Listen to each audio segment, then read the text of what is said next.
Welcome to Ichiraku Ramen, and thank you for joining me for another journey into the world of shinobi. Before we begin, I want to give a huge thank you to everyone who listens, supports the channel, and enjoys these stories. Today's story is titled Fire and Blood. In this dark, historical alternate universe, Naruto is the fifth son of Tajima Uchiha. Unlike his family, who are slowly falling victim to the Uchiha clan's infamous curse of hatred, Naruto relies on his charismatic charm and deadly skills to survive. Caught between his father's mad ambitions and Madara's escalating war against the Senju, Naruto must fight to save his family from their own dark destiny. Will his fire and blood be enough to rewrite history, or is the Uchiha clan doomed to fall into madness? This is a fan-made story inspired by the world of Naruto. All characters in the original universe belong to their respective creators. This narration is created for entertainment purposes as part of a transformative storytelling experience. The story itself was written by Black Wolf 501, and full credit goes to the original author. If you would like to read the original version, the link to the story is included in the video description below. If you like my content and want to keep up with future updates, hit that subscribe button and don't forget leave a like if you enjoyed the video. It not only helps me but helps with YouTube algorithm. Now, sit back, relax, and enjoy. Chapter 1. The Uchiha Ninshu shall unite humanity. Those were the last words of Hagoromo Otsutsuki, the sage of six paths, the creator. Since the beginning of time, the human race had embroiled itself in conflicts of power, greed, and ambition. It was a cycle of never-ending violence that was supposed to end when the sage taught humans the power of chakra. With that gift, he had wished to give peace, yet humans have an uncanny habit of destroying themselves on their own. The chakra that was supposed to unite became the catalyst for even greater violence between the sage's two sons, Indra and Ashura. If only Hagoromo had understood humanity's fault lay in its twisted emotions, and granting them power would only embolden them. A proof of that claim itself was the conflict between the sage's sons, which began over a simple matter of succession. Power. The sage who taught the world the importance of peace couldn't teach his own sons the same values. And that was the beginning of a massacre that went on for centuries. A massacre that still happened every day.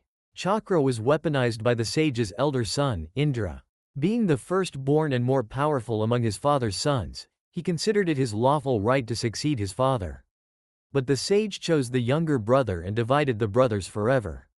Ashura, the younger brother, loved his brother but was a dutiful son of his father. He tried to make peace, but the sage insisted that Ashura be his successor. It divided the world. Those who believed in Indra and his lawful right pledged their families to him. And those who truly loved the sage above all pledged their loyalty to Ashura.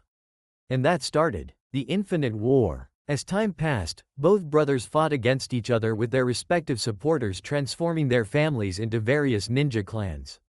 The Uchiha and the Senju. Two opposite factions rose that battled against each other over the centuries long after the death of Indra and Ashura. The conflict became less a matter of rightful succession or fulfilling the sage's wish, but a matter of establishing dominance, pride, and revenge. Peace never came, for the various noble clans following these two houses had their own agenda and always continued to encourage war. Various powerful individuals, groups, nations started hiring these two factions for their own selfish motives. The Clan Wars era. This was the name of the current conflict going on between the two factions. When the war between Indra and Ashura had first started, most of the world had expected the elder son's faction to win, for he was more powerful and talented than his brother and his supporters. But the Senjus proved more resilient and intelligent than their elder siblings, for they secured alliances of several other factions to their cause with cooperation, marriage, money, and other benefits. While the Uchiha, despite being the more powerful in combat, had one fatal flaw which they continued to inherit from their founder, Indra. Superiority. Following in Indra's footsteps and ideology, the Uchiha continued to believe in their skill, prowess, and Sharingan. Fire-bearers were they called, rumored to be descendants of dragons, ones destined either for unimaginable greatness or sheer madness. The Uchihas didn't form many alliances, unlike the Senju, believing the inferior and smaller clans owed their loyalty to Indra and his successors, that it was their duty to bow to their superiors.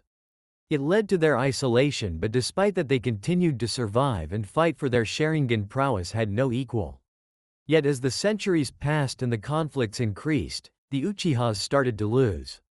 Their power started to dwindle with more and more clans joining the Senju, which only served to fuel the anger among the Uchihas.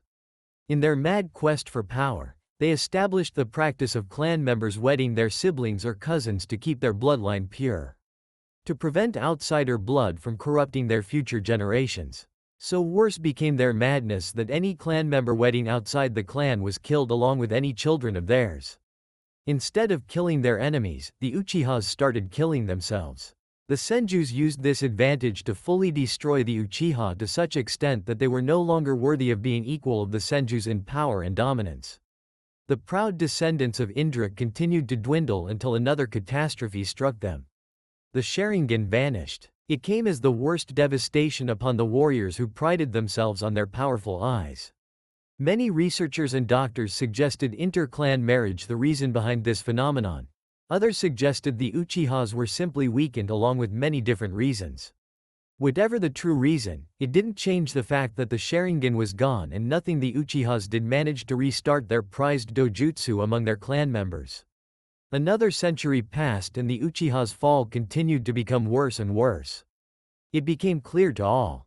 The House of Dragon was dying. Tajima Uchiha watched as a group of boys practiced their martial art exercises in the open green field. There were 5 of them, all wearing the same armor along with sharing another common trait. They were blood brothers, Tajima's 5 sons, heirs to House Uchiha. The proud father smiled on seeing his 2 eldest battling against each other in a deadly kenjutsu battle. Despite being only 8 years and 7 years old, Madara and Izuna were Taima's pride. Their house might have lost their famed Sharingan and much of their dominance across the world. But it had not diminished the Uchiha's superiority in ninjutsu, genjutsu, taijutsu, kenjutsu and many others arts. They were proud warriors and their house still had enough numbers to continue their rightful war against the bloody Senjus. Tajima smiled when Madara unleashed a fireball towards his younger brother, which was countered by a similar attack from Izuna. Madara was Tajima's firstborn and strongest son. He had inherited all of Tajima's strength and looks. He was a skilled warrior and worthy of leading the clan in the future. And unlike his younger brothers, he was not soft. Izuna was the second son, 7 of age, and successor of their house if Madara died. While not as strong as his brother, Izuna was loved by their clansmen. He was a good leader, efficient fighter and staunch supporter of all his brothers. Tajima watched his 3rd and 4th sons continue their shuriken practice together. The twins, Yashara and Anabi, looked identical and shared their father's looks. They were young boys of 6 years and were decent fighters. Although they were too arrogant for their own good, a trait which Tajima worried would harm them on the battlefield. And there was his last and youngest son. Tajima couldn't help but be pained on seeing the young boy. Brown of hair and the fair complexion, he was the spitting image of his mother and Tajima's deceased wife, Hikari Uchiha. Naruto Uchiha, 5 of age, 5th and youngest of Tajima's sons, was different from his elder brothers. It was not just the looks but what the boy represented that made him a pariah among his own family and the clan. Hikari had died giving birth to the boy and given him his name. Tajima had loved his wife dearly and it had broken him when she died. He had tried to be a dutiful father to his 5 motherless sons along with playing the part of the head of their ancient and noble house. A task made even more difficult with the Senju breathing down on their necks. Naruto grew up to be his mother's image. Kind of heart and a happy child who adored his elder brothers even if most of them despised him, blaming their mother's death on the child. Tajima had himself remained indifferent to his youngest son and only provided him the basic needs. Naruto was not as strong as his brothers, or had the strong will necessary of an Uchiha. He loved too much, forgave too much, and most of the time was oblivious to the world around him. Naruto would never be someone worthy and useful to the clan. The only reason Tajima hadn't disowned him was because of the fact that he needed heirs in this treacherous world where children died, and most of all because Hikari had made Tajima promise to look after the boy. With Tajima indifferent to the boy, the clan also lost all interest and ignored Naruto Uchiha. He was nothing but a spare heir and a weakling. The strong survive, the weak die. Tajima frowned when Yashara and Anabi mocked their youngest brother when he failed to produce a fireball and ended up coughing his lungs out. Bloody weakling, spat Anabi distastefully. Yashara went forward to bonk his coughing brother only to have a shadow step in between. Looking up, the third son of Tajima saw his elder brother standing before him with a sharp look in his dark eyes. "What are you doing?" asked Izuna, and narrowed his eyes when Yashara clenched his fists while glaring at a scared Naruto. "Teaching him a lesson. He is a weakling and a disgrace to our clan. Can't even form a simple fireball jutsu," said Yashara angrily, and flinched when Izuna gave him a cold look.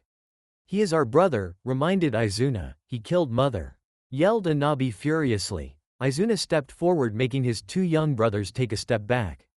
Tajima was about to move to intervene, when Madara sighed and grabbed the two angry children by their collars. "Come, I'll teach you a new jutsu beside the lake," proposed the eldest with a grin. "Really? Ni-san?" asked both the excited boys with joy in their eyes. Madara was their hero after all. "Yes, so go along now." The two brothers cheered and ran towards the lake to learn something new from their prodigal brother, completely ignoring their previous anger at their youngest sibling. Madara saw Izuna was still seething in anger and laid a hand on his shoulder. "Let it go, Izuna. They are kids," advised Madara, only to receive a heated glare from his closest sibling. "Naruto is our brother, Ni-san." Madara saw the scared and whimpering boy staring at them.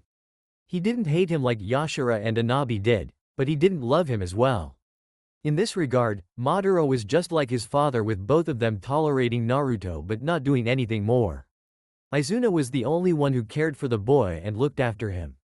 "Fine, but don't try to play favorites, Izuna.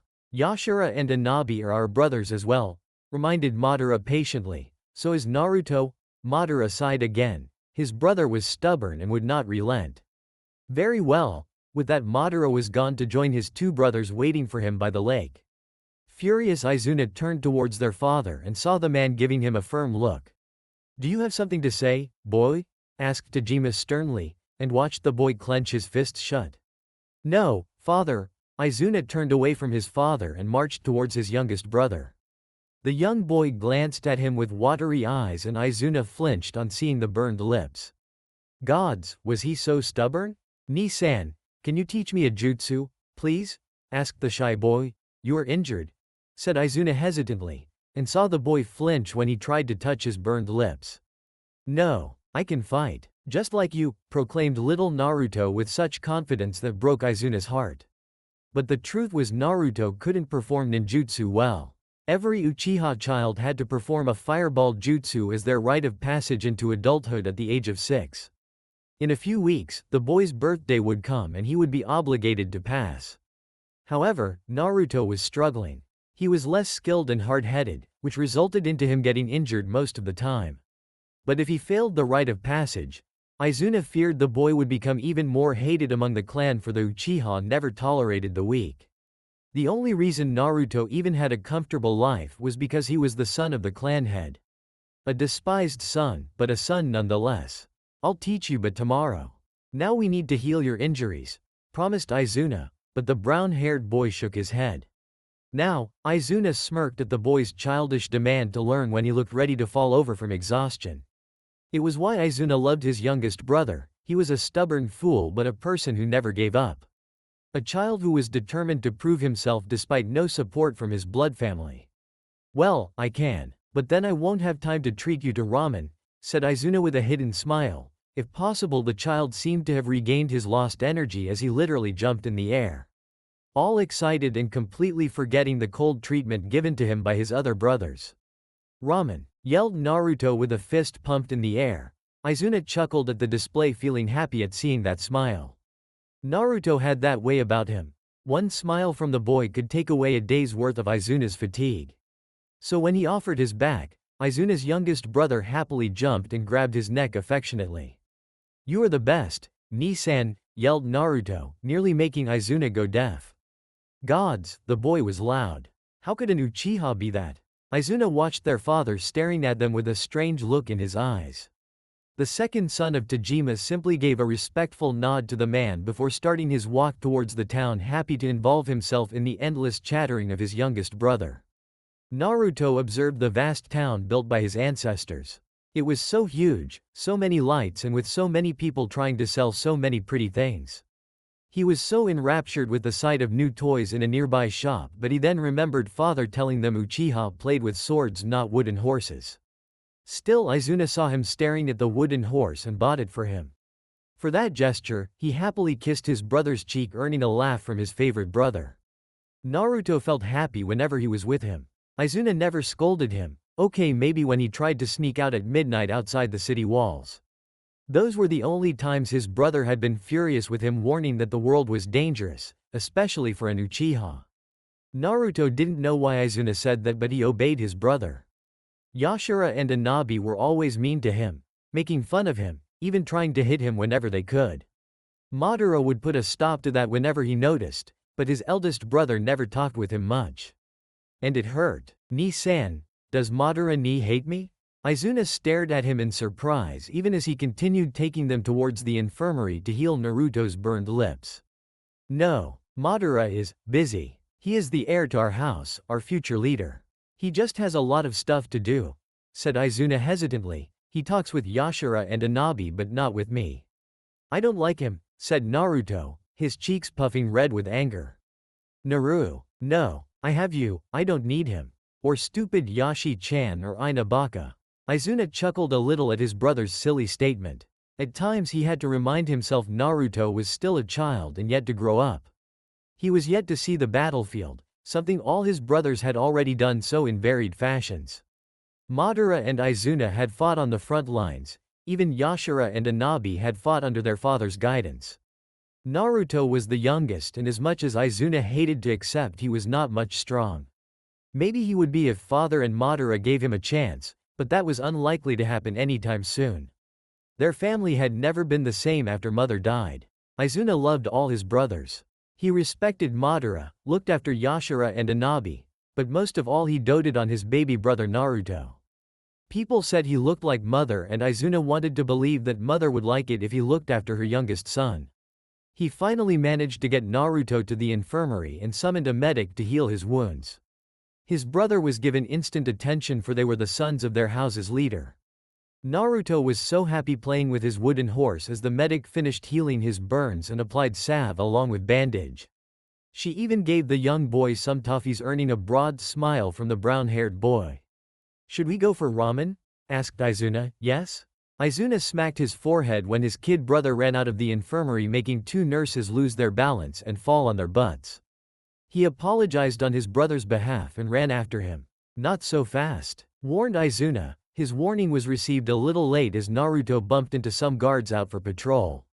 They were about to scold him but then noticed who he was and gave him scorned looks. Even those vanished when Izuna approached and glared at them. Izuna smirked when the guards flinched on seeing him, apologized to his brother and ran off.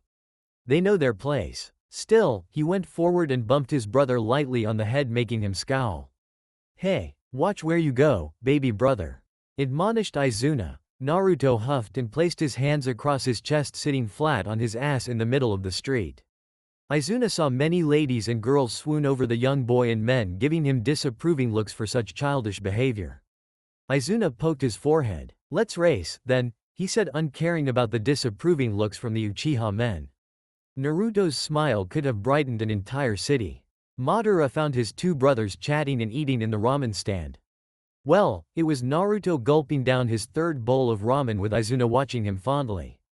As he watched those two interact, Madara couldn't help but feel a twinge of jealousy. He and Izuna were close as brothers, but the bond which Izuna shared with Naruto was something else. Madara didn't know what to feel towards his youngest brother. He was family, but Madara still had hazy memories of the day their mother died while giving birth to Naruto. He could still remember her asking him and Izuna, her eldest sons, to look after her remaining children. And Madara had tried to fulfill her wish. He had looked after Yashara and Anabi in life and war, but he was not there for Naruto. Maybe it was how similar he looked to their mother or how innocent he was compared to their hard-hearted clan. Madara didn't know how to interact with the boy. He didn't want to be cruel to him like Yashara and Anabi, but he was not much enthusiastic to be close either. But one thing was sure, Naruto was an Uchiha and his brother. And Madara would protect him from any harm. He just didn't know how to talk with this child. He was not Izuna. With a sigh, he decided to do what he was told to. Izuna, his second brother, turned towards him in surprise as Madara entered the ramen stand. Naruto paled and instantly buried his head in his half-empty ramen bowl. Madara let him be. "Come join us, Ni-san," invited Izuna with a smile. "Father wants you to accompany him to a meeting with the elders," informed Madara. "Okay. Just let me drop Naru home and—" Madara shook his head. "Now. And don't argue because you know you cannot." "Go, I'll take him home," offered Madara, and saw Izuna was not comfortable with the idea, but when father said something, you do it without any questions. Izuna nodded. Madara could see Naruto wanted to bolt as well, but Izuna whispered something to him that made the boy nod. Before leaving, the second son of Tajima turned towards his eldest. "Try to talk with him, Madara. He is our brother," suggested Izuna kindly. "Izuna. Takashi died 2 days ago on a mission. He was just 6, brother, what is your point?" asked Madara sharply. "Life is too short for regrets. Ni-san." Madara was stunned and stood still even as his brother left. Izuna sometimes said things like this that showed his true intellect beyond his age. It made the eldest son of Tajima look at his youngest sibling for a long moment. With another sigh, Madara grabbed a seat beside the boy. Despite having an age difference of barely 3 years, Madara felt as if they were ages apart. The two of them were so different. Still, he had to try for Izuna's sake at least. "Heard you got injured during training?" asked Madara in a calm manner. "Yes, Ni-san." "Just a little." Madara flinched on hearing the fear in the boy's voice. Had he terrified the boy that much? "How goes your shuriken training?" asked Madara, and this time the boy beamed. "Very good. I can hit 3 targets right in the center at once," replied Naruto excitedly. Madara grinned a little. Maybe his brother had some hope, after all. "Would you like to show me when we reach home? I'm free for the rest of the day," suggested Madara. He could see the boy was nervous and decided to make him a little relaxed. "If you prove what you say, I will teach you one jutsu." Madara paled on seeing the hungry look that arrived in Naruto's excited eyes. He wanted to learn from his eldest brother, whom people called a prodigy, had yearned for it for so long that it made Madara sad. "I'll do it. Then you'll teach me a cool jutsu?" asked the boy. "Yes." Before he could say anything, Naruto slammed the money for the food Izuna had left on the counter and dashed out. Madara banged his head against the table. How could he forget the little rascal liked to run a lot at every chance? He ran after his brother. Madara was impressed. Never had he imagined his youngest brother to have such skill. Naruto had always struggled with ninjutsu, which was shameful for an Uchiha, but the boy had another dangerous skill. He was skilled in kenjutsu. The way he held his tanto, his firm yet flexible stance, his excellent speed, and the way he made his weapon dance in the air. The fact that he was making Madara put real effort in the fight was a testimony of his skill. His little brother unleashed 3 shuriken from his pouch and threw them at Madara. The older brother easily deflected the attacks and saw his sibling use the precious second to get close. Madara anticipated a fast strike, but what happened next surprised him even more. His brother tried to sweep his legs. Madara jumped quickly in the air and brought his tanto downwards, eliciting a sharp sound as Naruto parried it with his own tanto. Madara launched a kick towards his opponent's chest, which the boy evaded at the last second. He was not given any respite as Madara unleashed a dozen shuriken towards him. Naruto in turn grabbed his similar weapons, jumped in the air and countered the attack by making every shuriken of his clash against his brother's. Flipping in the air, he aimed a pointed downward slash of his tanto towards a surprised Madara, only to receive a reverse kick that sent him crashing across the ground and spit blood. He tried to rise back on his feet to show his brother that he was not yet done, but his chest hurt. "You did good." Naruto smiled at the rare praise he received from his eldest brother. He even helped him get back on his feet and fulfilled his promise by showing him a jutsu that complemented his skills. "You are good with weapons. Your accuracy is good, so let me teach you how to make your shuriken attack more deadly and longer in range," explained Madara. Naruto nodded dutifully. Madara showed him the hand seals, which were a set of 3 signs which Naruto learned quickly. Next, Madara advised him regarding the amount of chakra he had to use to make his attack more deadly. All sons of Tajima had already been taught chakra control exercises in hopes of making them true warriors at early age. And it was proving useful now. Naruto threw a single shuriken followed by performing the hand seals Madara had shown him while also infusing some chakra. He was surprised when his single shuriken turned into 7 more replicas and struck more targets. Good. Make your hand signs faster. On the battlefield a delay of even a second could cost you your life, warned Madara. Yes, Nisan. Madara nodded and turned around to walk away now that his job was done when Naruto's words struck him. You do care about me. If not for his self-control, Madara didn't know what he would have done on hearing those words, so he chose a standard reply. You are my brother. As your eldest sibling, it is my duty to protect you. Naruto smiled at him happily. Madara couldn't understand why this boy was so happy. All he had done for him was teach him a simple jutsu which anyone else could have done as well. But the way Naruto was smiling showed as he was given a mountain full of gold. The boy was strange. He was distracted from his thoughts when he saw Izuna enter the compound and storm towards his room. He looked furious. Naruto, go get some rest in your room, commanded Madara. But now, the boy huffed, earning a raised eyebrow from Madara. 2 seconds later Naruto instantly ran towards his room, earning a faint smile from Madara. Maybe Izuna was not so wrong about him. Still, he decided to let Izuna fume. When his second brother was angry, it was best to leave him alone, and Madara had a feeling as to who could have made him so. Yet he couldn't help but wonder why Izuna was so mad. A week later, Madara found his answer as he stood on the battlefield alongside a large number of his clansmen. And all his brothers. Tajima stood at the front of the 300-strong Uchiha force ready to face their sworn enemies. In front of him was the Great Tama River, a key strategic water source that was the lifeline of several nearby villages. One which had been controlled by the Senjus for more than a century, now soon to be in the possession of the Uchiha. Losing this river would harm the Senju's interests greatly and secure a key victory for the Uchihas, which would get them more contracts from the wealthy feudal lords who had been recently flocking to the Senjus more.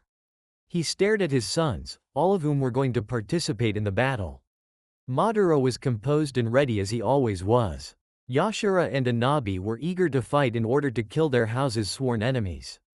Izuna was furious. The second son of Tajima, instead of standing beside his father, was standing protectively around his youngest brother. Naruto's face was a mixture of apprehension, fear and excitement. He was a child of 5 and normally it would be a few months before he joined his brothers in this endless conflict. But Tajima had seen Naruto's struggle with ninjutsu and doubted his son could learn the fireball jutsu before his rite of passage came.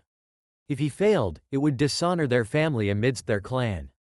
So Tajima had brought him here in hopes of making the green boy see what dangers awaited him and how he had to mend his ways to be a better Uchiha like his brothers were. If Naruto performed well, then their clan members might just ignore his lack of prowess in ninjutsu, and if he died, then at least he would die with honor and a tanto in hand. He would be a true Uchiha. Izuna had been furious with him and argued every day to revoke his decision, but Tajima had made his choice. His youngest son would either become a true Uchiha or die as one on this battlefield. Naruto, the nervous boy who had been biting his lip in silent anticipation, looked up at his favorite brother and saw him smile reassuringly. Stick them with the pointy end. Naruto smiled and nodded as he gripped his short tanto firmly in his 2 little hands. Soon enough he heard the war horns blowing across the other side of the river and saw movement inside the woods there. Moments later an army of warriors clad in armor rushed out with their swords and weapons.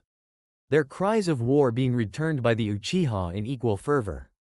As they charged, Naruto stuck to Izuna's side and noticed that while the enemy wore armor, his clansmen didn't have any such protection. Instead, the Uchihas wore their war clothes and rushed towards the battle. For some reason, Naruto found this strange and stupid. He was mesmerized when a black rain rose high in the sky and he noticed it was rain of kunai and shuriken descending down upon his side. The Uchihas deflected the incoming attacks with ease, but some were not fast enough to counter the massive storm raining from the skies and fell as blood gurgled out of their mangled bodies. Naruto watched in horror as his elder brother Anabi fell to the ground, clutching his little throat where a sharp kunai lay buried. He stood motionless waiting for his mean older brother to get up, but Anabi continued to stay still even as a pool of red blood started forming around his corpse. His brother was dead. The battlefield was engulfed in chaos with the sounds of weapons clashing, men screaming, jutsu being unleashed filling the air. Men and women fought against each other trying to kill each other as viciously and savagely possible. Naruto saw Yashara cry in agony on watching his twin brother die. The older Uchiha roared fiercely followed by leaping in the air to stab a teenage Senju in the belly. Yashara howled and slashed two more surprised Senjus viciously hacking them to death before three swords pierced his torso. Yashara grinned weakly as he let one kunai fall from his pouch. There was an explosion that ripped Yashara to shreds along with the men who killed him. Naruto stood numb watching his second brother die as the blood and guts rained down on him. Anger. It surged through his body like a tidal wave as he grabbed his tanto and ran towards the nearest Senju. Ignoring the armored chest, Naruto viciously hacked at the man's knees making a torrent of blood erupt along with the enemy's cry as he fell to the ground. The last thing he ever saw was Naruto's tanto being buried in his brain. Naruto had to deflect a dozen shuriken that were aimed to kill him. In his bloodlust, he charged forward stepping over dead bodies and spilled guts. The Senju woman blinked when he jumped in the air and she poorly tried to raise her weapon but not fast enough as Naruto sliced her neck brutally. He hacked, he slashed. He ran, he fell. He stabbed, he parried. His mind was in a daze as he continued to kill isolated Senju warriors with the help of his clansmen never showing them an ounce of mercy. Yashara and Anabi were always mean to him, but they were his brothers. And these bad men killed them. He whirled around as he sensed an incoming attack and managed to parry a tanto from slicing his head off. He was finally snapped out of his rage and noticed it was a young girl. She had blonde hair that barely reached her shoulders, bright green eyes that were full of anger and fear. Her little body was covered in heavy Senju armor and she was the same age as him. Naruto roared in anger which made her flinch and he used that moment to disarm her followed by a vicious kick that sent her sprawling to the ground. Covered in blood and guts, eyes ablaze with righteous fury and tanto dripped with red blood of his enemies he charged towards his new enemy to end her life. He roared as he raised his weapon to stab her and stopped, for she was crying. Pure, crystal-like tears ran down her fair and chubby cheeks. Her green eyes staring at him with fear and a pleading. His hands shook as he saw her cry, a girl the same age as him and he wanted to kill her. But then he noticed the Senju emblem on her armor and remembered her clansmen killing two of his brothers minutes ago. Tsunade. He looked up to see four angry young boys charging towards him. There was murder in their eyes as they saw Naruto's tanto hovering above the little girl. With an angry snarl, Naruto met those four head-on ignoring the defeated girl. The first to meet him was a silver-haired older boy with cold eyes that made Naruto shiver as they clashed their blades. He was stronger and pushed Naruto as the remaining boys closed in for the kill. Naruto's eyes widened for he knew he wouldn't be able to evade. He would die just like Yashara had. Until there was a wild rush of air as a shadow jumped in between battling away the blades of the Senju. "You will not kill my brother, Senju," yelled Izuna furiously. Naruto smiled in relief when his brother kicked away the silver-haired boy that was pushing Naruto back. The Senjus narrowed their eyes on the new enemy as Izuna shot a quick glance at his brother. "Stay behind me, Naru," the little boy nodded and took up position behind his older brother. Izuna bared his sword forward as the Senju boys surrounded them. It was the silver-haired boy who charged again with Izuna meeting him head-on. Naruto blocked the blades from the other two boys, one with half black and half white hair, and the other with brown hair. With all his strength Naruto pushed the two Senjus making them stumble a little. Suddenly another older Uchiha ran inside the battle stabbing the brown-haired Senju through the neck from behind. Kawarama. The Senju crumpled to the ground as his oldest comrade, a boy of 10 with jet black hair stabbed the older Uchiha in the chest with an anguished cry. The sudden death startled the fighters of both sides, including Izuna. Blood flew in the air as the silver-haired Senju swiped Izuna's sword away and stabbed him in the chest. Naruto cried for his brother who grunted and punched his attacker sending him stumbling away.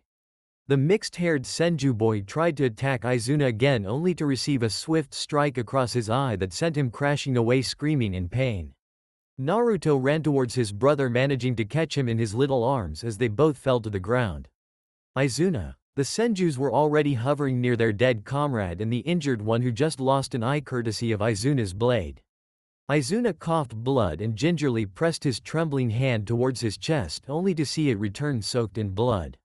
His blood. Izuna, cried Naruto. The second son of Tajima hazily glanced at his brother who was crying hysterically. Izuna coughed but managed to smile and lay his bloodied hand on his sweet brother's cheek. It was all getting so dark, the noises of battle fading away and only his brother's cries filled Izuna's ears. He glanced at the boy whom he had loved more than anything in life and smiled. Be happy, little brother. Naruto froze when his brother's hand fell from his cheek. His chest went still and his eyes closed with that smile permanently etching across his face.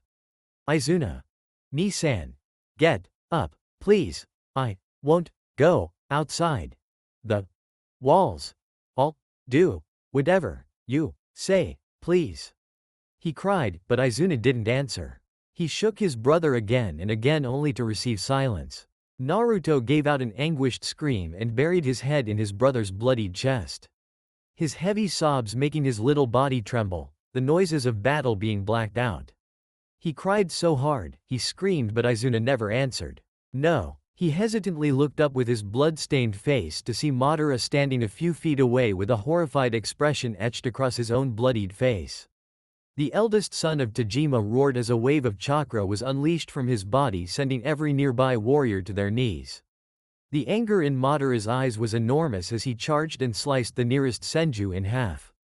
The younger Senjus who had attacked Naruto started backing away carrying their dead and injured comrades farther away. Naruto saw dozens of older Senju had zeroed down on Madara and the threat he posed. And they were charging towards him. With strength he didn't think he ever had, Naruto got up and charged towards his last brother. He was not strong as his brothers but he was faster than them. A skill he displayed as he sailed past older warriors slashing their legs with his tanto mercilessly. Madara wreaked carnage across the battlefield killing anything and anyone in his way with his sword, with large fireballs, and shuriken jutsu. Naruto protected his furious brother's rear with the help of other Uchihas who joined the carnage with righteous fury. To Madara, the Uchihas rallied to that battle cry with Naruto in the front of the new charge following the lead of his eldest brother. It was as if a tidal wave had been unleashed as lines upon lines of Senju warriors were cut down. Madara's fury knew no bounds and no shinobi could stand against him. Those who tried lost their lives instantly. Naruto didn't know how long he fought or how many he killed or how many of his own clansmen died in the charge. He was so angry and hurt. Another horn sounded across the battlefield and seconds later the Senjus started to flee deep within the forests where they came from. Run, tree huggers! Yelled an Uchiha. Victory! Fire and blood! Naruto slumped to the ground gracelessly and lay there motionless. He felt a pain in his left arm and the left cheek of his face. But he didn't care for Izuna was dead. Yashara and Anabi too. His brothers. Many Uchihas huddled around him and lifted him on their shoulders calling him a hero, the young dragon, the brave. However, they had to clear away as Madara came charging back with desperation evident in his eyes. His eyes finally zeroed in on his youngest and last living brother and he ran towards them. Naruto was still numb when he felt himself being lowered to the ground moments before a strong pair of arms grabbed him in a fierce hug. He slowly looked up to see it was Madara who had tears falling from his eyes. Whatever differences the two brothers had in life were drowned in the pain they felt in this moment. Naruto slumped in Madara's arms and cried as his brother held him. It was this scene upon which Tajima Uchiha arrived and saw the gasps along with stunned looks on the faces of his clansmen. His own eyes widened on seeing his eldest and youngest son hugging each other fiercely crying tears of sorrow. Impossible! Whispered Tajima, as he stared into the eyes of his sons. They were red with tomos. The Sharingan was reborn. Chapter 2. Brothers. Madara walked silently with the rest of his clan as they saw the gates of their hometown approaching. The Uchihas were in a great mood having achieved their single largest victory in a decade, and most of all having witnessed their famous bloodline being reborn. That had been the single reason that overwhelmed the losses they suffered. They might have achieved victory but the price was too high. Madara had set out for battle with 300 of his clansmen and 4 of his brothers. Now he returned back with less than half of that army and the bodies of his 3 precious little brothers. His only solace was the fact that he hadn't lost all his siblings. His youngest brother was still in this world, and that gave Madara the strength to fight and protect him. He and Naruto had never been the best of friends, but after losing what they had, Madara couldn't help but be worried for the little boy. He was all Madara had left apart from their power-hungry father, who hadn't blinked an eye on seeing the bodies of 3 of his sons. They died with honor, and their sacrifice gave us the Sharingan back. There is no need to shed any tears, boys. Madara couldn't help but sigh in satisfaction on seeing his father sporting one black eye courtesy of Naruto. The little boy, who had acted so meek and submissive his entire life, had been enraged on hearing his father say such a thing when Izuna's corpse was not even cold yet. He had jumped before Madara could stop him. Even Tajima had never anticipated such a move until Naruto proved he was the blood of the dragon, and Tajima had enraged him. Tajima had not taken the insult kindly and tried to hit his son back, only to freeze to see the level of hatred and anger in those little Sharingan eyes. That hesitance had given Madara the time to pull his brother back and apologize on his behalf. The young dragon. Madara looked at his brother silently walking by his side, carrying with him the jar that held the ashes of their 3 brothers. The boy was so silent, his eyes so vacant, a permanent melancholy look etched in his young face. Madara had only watched the corpses of his brothers, but Naruto was the one who watched them die one after another in front of his eyes. Izuna's death had broken something in him, and yet it had ignited something dangerous as well. He was brought out of his thoughts by the roars and cheers from the mass of people waiting for them. Despite what he had suffered in the past week, Madara couldn't help but feel relief flood him at the sight of his home and his people. Tajima nodded at the cheers and started giving quite a promising speech of many more victories against the Senju. And when he introduced the rebirth of Sharingan among his 2 sons, the entire clan gasped.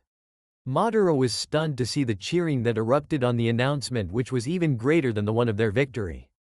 Some older and younger clansmen actually teared up on realizing their beloved Sharingan was back in their blood. It was a historical occasion. And his father was basking in all that praise and glory, his dark eyes shining with even greater ambition. He then pointed towards his 2 sons. My 2 sons achieved victory for us, and together they shall help our house conquer the whole world. Today, before the gods, pledge your loyalty and service to Madara Uchiha, the invincible dragon, and Naruto Uchiha, the young dragon. The future of House Uchiha. Madara's eyes slightly widened when without hesitation his entire clan knelt as he stepped forward. When he activated his Sharingan, he saw all their hopes and dreams with his new eyes. They were trusting him to win their lost glory back and get them justice. And he would not fail them. He looked at his father and saw the man staring at him with absolute pride and confidence. Madara remembered seeing his brothers and his clansmen dying at the hands of those bastard Senjus and felt his anger along with determination rise. I will bring fire and blood to the Senjus, he roared, raising his sword in the air. The clan roared alongside him and praised him over and over.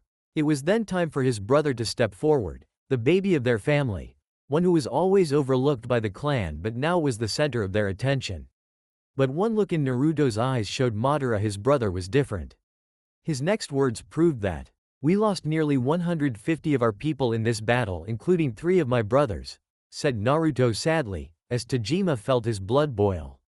The people will sing songs about their sacrifice, rebuffed Tajima, and saw the disappointment in his son's eyes. Yes, but my brothers and our dead warriors will never hear them. That struck each and every person of their clan as they stared at the numerous jars containing the ashes of their fallen. The excitement died down as people realized the price that was paid. And Naruto stepped forward. We fought without strategy like wild animals. We fought without armor, believing in our superiority. We are powerful warriors, but we are men as well. We bleed and die just like the Senju. If not for the sacrifice of my brothers and Madara Nisan's courage, we would have lost, explained Naruto honestly, much to the shock, horror and bitterness that emerged in their people. That's enough, boy, growled Tajima. He was utterly silenced when Naruto activated his 2-Tomo Sharingan and glared at him.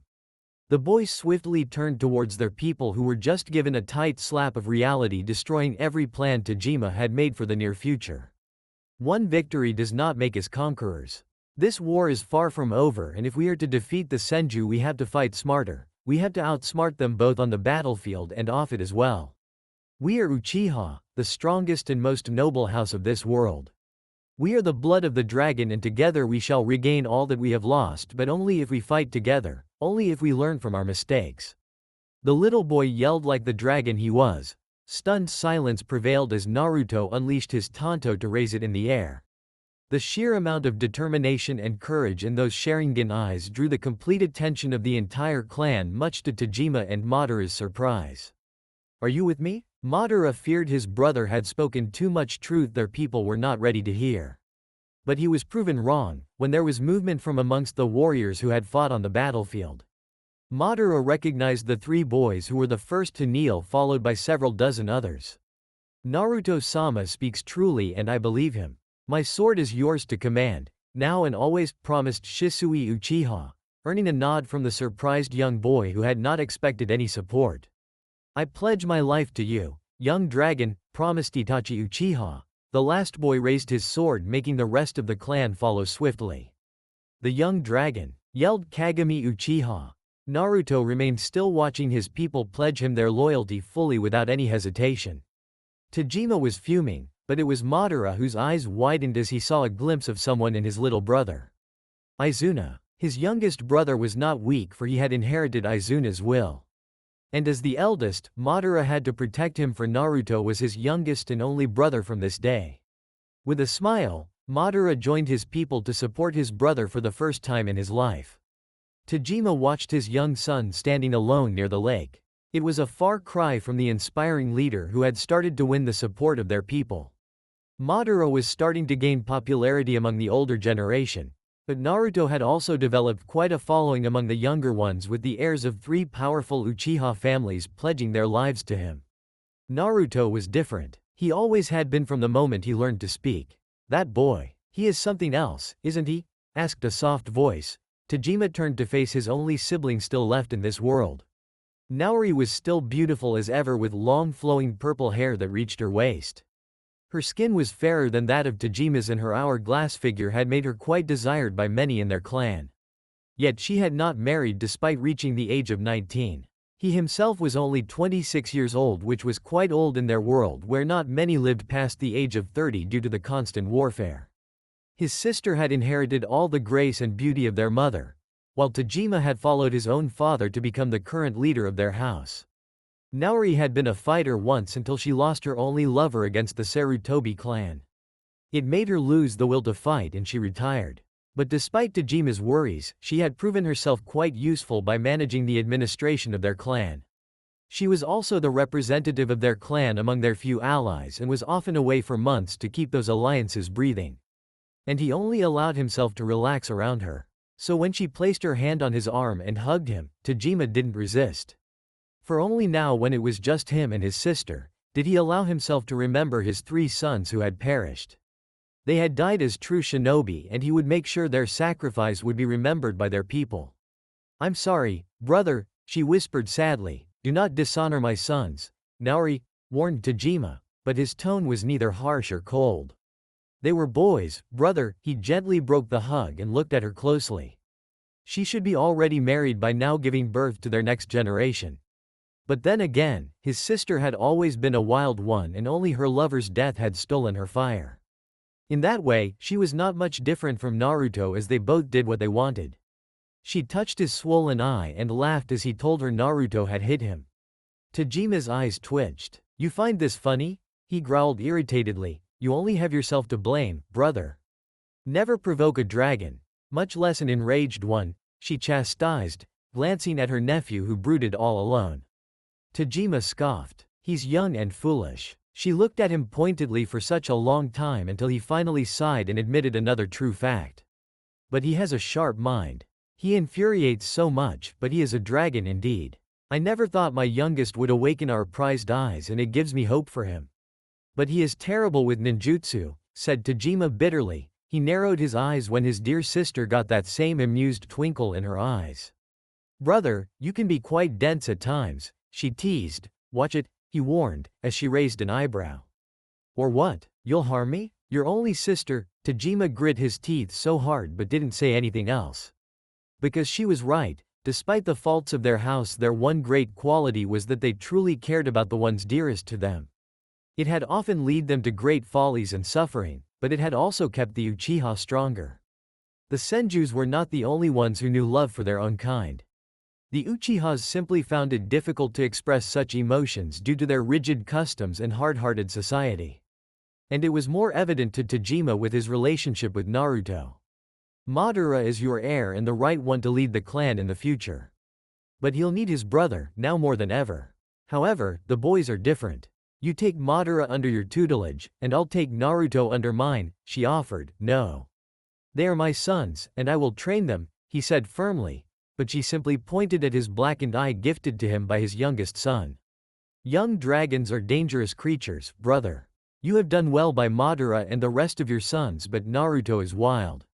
He is more like me, and the more you try to suppress him, the more he'll rebel and burn everyone around him. He needs a different touch, she insisted, as he grunted. You'll only make him more soft. The icy stare he received from his sister made him regret his words. A large portion of his power came from the alliances and trade relationships she maintained for their house, bringing in money, resources and support that helped them fight against the Senjus. Naori was gentle and kind but was ruthless to those who crossed her, including her brother. I'm sorry, he said reluctantly. She gave him an easy smile that made his bitterness go away.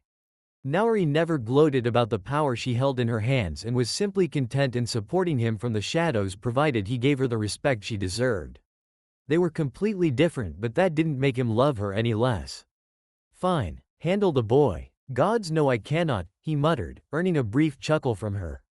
I promise, brother. Madara found him still sitting near that lake even after the moon had arrived in the cloudy sky. The little boy tensed on sensing the approaching presence but relaxed a little on seeing it was his older brother. He took a seat beside the boy, who still didn't say a word, so Madara pressed a lunchbox in his arms. Eat, he insisted. I'm not hungry, protested Naruto, and noticed a similar lunchbox in his older brother's lap. Madara's eyebrows twitched at the defiance, but then again he had not expected anything else. His brother was stubborn, after all. Izuna would have known how to make him accept, but he was gone now. And now it left Madara the responsibility of looking after this child. Fine, then I'm not eating either, he growled, and threw his lunchbox in the lake.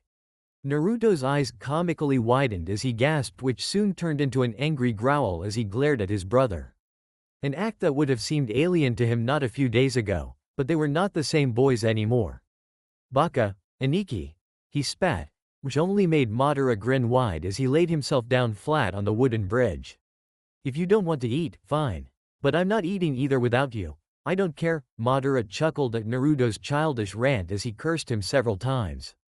It made him forget the pain of missing his dead brothers. And maybe Naruto felt the same. Still, Naruto proved his stubbornness by not touching his lunchbox Madara brought for him. That was until his stomach growled loudly. The boy's cheeks flushed red as he looked away from Madara's laughing face. He affectionately ruffled the boy's hair in an effort to make him look back. Izuna, I said I don't. His voice died in his throat as he saw it was Madara staring back at him with sadness in his eyes. The two brothers went silent for several long moments until Naruto opened the lunchbox and offered the refreshing food to Madara. The boy was still not meeting Madara's eyes, but the gesture said it all. With a smile, Madara picked up the spoon and grabbed the rice.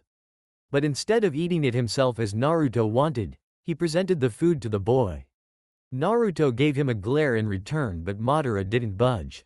The aroma of fresh food was too much for the small child who had not eaten anything since morning, and he finally took his first morsel. They ate in silence, with Madara helping Naruto eat and doing the same for himself. It gave him peace and forget about his own pain as he focused on his sibling. But Naruto's next question surprised him. Brother, is there a way to bring them back? A jutsu? A technique? Asked the hopeful child, looking at his prodigal brother with such desperation that made Madara sad.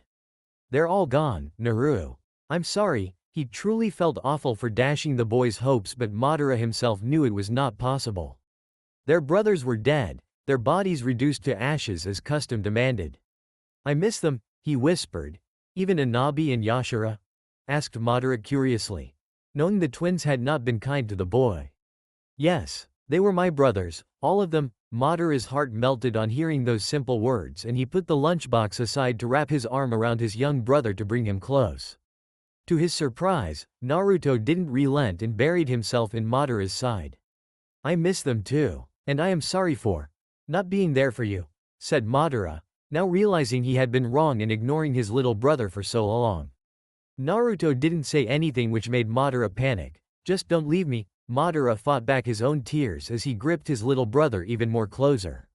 Never, he promised, yet even as he said that an amused grin arrived on his lips, one which Naruto didn't fail to notice. Quit getting depressed and brooding all the time, or I'll bonk you on the head, teased Madara, only to receive a smirk from his brother. How will you even hit me when you're fat and slow? Madara blinked and looked at his own body to actually see if he had gained some weight, only to find his normal lean and fit body. He also realized the weight of his brother on his side disappearing, followed by a little rock hitting his head. Madara's eyes twitched on seeing his little brother standing in the lake, laughing his ass off at the trick he had played on his older brother. You brat! Naruto yelped as Madara roared and charged after him. He ran faster and faster, but Madara finally jumped on him, making them lose their chakra control as they both ended up crashing into the cold lake. He swam back to the surface and gasped fresh air, only to see Madara waiting for him. He gulped, but his brother laughed, and Naruto laughed alongside him, forgetting about the pain in their respective hearts. Unknown to both brothers, Naori and Tajima smiled from their position in the trees. Next day, Naruto was surprised on seeing her. He barely had hazy memories of his aunt in his short life.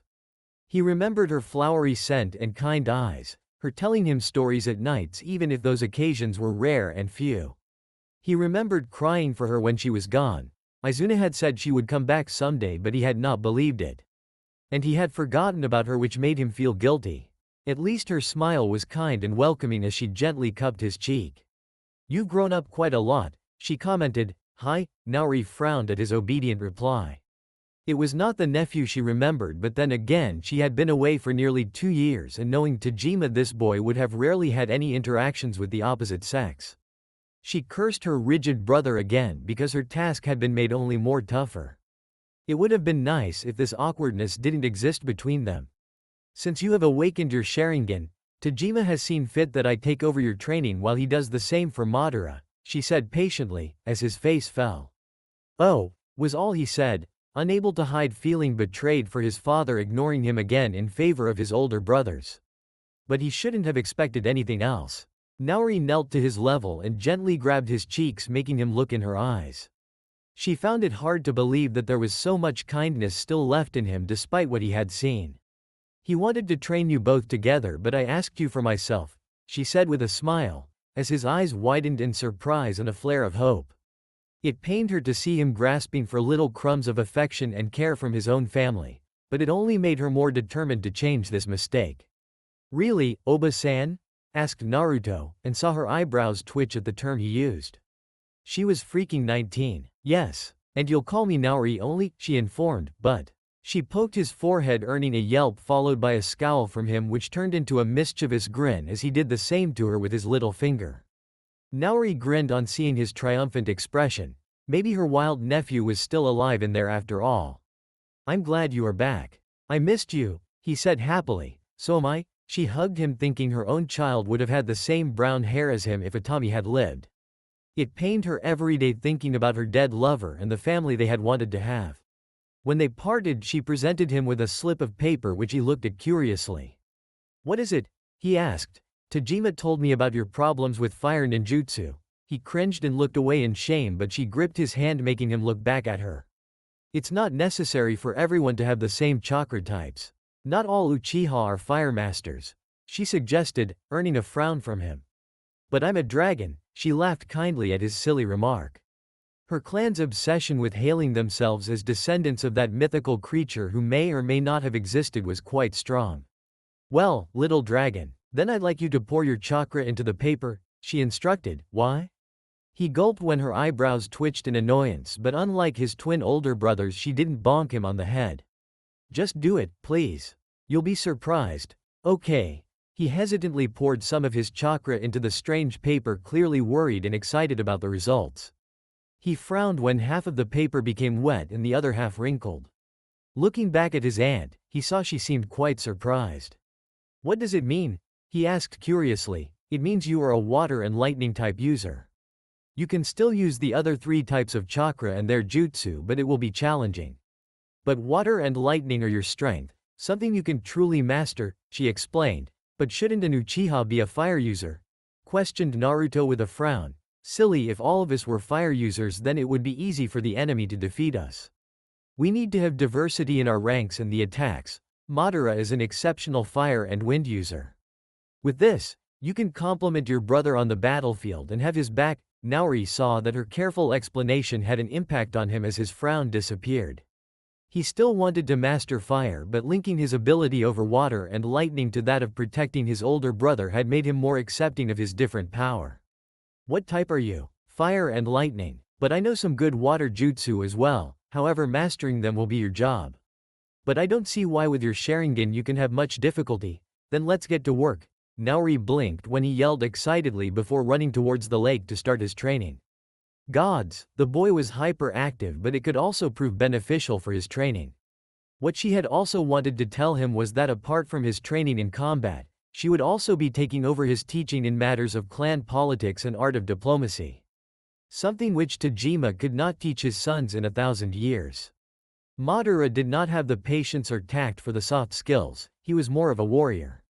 But Naruto had a way with words, and this ability, if molded properly, could prove beneficial to their clan in the future. Madara would be the next leader of their clan, but if the Uchiha were to win he would need his diplomatic and reasonable brother to gather new allies and also turn lost ones back to their side. It was the only way they could weaken and defeat the Senju. With those thoughts in mind, Naori walked towards her nephew, in whom she could see her successor. Naori watched in surprise as her nephew followed her hand seals perfectly without a single mistake. His dark red eyes intently staring at her movements and capturing them magnificently. She had heard stories about the Sharingan and its power, but now she was seeing it in reality. She launched a small water dragon in his direction and he replicated her action by launching a smaller version of his own water dragon. The two beasts clashed ferociously, but his power over water won out as her beast was defeated. Still, she didn't give him any rest by charging in straight for him. Their blades clashed next and she put in a lot of her strength, yet he parried her blows with ease. He didn't try to overwhelm her, for it was pointless due to her superior strength, but his speed was dangerous. He knew he was smaller and was using it to his advantage by aiming for her legs and even her sexual organ. Ruthless. Suddenly he went for her legs, making her jump in the air in reflex. That was when she made the mistake of gazing in his eyes. She froze. The next second a blade was pointed at her heart and his triumphant grin clearly visible on his face. "I win, is that so?" He froze as her voice resonated from behind him and a sharp blade was pointed at his neck. The Naori in front of him vanished into smoke. Shadow clone. Damn it, he cursed, earning a bop on the head.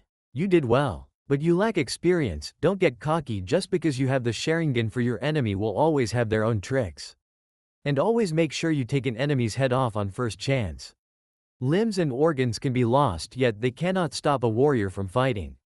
But a head gone would be their end," she warned, removing her kunai from his neck. He turned back to see her soaked from head to toe. Her long purple hair completely wet and her dress hugging tightly to her womanly figure. He blushed and looked away. Naori raised an eyebrow at his reaction even more when he turned away. "Naruto, what are you doing?" she asked seriously. Well, it's not honorable to," he stuttered, making her grin. Who would have thought the little brat had decency, unlike most males of her clan? But his honor was his flaw and could get him killed. "Have you seen a woman naked?" she inquired, wondering what her brother had trained his boys in. Kunoichi had been the death of many great warriors with their seduction. "No, it's gross," she couldn't hold back her laugh on hearing his comment. Such a child, one day he would regret saying such a thing and say the opposite. Naori was sure, but that was for another time. Yet she couldn't resist her chance to tease him more. He was adorable. "Why do you think so?" She could feel him scowl on being prodded further on this uncomfortable topic. So she sweetened the deal. Answer me and I'll teach you something new, she offered, and he hesitantly turned back. His eyes still on the lake beneath them. The boy loved to learn more. I don't know. Your chest is weird, and Anabi said, you don't have. He blushed crimson, unable to finish his words despite her generous offer. Naori smirked but gently patted his head. All right, maybe someday you will change your opinion. But always be wary of women, Naruto. They can give life but take it back as well. You are honorable in that aspect and I want you to remain the same, for it will prevent you from making any mistakes, she warned. Hi, he replied, not understanding her full meaning but deciding to follow her advice nonetheless. She saw the afternoon sun shining brightly along with the groan of his stomach as he scratched the back of his head.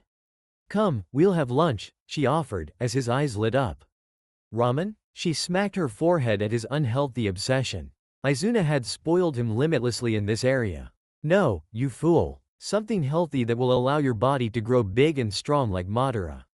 You want that, don't you? She asked seriously, knowing she always had to link her demands to his benefit or he would protest. Stubborn child. He sighed. All right, good. After that we'll have our academic lessons, she grinned. What? Midnight, sneaking out of town had always been a fun activity for him.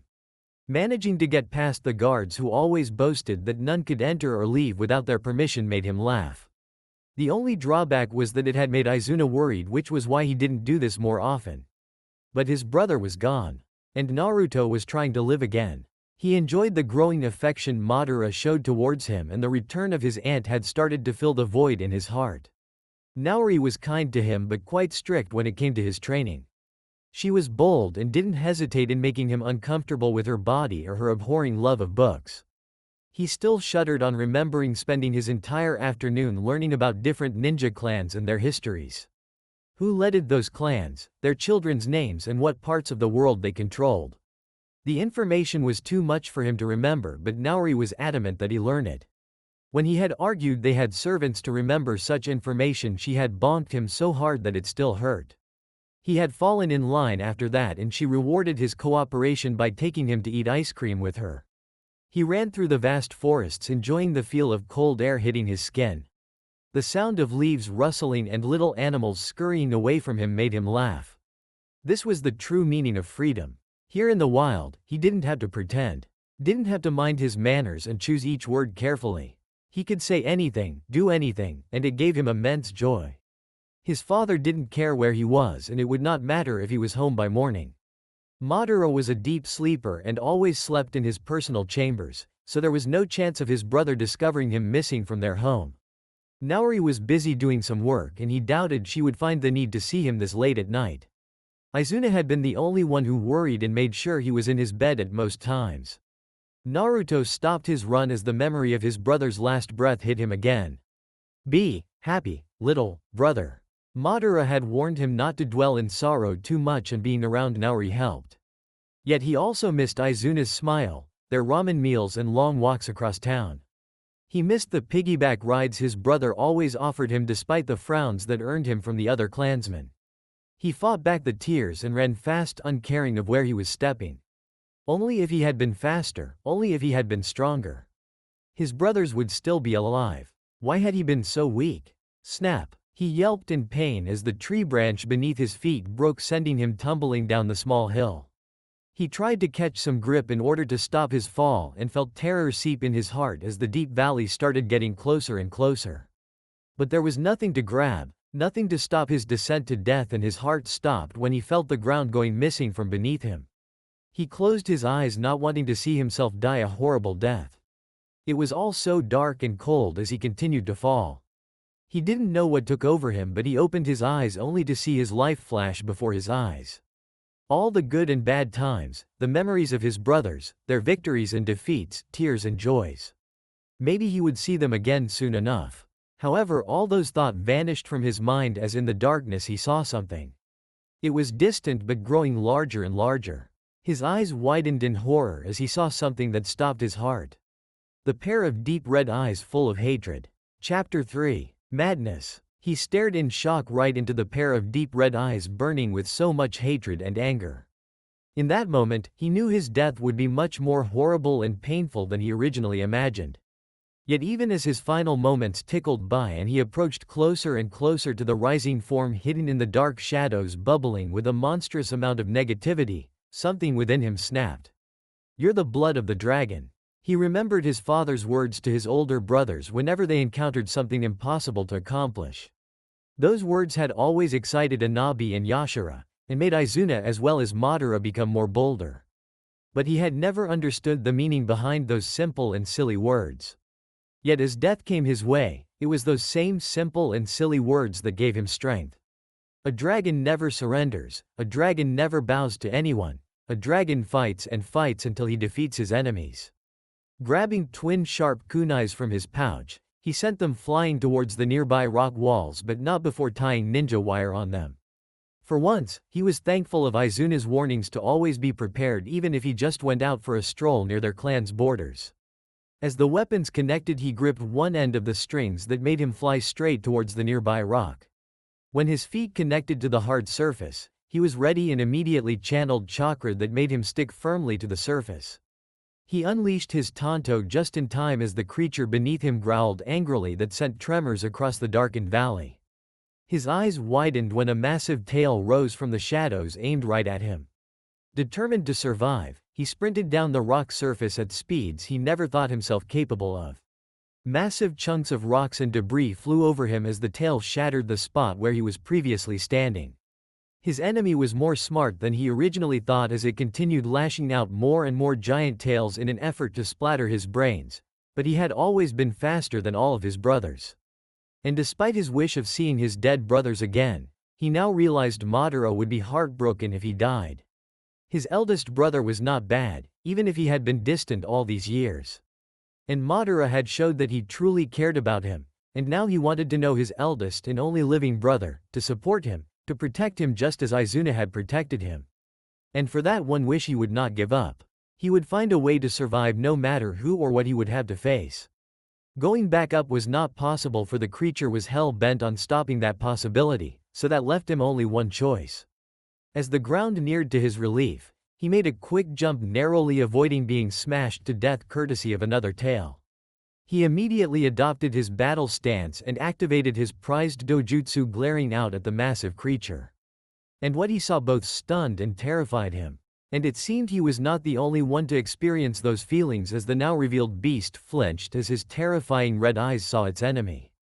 Those eyes. Its voice was even more heavy and rumbled across the empty valley as a battle cry. Despite the rising fear in his heart, Naruto gripped his tanto firmly, glaring down at the massive nine-tailed fox standing in front of him. And Uchiha. If possible, the hate and anger in the monster's eyes increased tenfold as it snarled. "Are you going to attack me again?" asked the boy in an unnervingly calm voice. The fox momentarily paused, staring at the little runt, and was surprised when the brat had not tried to flee. Either he was foolish like most kids were, especially those of his mad clan, or he was more bold than Kurama had imagined. "You're not afraid." It was just a statement from the fox, but evoked not a single reaction from the stoic boy. When the monstrous animal glared harder at the insect before him, it was then the child spoke. "I am a shinobi. I won't kill you if you let me go, but if you persist then I will fight you," answered the boy fiercely. The beast laughed. "What makes you think, a stupid runt like you, can even harm a scratch on me? I can crush you in a flash, brat," mocked the fox. "Maybe. But I will still fight with all I've got." "Why?" asked the curious fox. "Because I don't want to die." The beast again laughed at the pitiful answer expected from every human. Yet the boy's gaze unnerved him, for he neither exploded in anger or even scowled. He stared back at the fox with the same determined gaze, which made the fox curious. Most people would have pissed themselves, fought back, or just tried to run away. This little one had done none of that. "You will die, either by my hands or some other moron shinobi out there. Children like you don't survive long in this world, yet you still fight." "Why?" asked the fox curiously, momentarily keeping his desire to crush the boy at bay if only to find his answer. It had been quite a while since another foolish human crossed his path or tried to attack him. "My brother would be sad if I died. And I don't want him to be sad again." "Not anymore," answered the boy quietly. The fox became silent, staring at the boy with a gaze the little Uchiha could not understand. Just when he thought the beast was about to attack again, it spoke. You are already cursed enough to be born into that mad cult you call a clan. What's worse, you inherited these wretched eyes when I thought I would never see this power again in my life. You think they will make you powerful? All these eyes have ever brought to its wielder is misery and pain.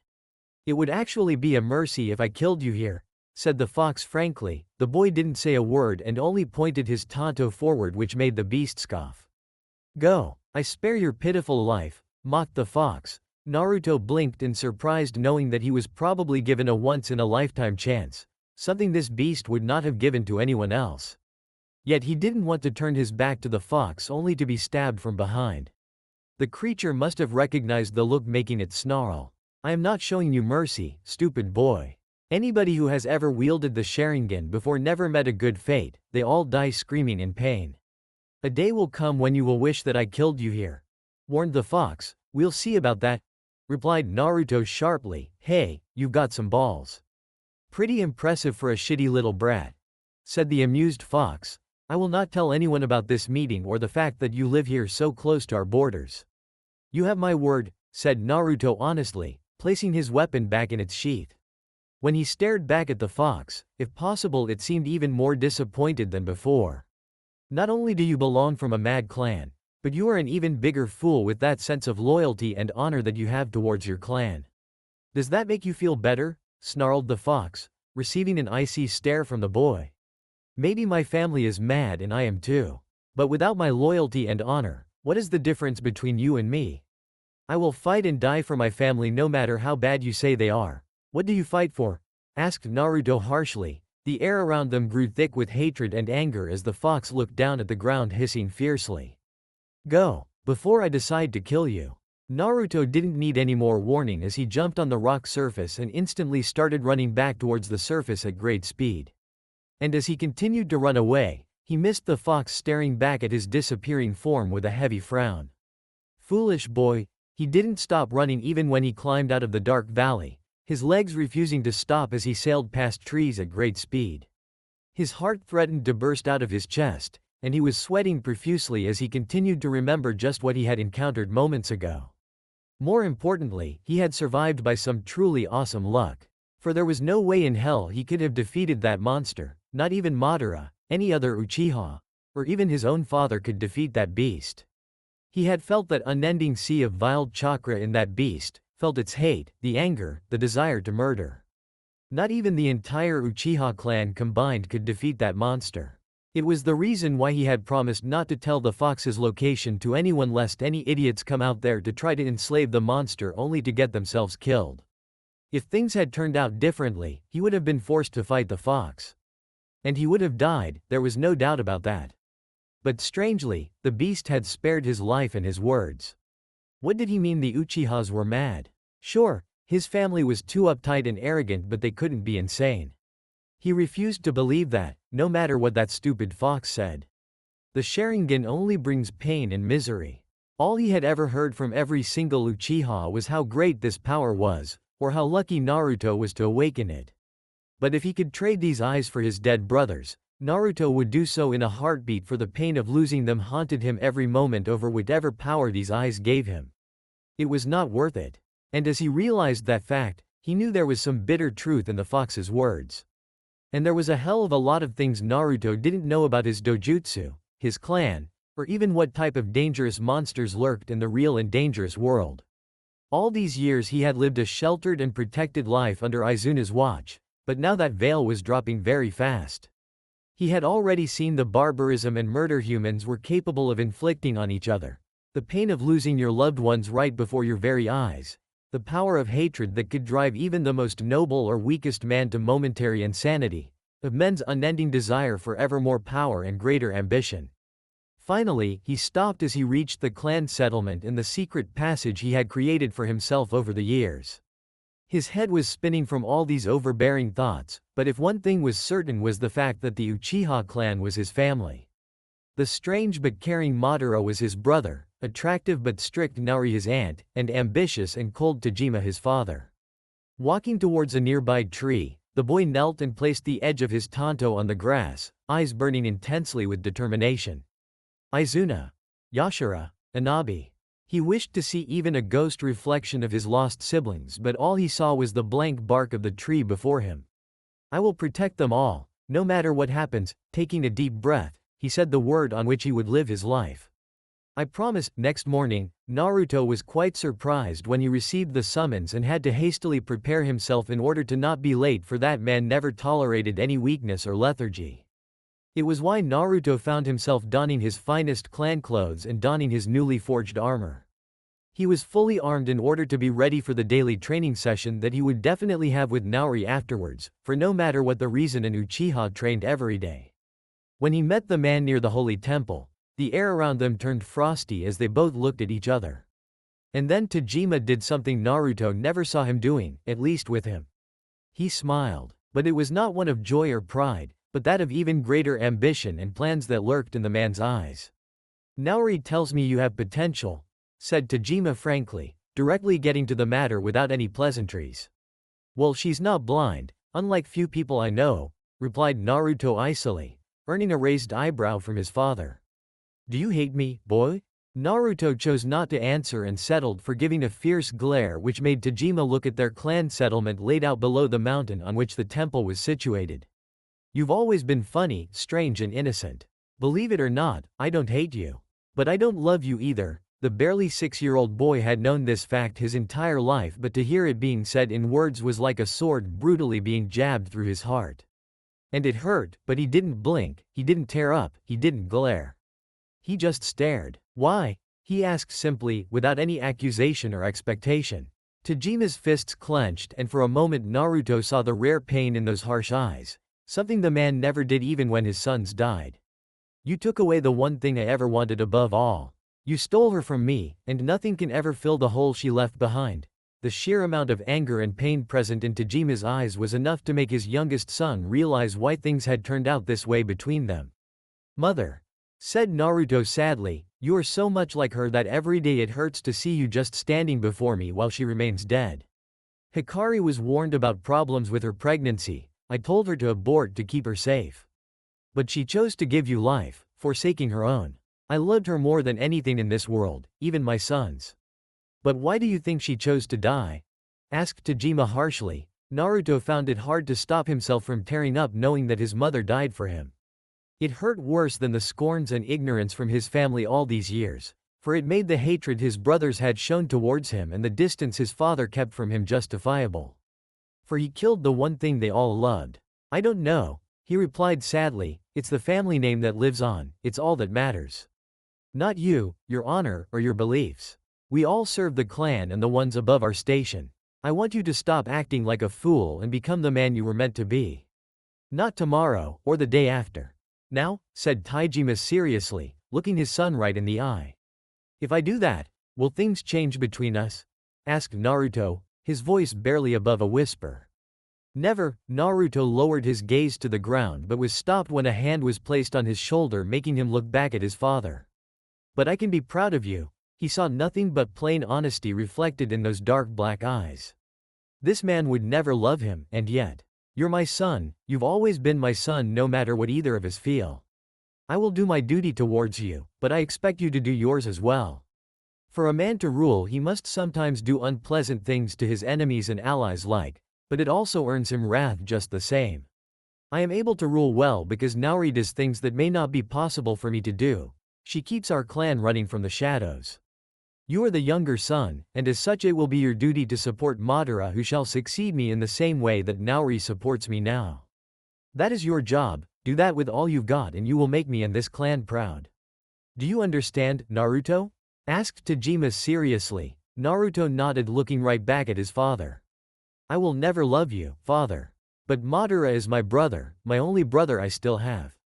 And there is nothing in this world that I wouldn't do for him," promised Naruto fiercely, earning a cold smirk from the older man. "You are an Uchiha, all right, but you will give me what I want." "No questions asked," demanded Naruto. "If it is within my power to give and if you do your duty well, then you will get all you want. I promise you that," said Tajima honestly, sparing a final nod. Tajima watched as his son walked away proud and tall. But he never saw the silent tears that fell from the young boy's eyes. Days flew away as quick as the wind, Weeks passed in the blink of an eye, turning into long months. All the while Naori had stood watching as the boy she adored changed right before her very eyes. Where once shined innocence and joy, was now replaced by a permanent harsh and grim gaze. When he once complained of reading and writing, but now he did what she asked him to without any questions. He did what he was commanded to without blinking an eye. He did one thing and one thing alone. He learned. She had never seen an Uchiha pour so much passion in their training before. Day and night he practiced until he collapsed from exhaustion. It was as if he was possessed by something that drove him forward and forward. In a span of 6 months, he who was once weak now stood as one of the finest water and lightning-style ninjutsu fighters. His genjutsu had become even more dangerous with his Sharingan, and while his taijutsu was average, unlike Madara, who was a monster in that arena. Naruto was the finest swordsman Naori had seen in the entire new generation of Uchihas. He was quick as the wind and flexible like a snake, and when he attacked he would carve his enemies in half. No hesitation, no fear, no mercy. He laughed, he joked, he smiled, but the light in his eyes was gone. And it broke her heart, for Naruto had been the only one who had shown her a new possibility the Uchihas could take. He was different, but someone had crushed his spirit in an irreversible way. She had tried talking to him, urged him to open up, but he was always made some silly excuses or said everything was fine. But it wasn't. She had confronted Tajima, for her brother could be the only one capable of reducing Naruto to this state, but all she had gotten in reply was denial of any involvement of Tajima in this matter. Naori knew it was a lie, but she had no proof, and her brother was difficult enough already. However, things were not so dark despite everything. For once in a while, she would catch a glimpse of the old and true Naruto, the kind and gentle boy around Madara. It made her happy to see those two get along better than ever. Madara, despite his busy schedule as clan heir, did his very best to spend time with his brother. Corrected his mistakes and always cheered him up, something which Naori could never do, much to her disappointment. And that was the only thing that gave her hope. She watched the boy seated beside her as they both observed the setting sun in the sky. "Are you afraid? Tomorrow is a big day for you," she said gently. "I am ready," he said, holding his new sword firmly in his right hand. He stiffened when a pair of gentle but strong arms wrapped around his chest from behind, followed by a deeply pleasant scent invading his senses as Naori laid her face next to his cheek. Naori. He still felt strange calling his aunt by her name, knowing it was not proper or respectful. But she had insisted to the point of bonking him on the head whenever he didn't do so. "Are you all right?" she asked worriedly. "I am fine." He winced as she pinched his cheek rather harshly, making him glare at her, but softened on seeing the look in her eyes. "What am I to you, Naori?" he asked, his eyes looking anywhere but at her eyes, afraid of her answer. "You're my nephew, my student, my friend." "Why do you ask that?" she asked with a frown. "Please don't lie to me. Just tell me what you really want from me. You didn't just spend all these months training me for nothing. I am the younger son, a spare, someone important like you would never bother with someone like me unless they want something," he said honestly. The slap that hit his cheek sent a tremors down his entire body, and when he looked back at her, Naruto couldn't help but flinch on seeing the raw fury and hurt in her eyes. "How dare you say that?" she hissed furiously. "Nothing is free in this world, Naori. Everybody always wants something, be they father, the clan, or you. Nobody cared about me for all these years, but now that I have the Sharingan and 3 of my brothers are dead, suddenly everyone starts taking an interest in me. All they want is my power and what I can do for them, maybe except for Madara. So please just tell me what you want," he requested, unable to hide his sadness. She stared wide-eyed at this child, unable to hide her shock or pain on hearing him say such cruel things. What pained her even more was the fact most of it was all true. "Naruto, you're my family. I don't need anything from you," she whispered, and flinched when he glared back. "You abandoned me." A faint memory of a 3-year-old young boy with tears in his eyes came haunting back in her heart. Even after all these years, she had never forgotten the hurt and pain in those young eyes, or the sight of that child crying himself to exhaustion in Izuna's arms as she walked away from their lives to fulfill the duty towards their clan. It had been the right thing to do, the necessary job to keep the Uchiha still in the game of power, but never had she thought the hurt it would bring to that one boy. She had thought him young, that he would forget her, but he never did. "The only thing I had in this world was Izuna and you. Then you just walked away, never looking back. You never loved me, did you? But it's okay. I killed my own mother and my brother, so it's okay. But why does it still hurt? He asked painfully, clutching his heart with his small hands.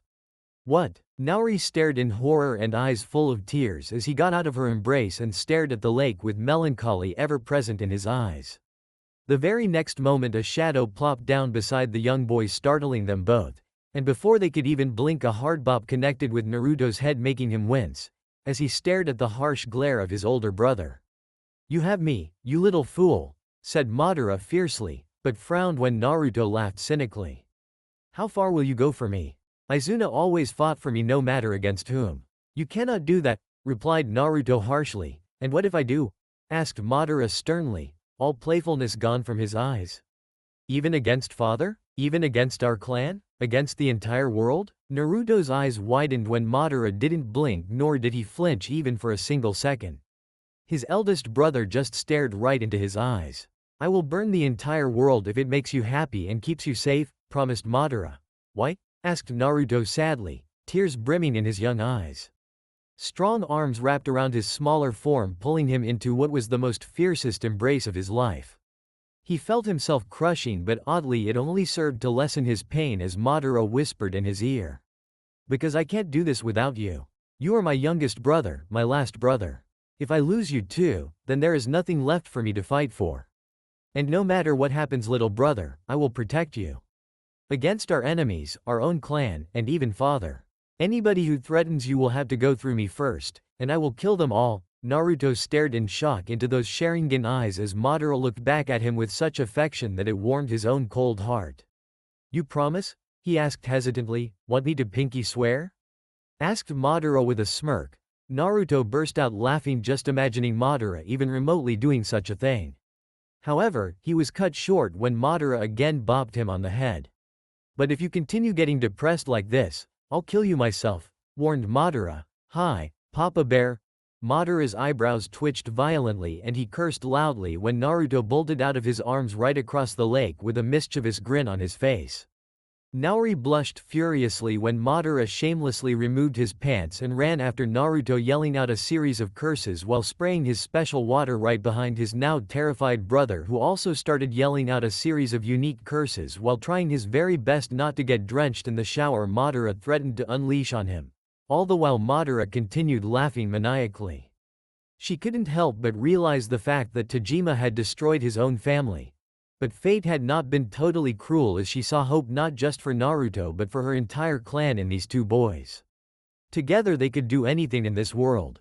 And maybe it was time for her to amend her own past mistakes and to cherish the one thing that truly mattered in this world. Family. She was fortunate enough to still have one in this cursed world of never-ending warfare. But those amends would have to wait as she settled for watching her amusing nephews bicker with each other. However, she had not missed the lingering darkness in them both. More so, in Madara's case, if that promise he just made was any indication. That boy was far more powerful than anyone in his generation or the several ones that came before him. One day he could possibly be powerful enough to even defeat the Senju. But in those powerful eyes, she had also seen a great weakness. Madara loved too much, and he truly cared about his youngest and last brother. Naori could only pray these two boys didn't lose each other, for the madness that would follow after such a calamity would destroy both the Uchiha and the world. Next day, the fateful day had come. Probably the most important one in the life of every Uchiha that ever lived. For it was today it would be decided whether they were one of the group or liabilities required to be cast aside. It was Naruto's judgment day. The young boy stood near the lake fully armed and ready with a determined look in his eyes. Almost the entire clan had gathered to watch his rite of passage. For not only was he a future possible clan leader if Madara or Tajima died, but he also had the famed Sharingan. And for many who had not witnessed that holy power in battle before, this was a golden chance. Conflict had reduced considerably after their critical victory over the Senjus 6 months ago, with both great clans taking a step back, leading to a strange momentary peace. Madara would still go out on small missions, but only with a small squad, leaving the rest of the clan to starve to see the Sharingan in battle. And now their wish would be fulfilled, but Naori knew it had only increased Naruto's problems. While he would have to face an established and recognized younger member of their clan, mostly near to his age in combat to either defeat them or at least show a fight worthy enough to be considered strong. That would make Naruto a true Uchiha and an adult despite being only 6 years old. It was a daunting task for every child, but Naruto stood strong because Madara was there watching him like a hawk. The presence of his older brother had stopped any whispering or jabs that were usually thrown at the fighters by the crowd. But everyone's eyes widened when a fully armed Tajima was the one who started walking towards Naruto. "Father, what is the meaning of this?" asked Madara furiously. "I will be his opponent," declared Tajima, earning gasps from their clansmen as murmuring began in the crowd furiously. "That is unfair and against the rules, father. Choose someone near his age just as the law demands," argued Madara, his temper rising at the injustice about to inflicted on his younger brother. Tajima glared. "I make the rules, boy. And you will obey me." Tajima and the entire clan flinched when in the blink of an eye there was a sword placed at the clan head's neck by none other than Madara himself, who had pure murder shining in his eyes. "Long have I watched you inflict injustice on him." "Not anymore," promised Madara, "you fool. Can't you see that I am doing this for you? I'll give a good show to make sure he passes, but also show that he is not as strong as you. The clan cannot be divided between two brothers. Only you shall lead the clan and not him," hissed Tajima angrily. "Naruto will never betray me, nor has he ever desired power," said Madara confidently, staring right into his father's cold eyes. "Foolish boy. Maybe your brother doesn't want that, but if he proves himself strong today, then his followers will grow day by day. There are already many in the clan that admire him, and they will one day push Naruto to overthrow you if only to satisfy their own goals. That kind of rivalry will tear the clan apart, and I will not have that. I know the game of power better than you, so fall in line. This is my final warning," said Tajima icily, ready to thrash the boy if he persisted. But Madara didn't relent as his Sharingan activated. Naori was already moving towards her brother and nephew to stop the conflict while the crowd grew only more entranced by the spectacle. "I will fight him." To everyone's surprise and Madara's horror, it was Naruto who said that by unleashing his sword and pointing it at his father. "Naruto, this is my fight, Ni-san. Believe in me," he requested, staring gratefully at his perplexed older brother. Much to Tajima's surprise, Madara lowered his sword but didn't walk away without a warning. "If you do him injustice, then consider my support towards you gone." Tajima was about to discipline the insolent boy, but Naori's pleading eyes and the stares of the entire clan stopped him. Already Naruto was corrupting the obedient and loyal Madara, and he could not have that. With fury burning in his eyes, Tajima walked towards the battle arena as both him and his son took up positions across the lake. "Try not to dishonor our family," warned Tajima, and was further irritated when Naruto smirked. "Could say the same thing about you, old man, this insolent brat." Without warning, Tajima attacked. Kaden. Gokakyu no Jutsu, fire release, great fireball technique. A massive raging fireball was unleashed by the Uchiha patriarch, sending it right at his young son, burning water in its way, making steam rise. Madara held his breath when Naruto simply brought his sword forward, making it glow in chakra. The older brother saw Naori smirk proudly. The next moment Naruto vanished in a swirl of leaves. Shunshin. Madara's eyes widened as through his Sharingan he saw Naruto literally carve the fireball in half with his sword and vanish out of the flaming aura with such speed that made Tajima gawk. And he was not done. Sharingan blazing, the boy weaved his hands through an intricate set of hand seals at lightning speed. Sushin. Suiryuden no Jutsu, water release, water dragon bullet technique.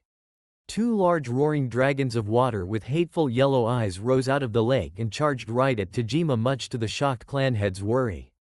But experience kicked in as at the last moment Tajima made a hand seal, substituting himself with a nearby log that was available near the shore just in time as the water dragons tore through his position. Naruto whirled backwards, bringing his sword forward to clash against his father's steel as the man now appeared behind him with a fast shunshin. And Tajima made his first mistake. For a brief second he glared hatefully right into Naruto's eyes that now burned with an active Sharingan. The clan spectators gasped when Tajima froze as Naruto disarmed him, followed by beheading the man swiftly, only for him to turn into smoke. Shadow clone. Even with their Sharingan gone, The Uchihas were able to maintain their dominance across the world due to their skill in the ninja arts. One of their finest traits was their great prowess with ninjutsu, which had led to the development of many powerful techniques. The Shadow Clone was one of them. Only a handful of their clan could perform this forbidden jutsu, and even they could do it to a limited extent. But Naruto's family had always produced the strongest warriors among their clan. It was why they were the leaders and the others followed them. And while Tajima didn't have the Sharingan, it didn't diminish the fact that he was a powerful and dangerous shinobi. Naruto turned back and saw the real Tajima waiting for him with a proud smirk on his face. The son prepared himself as his father raised 2 fingers, making 4 Mizu Bunshin rise out of the lake. All armed and possessing the same bloodthirsty grins on their faces with the intent of putting their enemy in his right place. And then the clones charged. Naruto charged back. Madara was hardly grinding his teeth watching his father use so much power against Naruto, but surprisingly the young boy was holding up quite well. In fact, if the admirable and proud glances from their clansmen was a proof. Still, it didn't make the older brother any less worried. However, he blinked in surprise when Naruto unleashed sparks of lightning from his left hand as he came near the water clones, making them scream. Within a second, Madara watched with his active Sharingan that his brother's sword carved through the paralyzed clones like butter, making them die. And then the boy jumped high in the air with a ferocious battle cry descending down on the real Tajima. The brutal kick he received across his gut stole every ounce of air out of the boy as Tajima smirked. But the gesture soon vanished when the Naruto he just kicked dissolved into water. Mizu Bunshin. He copied my jutsu but without any hand seals, and when? More importantly, where is he? Thought Tajima quickly. He gasped when something sharp tore through the backside of his legs as the real Naruto emerged from the lake with his sword now stained with his father's blood. Tajima angrily whirled back, ready to pummel the insolent boy, only to have him easily evade the attack. Damn his Sharingan. While he was glad that his clan had the prestigious power back, it didn't change the fact that right now Tajima felt a slight disadvantage towards himself as his son continued to evade his attacks. He's trying to tire me out or waiting for an opening. When he gets one, he'll strike with his impeccable speed. Clever boy, but it ends now, thought Tajima seriously. He was already blurring through the hand seals of one of his most dangerous moves when a shadow appeared between them. Naori firmly grabbed Tajima's hand and stopped Naruto's own sword from attacking any further with the help of a kunai. Enough, she commanded icily. The fight is not over, said Tajima coldly, only to receive an equally cold look from his young sister. It is over, she ordered. Are you defying me? Asked Tajima in shock. I will not permit you to slaughter a child to satisfy your ego, Tajima.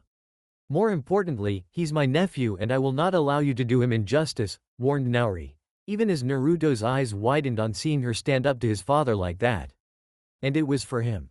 The next moment Madara also jumped in between, and while he had not raised his sword like before, he looked ready enough to make a move if their father persisted. He proved himself, father. Much better than most Uchiha ever have. It's done, said Madara seriously. Tajima heatedly glared at these two and then back at Naruto, who stared back at him calmly. The boy still looked ready enough to fight but was holding himself back, deferring to whatever decision the adults would make. Then the clan head also saw the crowd, and in their eyes he saw pure admiration and pride for Naruto. All of them were also tense, waiting for the next move, which finally made Tajima sigh. He placed his sword back on the scabbard on his back and saw Naruto do the same. Father and son both walked towards each other as Naori and Madara lingered nearby just in case if things got out of hand again. Kneel. The boy obeyed and respectfully got down on one knee as Tajima removed his sword again and tapped twice on the boy's shoulder. Naruto, of the Uchiha Clan, you have successfully passed the rite of passage and I hereby welcome you as a full-fledged adult member of our prestigious and noble clan. Make us all proud, commanded Tajima. Naruto thumped his clenched fist across his armored chest and looked back at his father with determination and pride burning in his eyes.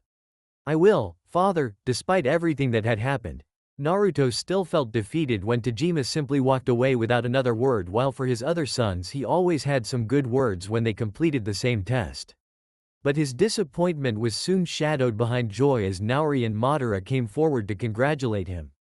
And when Madara uplifted him on his shoulders cheering for him, With a smile, Naruto watched their enthusiastic clan cheer back. It was a good day.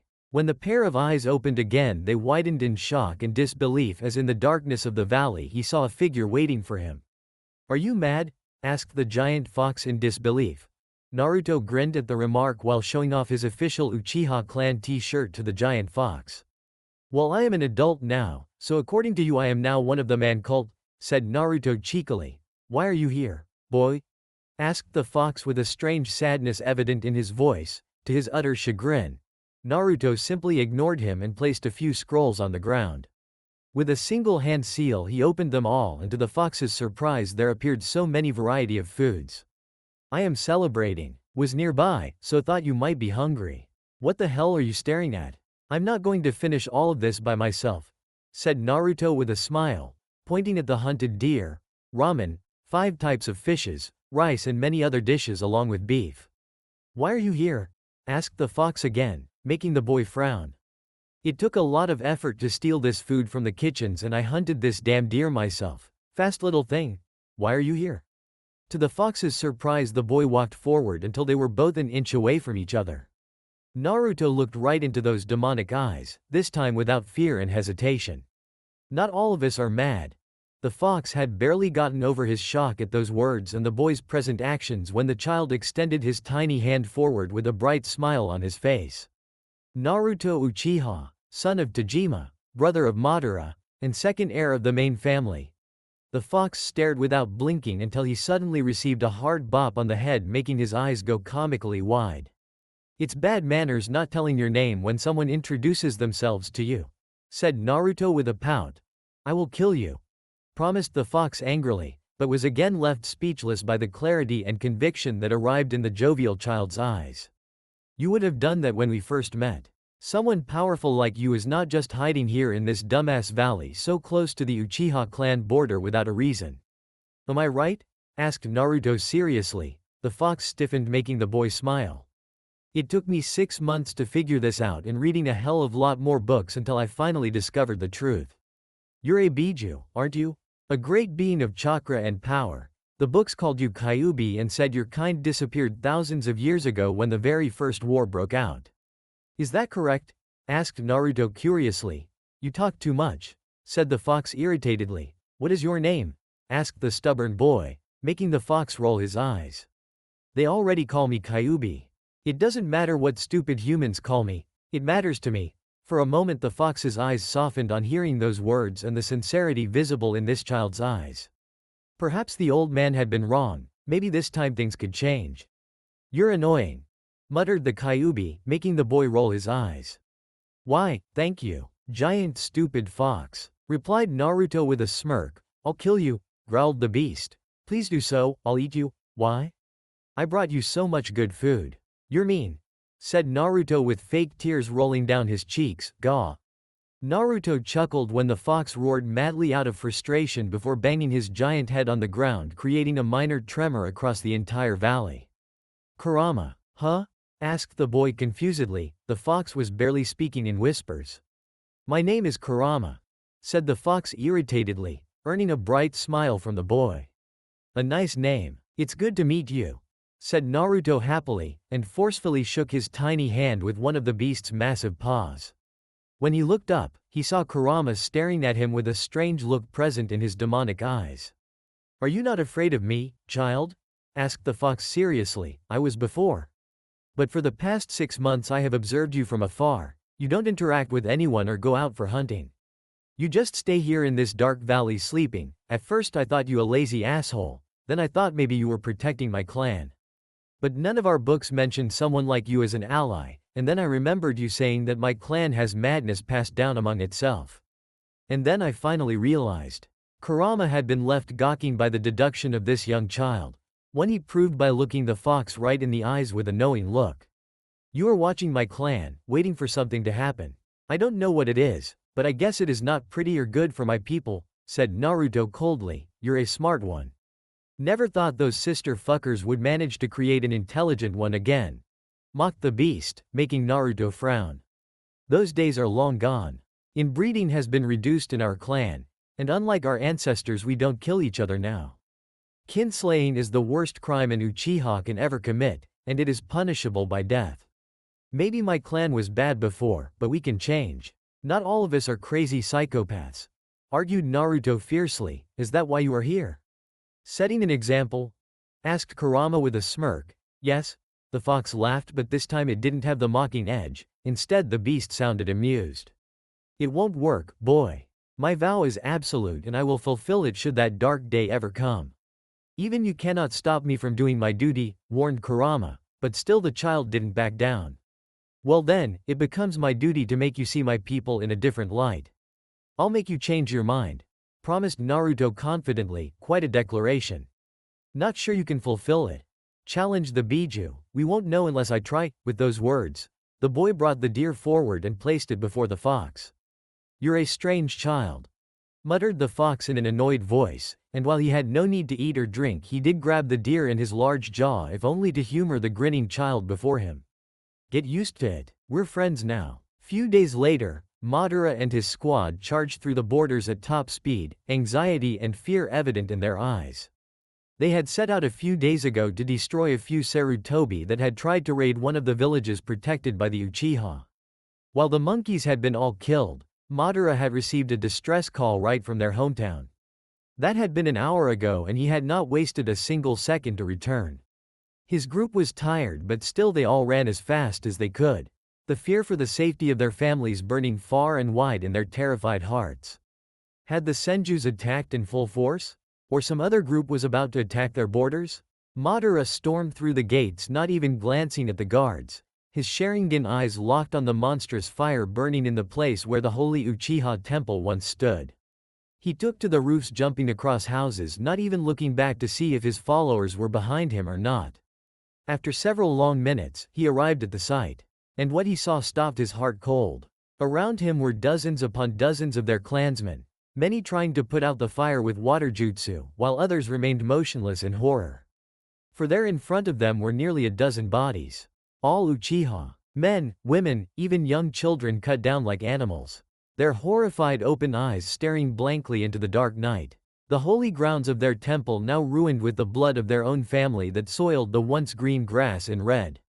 And in the middle of the massacre was the person being glared upon hatefully by the entire clan. The young boy of 6 sat in a wooden chair with his blood-stained sword in his hands. His Uchiha attire soiled with the blood, flesh and dirt lying around him. Madara stopped breathing when a pair of familiar eyes looked back at them all. But where there was once joy and innocence lay a fully activated Sharingan with 3 bright tomos. And when those same haunting and terrifying eyes so full of darkness looked back at him, Madara could only say one word. Naruto. Chapter 4. Identity. Madara couldn't move nor could he breathe, watching his young brother sitting in the midst of the massacre with that blood-stained sword in his hands. Time seemed to have stopped for the elder sibling, as neither the sight of the dead bodies of his clansmen or the chaos happening all around bothered Madara. All he could care and focus upon was the look in his brother's eyes. This was not the same brother so full of joy and innocence. One who was far more honorable and kind than most Uchihas of this generation. No, the person sitting in that chair was someone else. For in those eyes, there was hidden unspeakable horror and immeasurable pain. It could be hard to discern behind the dark glare the young boy was currently sporting, but Madara knew him better than everyone else present here. Knew that his brother was stronger than every one of them, both in strength and character, despite all the evidence that said otherwise. Nearly a dozen Uchiha guards fully armed marched towards the alone boy, but all stopped when the blood-stained Naruto Uchiha rose from the chair. Stop before I kill you all, warned Naruto, without a single hint of emotion in his voice.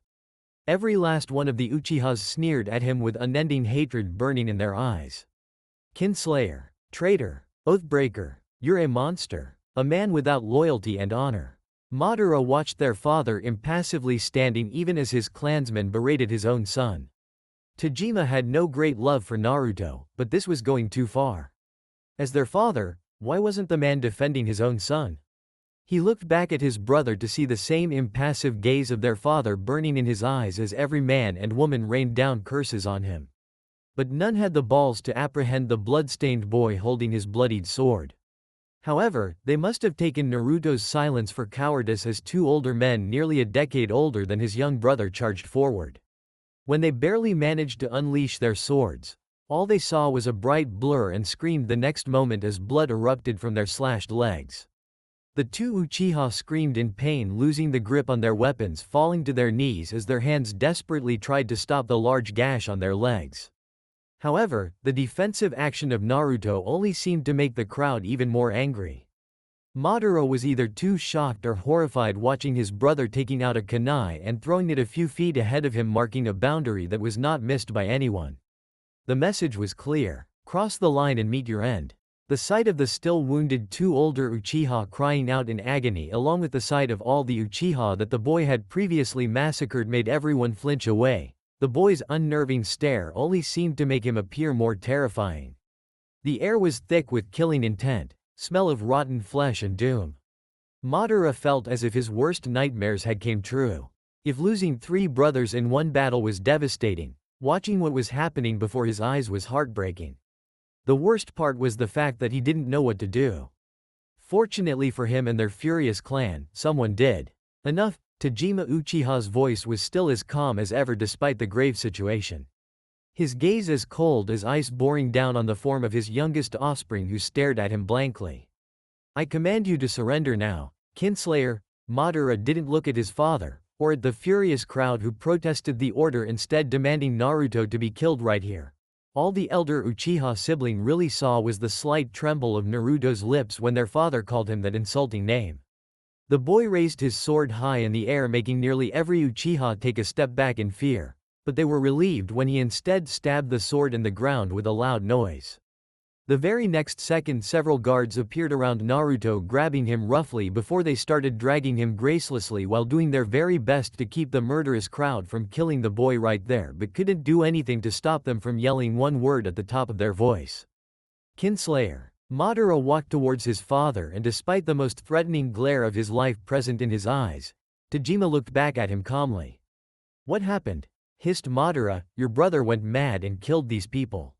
Now I have to sort out this mess." "Rendering justice," said Tajima with mild irritation, as if he was the least bothered about Naruto's fate or what this meant for the boy's future.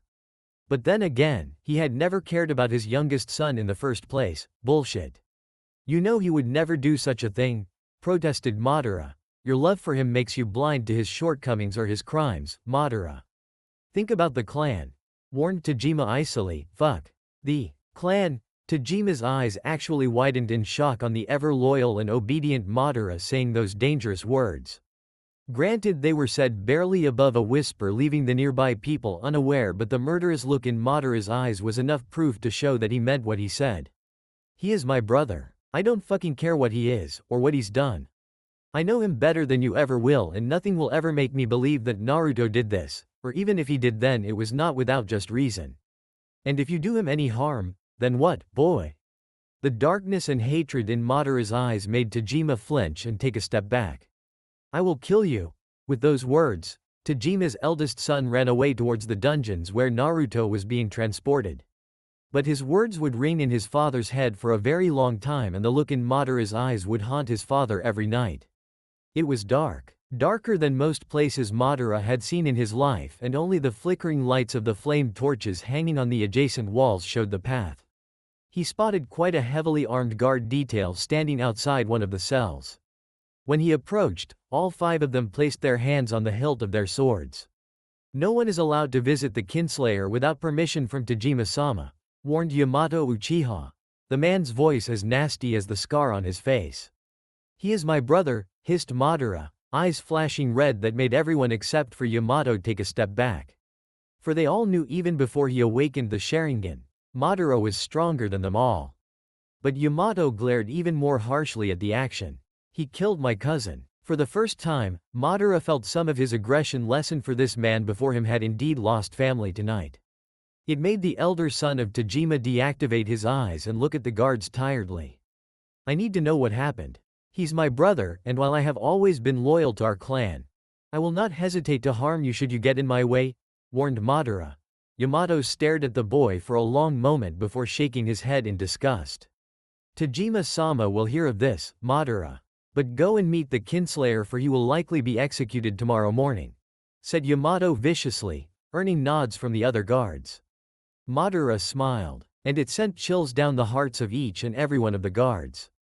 "You are free to try." They got out of his way and opened the wooden door protected by seals that never allowed any prisoner to ever break free.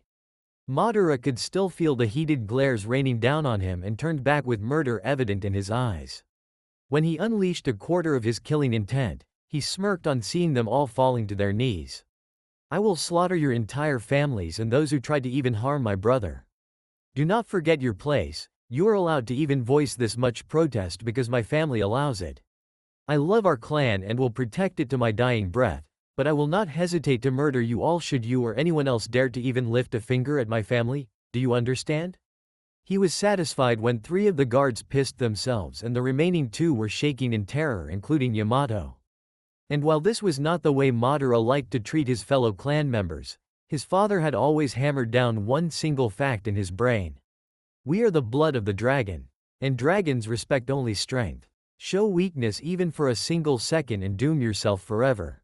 Madara's family had retained leadership for centuries in their power-hungry clan only because of the fact that they were the strongest. And while they had done their best to make the clan flourish, his ancestors had also protected their own families against enemies and allies alike no matter the cost. And he intended to do just that. When he entered the cell, it was even darker than the corridor, so he was forced to grab a flame torch from outside and shut the door right in the faces of the still terrified guards. A pair of red eyes stared back at him from the now vanishing darkness. Madara couldn't stop himself from hastily walking forward and enwrapping his brother in a fierce hug, uncaring of the fact that the young boy was soaked in blood.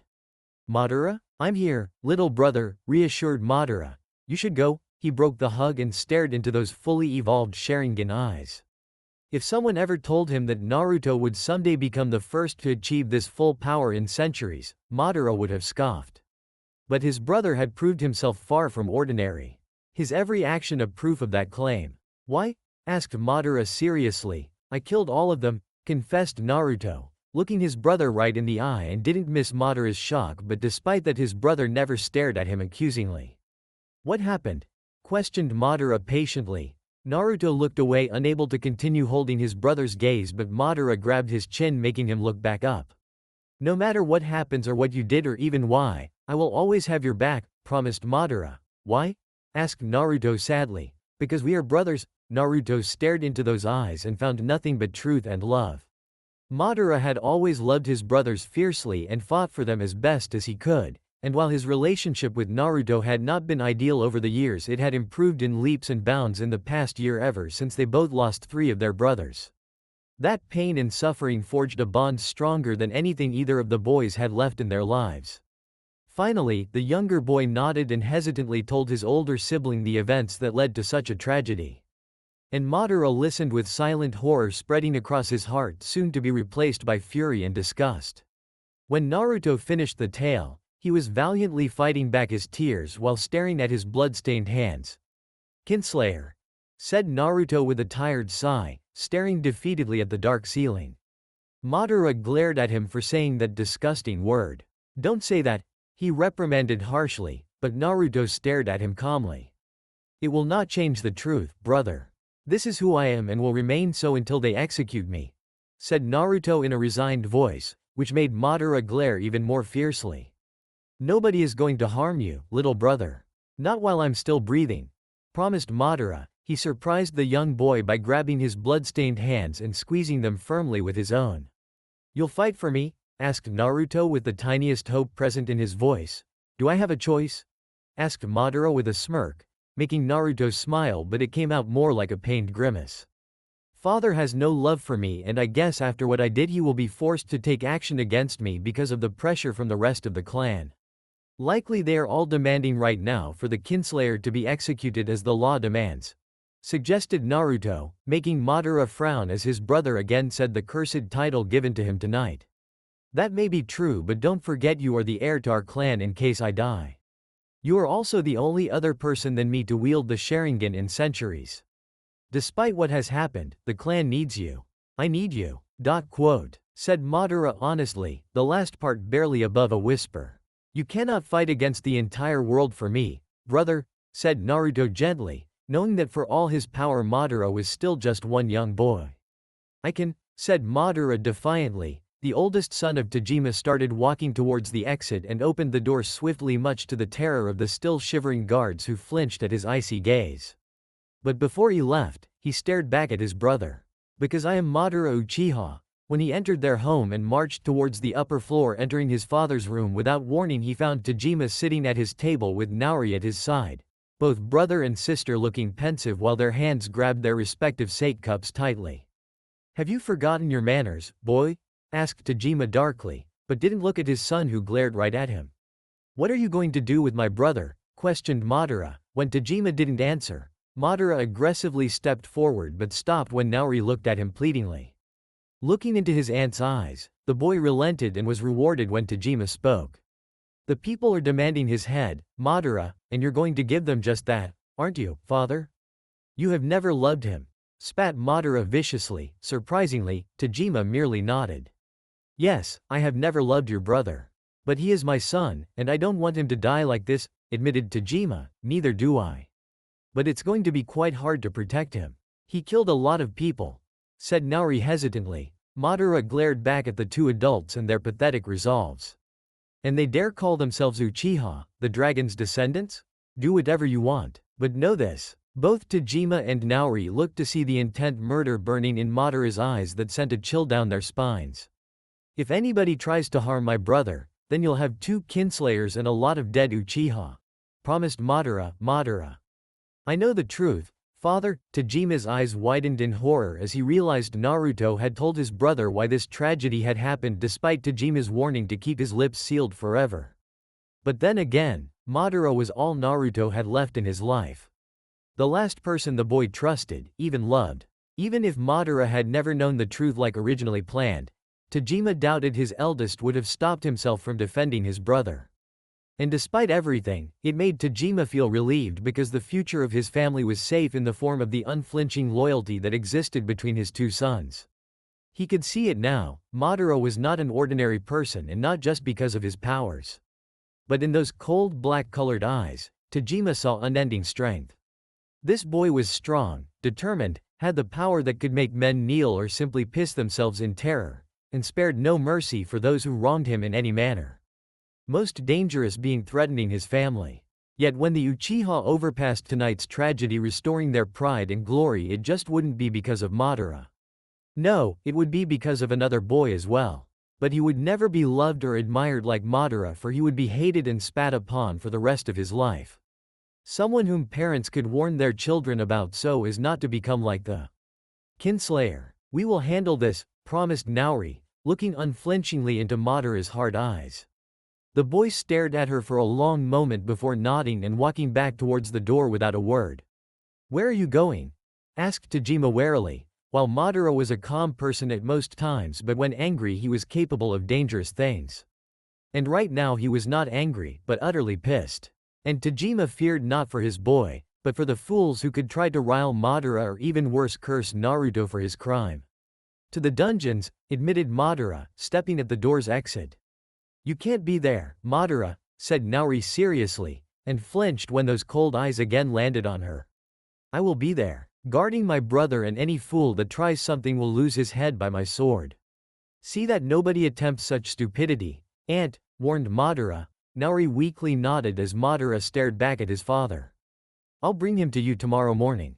Call the elders and the council, I'd like to address them, said Madara frankly. They won't listen to you, said Naori honestly, for even if he was a strong fighter, Madara was still a young boy, at least to the ones older than him. He gave her a chilling smile in return. Then I'll cut off their useless ears. Next day, when Naruto entered the impromptu meeting chamber organized within his own mansion, he saw all the elders and other council members of their clan present. Most of the council was comprised of various smaller families with wealth or having the most powerful fighters.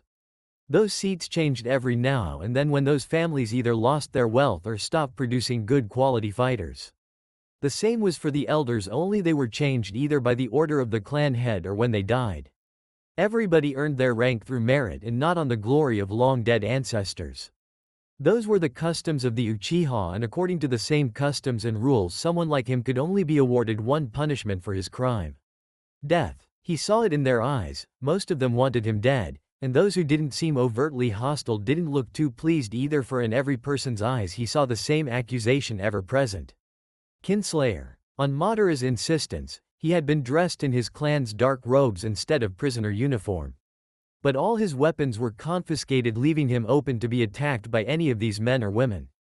But he doubted such a thing could happen in the presence of his father and aunt, or because of the fact Madara stood ahead of him like a bloodhound. He stared at his oldest brother and couldn't help but be grateful to him. Because when everyone turned their backs on him, Madara stood by him. Even after knowing the real truth of why he did what he did, Madara never changed his opinion. Naruto had always known his brother was the stronger fighter, but now he knew another fact about his sibling. Madara was a better man than him. Whatever his fate today, he was proud of his brother, and if somehow he survived, he vowed to stand by Madara no matter what happened. For his brother, he would do anything, for he was all Naruto had left. Finally, Tajima broke the heavy silence. "Naruto Uchiha, you have been accused of killing your own clansmen. What do you plead?" asked Tajima directly, cutting short any unwanted pleasantries, for no person was in the mood for that. "Guilty." The chamber would have exploded in anger had Tajima not raised his hand, silencing the rest. His father might be a cold man, but he was respected and feared nonetheless by the rest of the clan. "Why did you do such a thing?" asked Ayato Uchiha, an elder who had lost an eye fighting for their clan along with both hands. Everyone waited for the reason behind such a gruesome massacre, but the young boy remained silent. Madara clenched his fists tightly as the glares got even more worse. He wanted nothing more than to punch them all, for they had no right to stare at his brother like that. Not after what he did. But he also knew in Naruto's silence was the salvation of his clan, who had just started to regain their lost glory. "We should execute the kinslayer," voiced Hotaru Uchiha heatedly, having lost her younger brother by Naruto's sword. "He has confessed his crime and the law is clear in this matter." Tajima-sama, pointed Atami Uchiha calmly.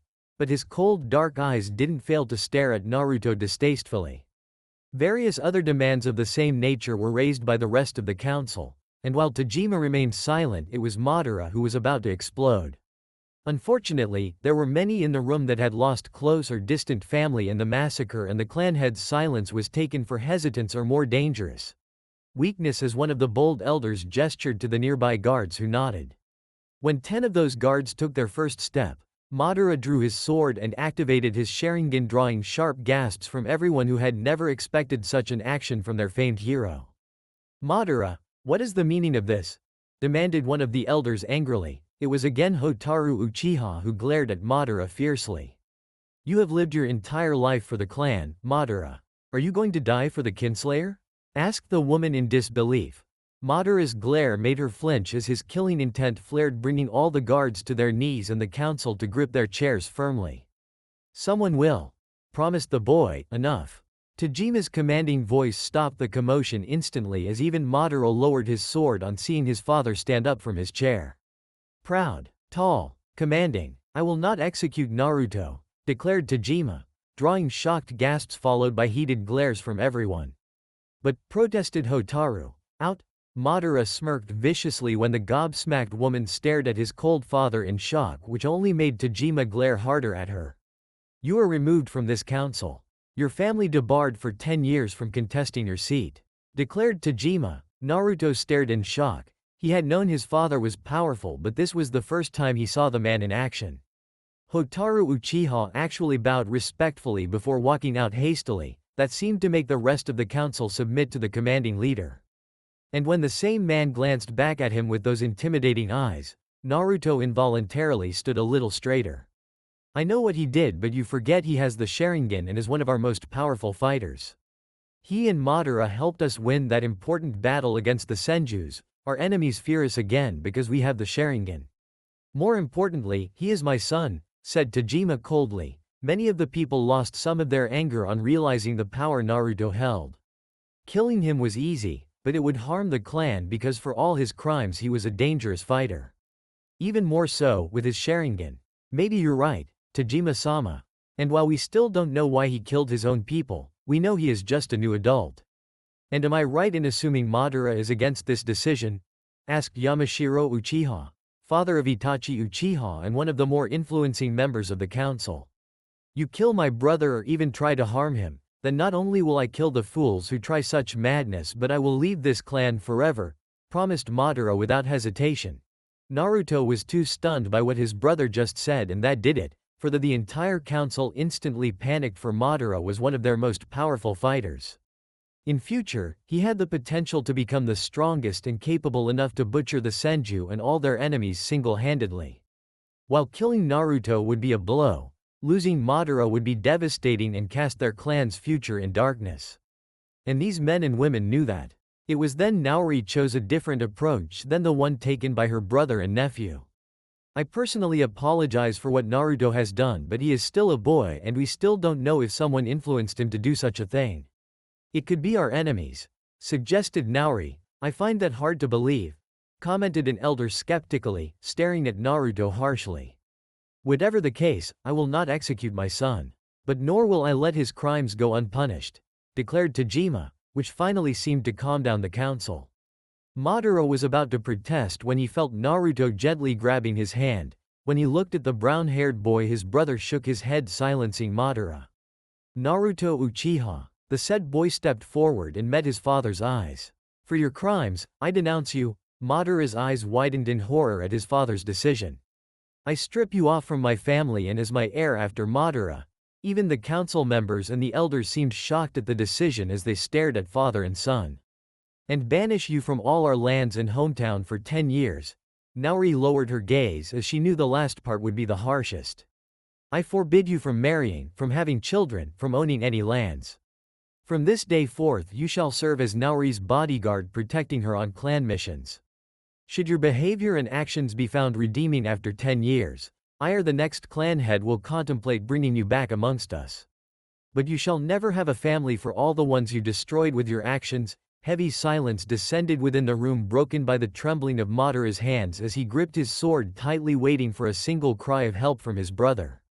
For this sentence was worse than death. It was a curse aimed to turn a man's life into a living hell. But even as his anger boiled over, Madara watched. Most people in the room seemed quite satisfied with the judgment, for they now understood that killing Naruto was indeed a merciful action which would never heal their wounds. But this, it would make the boy suffer every day of his life, his every moment a living hell. And despite it all, he would still remain an Uchiha, ready to be used for their clan's purposes. Madara walked towards his brother and grasped his shoulders, making the young boy look at him. You don't have to do this. I do, answered Naruto sadly. Why? They don't deserve your loyalty, said Madara fiercely, earning a nod from his brother. I am not doing this for them, confessed Naruto. Then why? For Izuna. For our brothers who died so that this clan could live and flourish. I promised them that I would protect what they gave their lives for, no matter what happened. And I will keep my word, said Naruto seriously. Madara was proud and heartbroken at the same time at his brother's decision. But the pain, said Madara sadly, receiving a forced smile from Naruto. As long as I have you, I don't need anything else. A lone tear fell from Madara's eyes as Naruto stepped forward and knelt before their father. I accept. As he said those faithful words, in his heart the young boy knew his life would never be the same. 2 weeks later, Naruto stared at the lake in front of his family home, a place he had known his entire life, where most of his happy as well as sad memories were made. He looked at the training yard and the small forest surrounding the mansion where he and his brothers used to train together. He looked at a lot of things, each with specific memories attached to them. Currently wearing his clan gear, he was ready to depart from his only home for a very long time. Perhaps forever if he couldn't manage to survive until it was time to come back. If such a time ever came.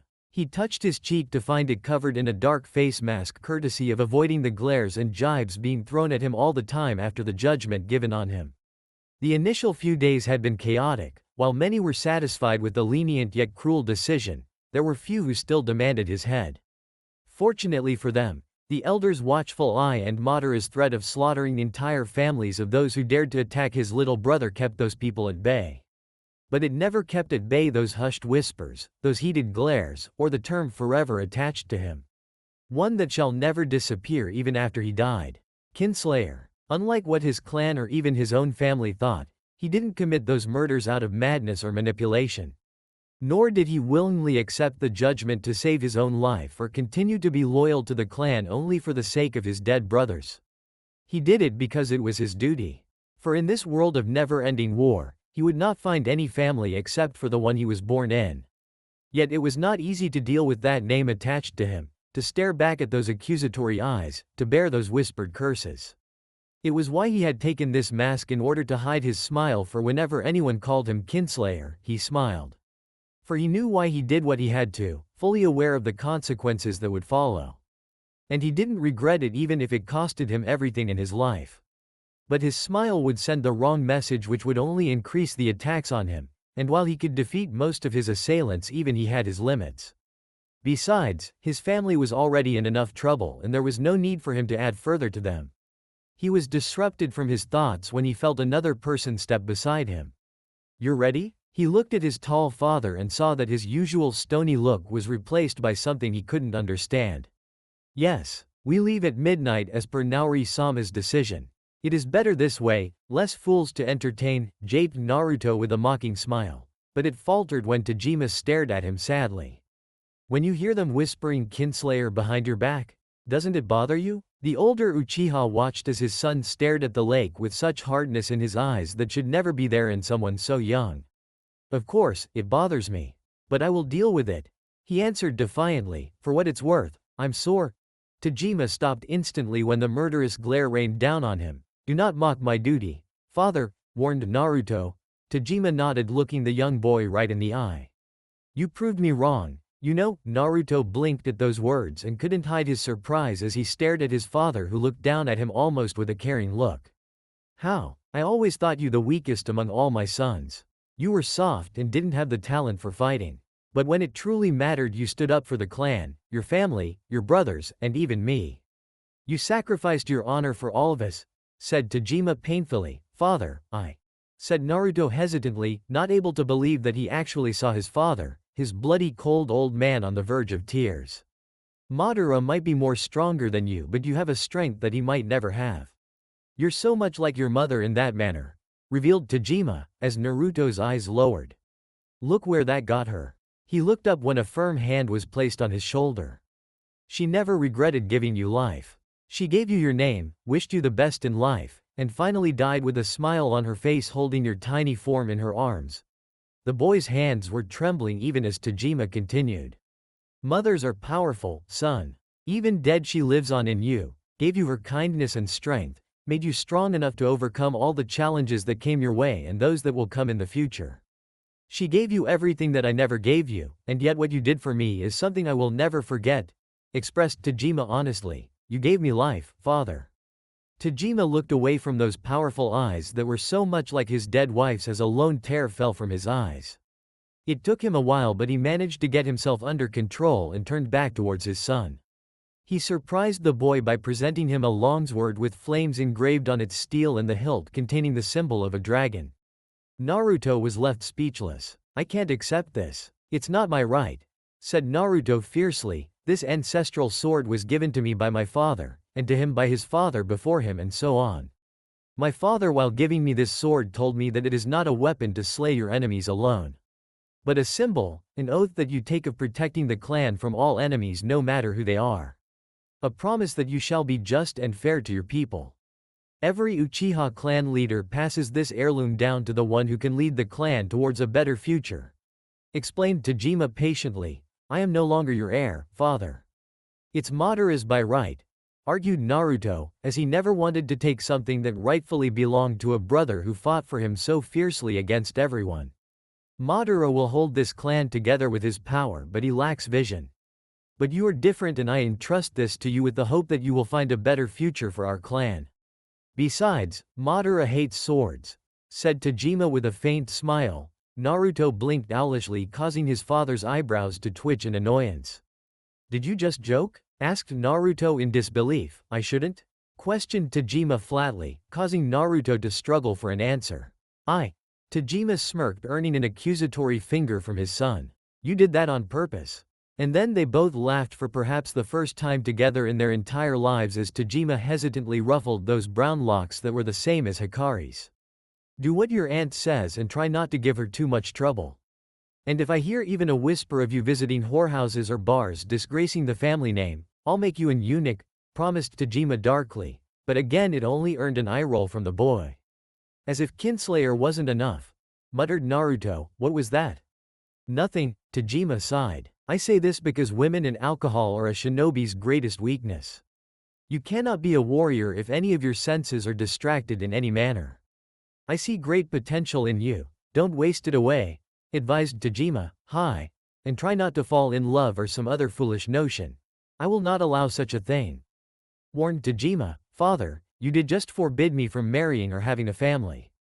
It will only be more painful if I commit an even bigger folly knowing that I cannot change my fate, said Naruto tiredly. The bop he received on the head nearly made his eyes pop out.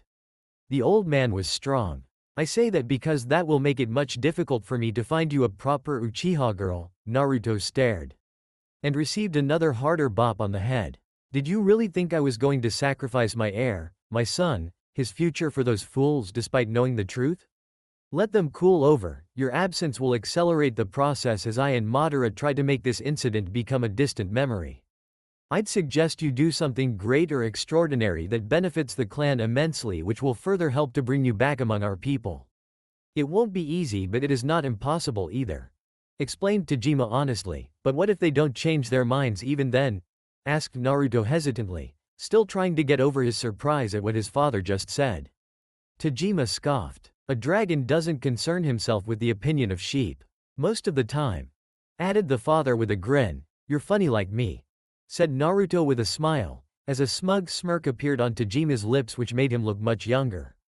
You didn't get all good things just from your mother alone, scolded Tajima, but without the usual heat present in his tone. When Tajima presented the sword, Naruto accepted it respectfully and saw the man smiling proudly. I will make this right, son. My only regret is that it took things to go this south to make me understand you, confessed Tajima, quite ashamed of his earlier treatment of his son all these years. His pain over the loss of his wife made him blind to the diamond she had left behind. And even if the entire clan today spat upon his son, Tajima was proud of him. Better late than never, father. The boy offered his hand with a roguish grin and a kind look in his eyes, lacking any accusation for all Tajima had put him through. It only made the older Uchiha feel more guilty as he knelt down and hugged the boy, who stiffened, having never experienced such affection from his father. And he said those words that Uchiha Naruto had yearned for all these years. I'm proud of you, my son. Once he had walked these streets oblivious to the people around him. Most never recognized him, the few who did usually never bothered to greet him, for his own family had shown no interest in him back then. But when he won the battle against the Senjus, awakening the Sharingan, everyone respected him overnight. As needy as it sounded, he had enjoyed that attention. Even now he still garnered the same attention. But where once there had been respect and pride behind that was now replaced by scorn and utter loathing in those eyes. They all hated him, Kinslayer. He could hear the whispers no matter how low they all spoke. They didn't say anything and only glared when he was in front of them, but as soon as his back was turned, they whispered. And he smiled, walking even more tall and proud, which only seemed to infuriate his fellow clansmen. As he looked into their hateful eyes, those haunting words came back in his heart. The ones he had heard on that night, the ones that made him raise his sword, killing every one of his clansmen in sight. The same words that led to him becoming what he was, that led to all these people judging him as if he was the worst shit ever to be born in this noble clan. But he reminded himself that this was his choice. And now he had to bear it. One of the older women spat at his feet, receiving a mocking bow in return from him. A middle-aged man gave him the finger, earning the same gesture from him. A child younger than him threw a small pebble at him, which he easily avoided, and stared at the gathered mass of people with amusement shining in his eyes. Is that all? I would think the blood of the dragon are more capable than that, teased Naruto. He smirked when every one of them flinched and glared harder at him. Yet they parted away, clearing a path that led towards the gates of their town. If one thing was certain about his clan was the fact that they all followed orders and believed firmly in obeying those above their station. Even if those orders were not to their liking. It was those orders that allowed him to walk in these streets and not be mauled to death. But that fate would have been much kinder and quicker than the utter loathing in the eyes of his people. There was a time when he had many followers and people who looked up to him. But now they were all gone. And as he walked through the streets leading towards the path outside their town, he felt so alone. When those pair of demonic eyes opened again, he had expected a lot of things, but to his utter surprise, it was sadness that he saw in the beast's eyes. Kinslayer. Naruto bristled at that name, having not expected even the fox to call him that, much less even know what happened that led to him being disgraced.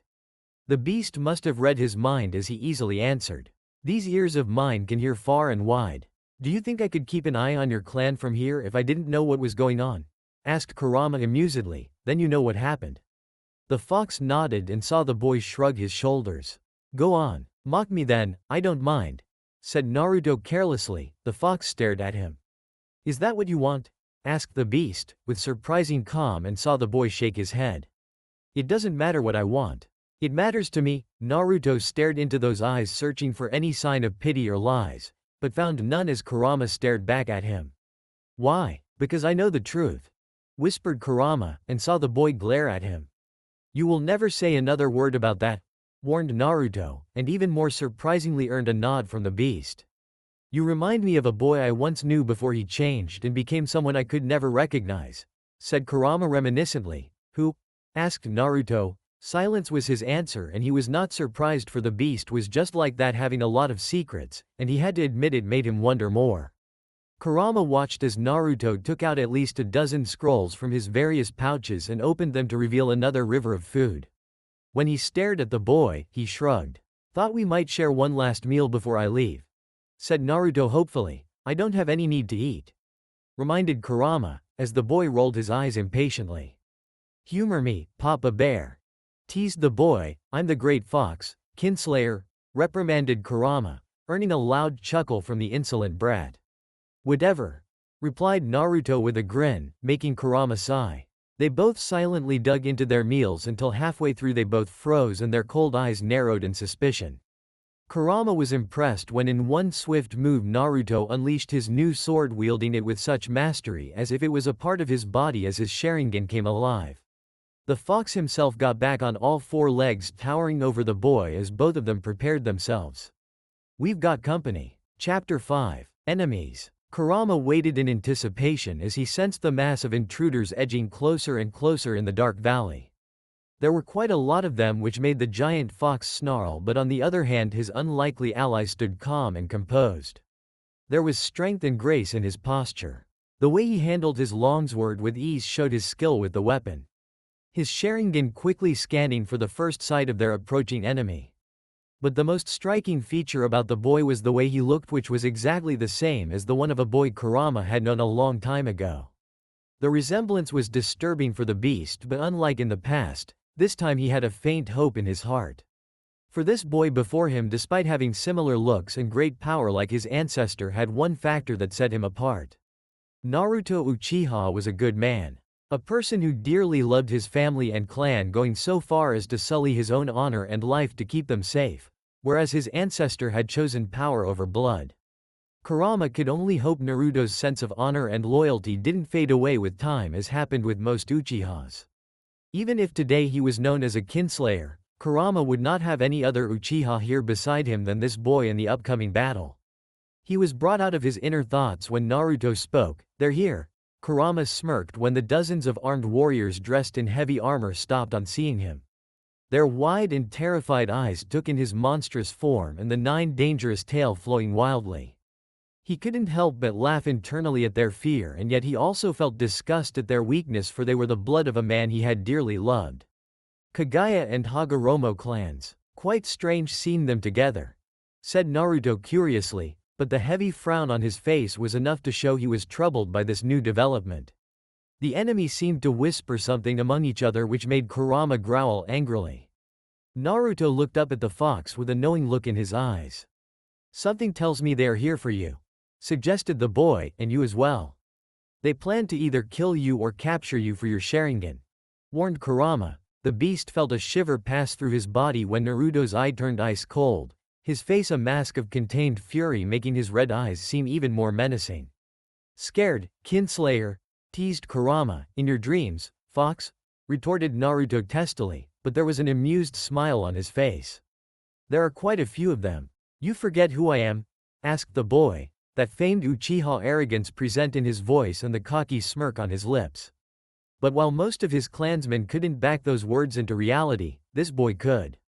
The fox surprised his unlikely ally by simply sitting back on the ground with a nonchalant grin on his beastly face. "Go on, humor me," Naruto smirked. "I don't work for free, fox." Something between amusement and curiosity quickly passed through the Biju's eyes as he narrowed his eyes at the statement, but quickly made his decision nonetheless. "You're interesting, Kinslayer. Show me what you've got first," challenged Kurama, earning a mocking bow from the young boy. "I am your humble servant, Papa Bear," teased Naruto. Kurama snarled angrily on that ridiculous nickname, but before he could retort back with a fitting reply, Naruto stepped forward towards the approaching enemy force. The enemy made their intention clear when they charged ahead with thunderous battle cries, their various weapons screaming for blood. Kurama's eyes slightly widened when he saw Naruto flex his sword, pouring his chakra into the blade making it glow bright blue. He knew this sword, remembered the one who had made this weapon and used it in every battle. Never once had this blade been broken. And now watching that same sword being wielded by this brown-haired boy with heavenly fair skin and delicate features along with that famed Sharingan removed the last doubts from Kurama's mind. "Indra, even dead you still live on. It seems this time you are truly reborn in this boy." Kurama had felt something distinct in Naruto the first time he encountered the boy by accident. He was different. His features, his chakra, his skills. When the boy spoke of his family, of his dead brothers, Kurama had found the same love and affection in this boy that Indra once had for his own family before things went horribly wrong. Naruto adhered to the same sense of duty and loyalty which Indra had developed in his own house, the Uchiha.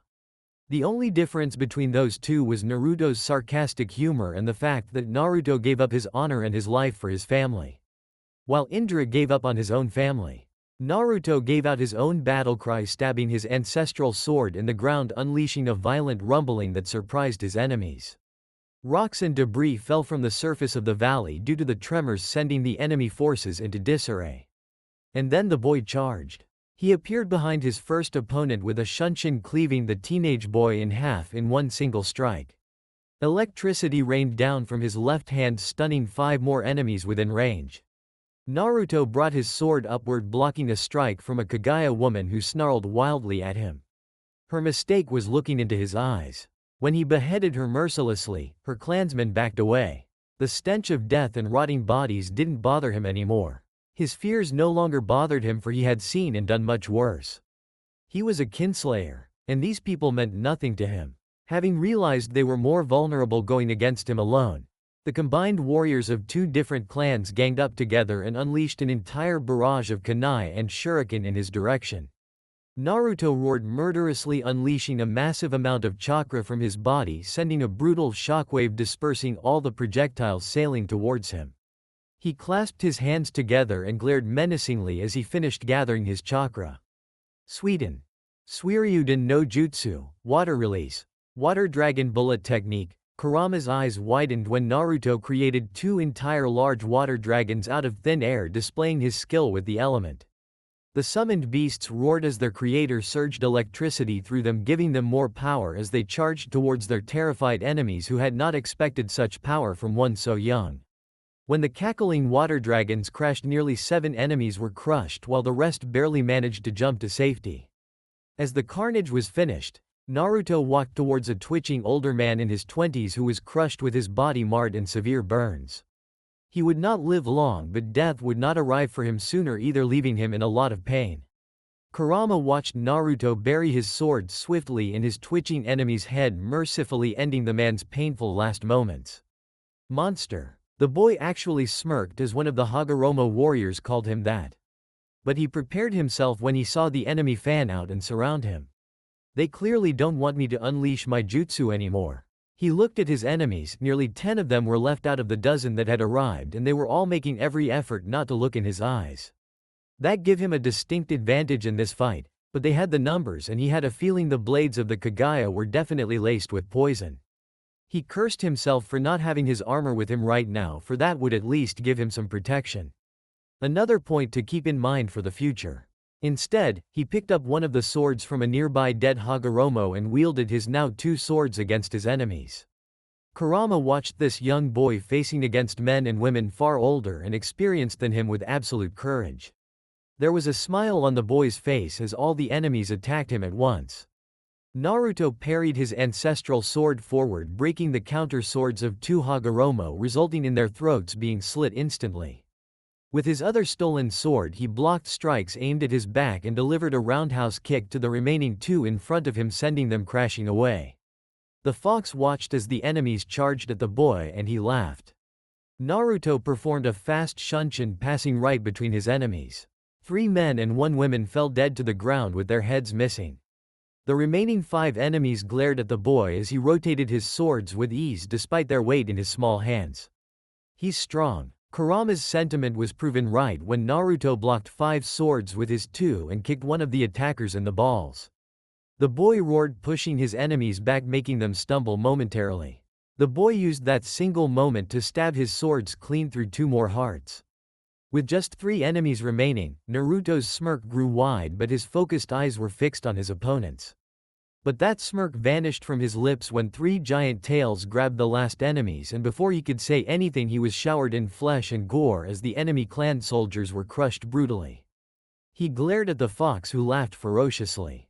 "You stole my kills," said Naruto petulantly, a pout arriving on his lips. "Like the shower, Kinslayer," retorted Kurama with a smirk. Naruto shook his head and dutifully wiped the blood from his ancestral sword while throwing the stolen one away. He walked towards one last Kaguya woman who was writhing in pain. He bent down and observed the wound to her heart which he had given. "She's strong." Her end was near, and yet he saw her raise her hand towards his eyes, wishing to tear them away from him. He gently grabbed her hand and peered into her mind with his Sharingan. By the time he was done, he was alarmed, but he maintained his composure, staring at the woman who was still glaring at him with her dying eyes. "Rest now," he commanded with his Sharingan. The woman named Kimi glared at him one final time before her pained expression vanished and her eyes closed forever. When he got up from the dead corpse, he saw Kurama watching him intently with a question present in his eyes. "What?" asked Naruto irritatedly. "She was your enemy," commented Kurama, confusion present in his demonic eyes. The boy smiled. "Sometimes it is better to bestow mercy even to our enemies," said Naruto kindly. "You enjoyed killing them," said Kurama accusingly, earning a fierce glare from the boy that surprised the beast. "I enjoy battle, not the killing, fox.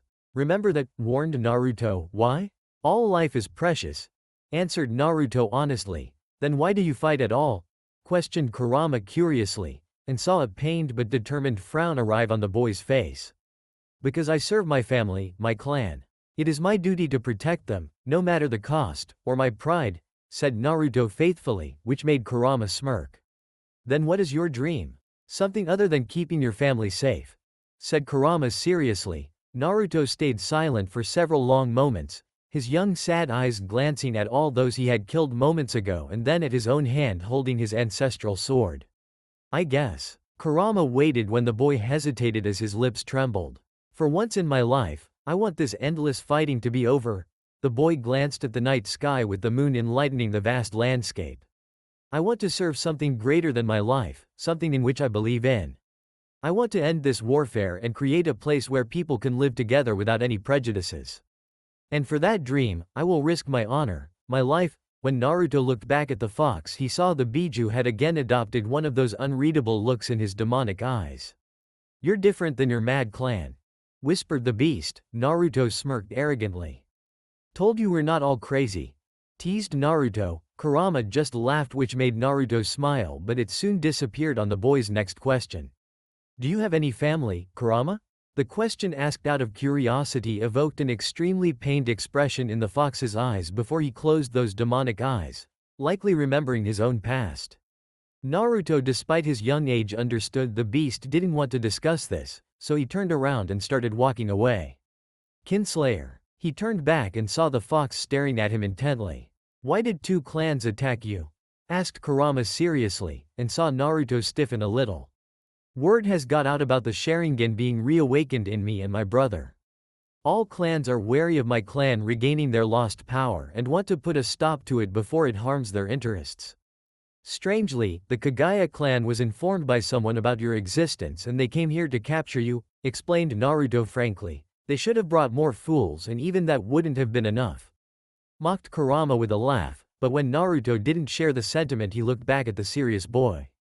This was a test, he replied, and we passed? Asked Kurama knowingly. Naruto nodded. Then the next attack will be a big one, stated the beast, earning a nod from the boy. I need to see my family. Inform them of this, said Naruto frankly, and tell them about me as well? Asked Kurama dangerously, surprised with the boy's decision.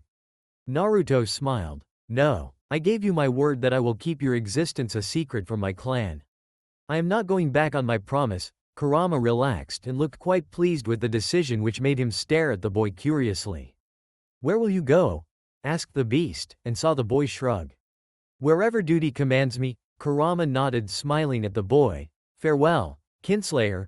Naruto smiled back. You too, Papa Bear, and then he walked away, leaving Kurama alone.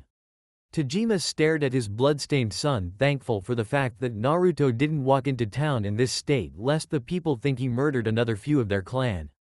Although he was surprised that Naruto had developed a secret passage for himself for going in and out of the town as he pleased.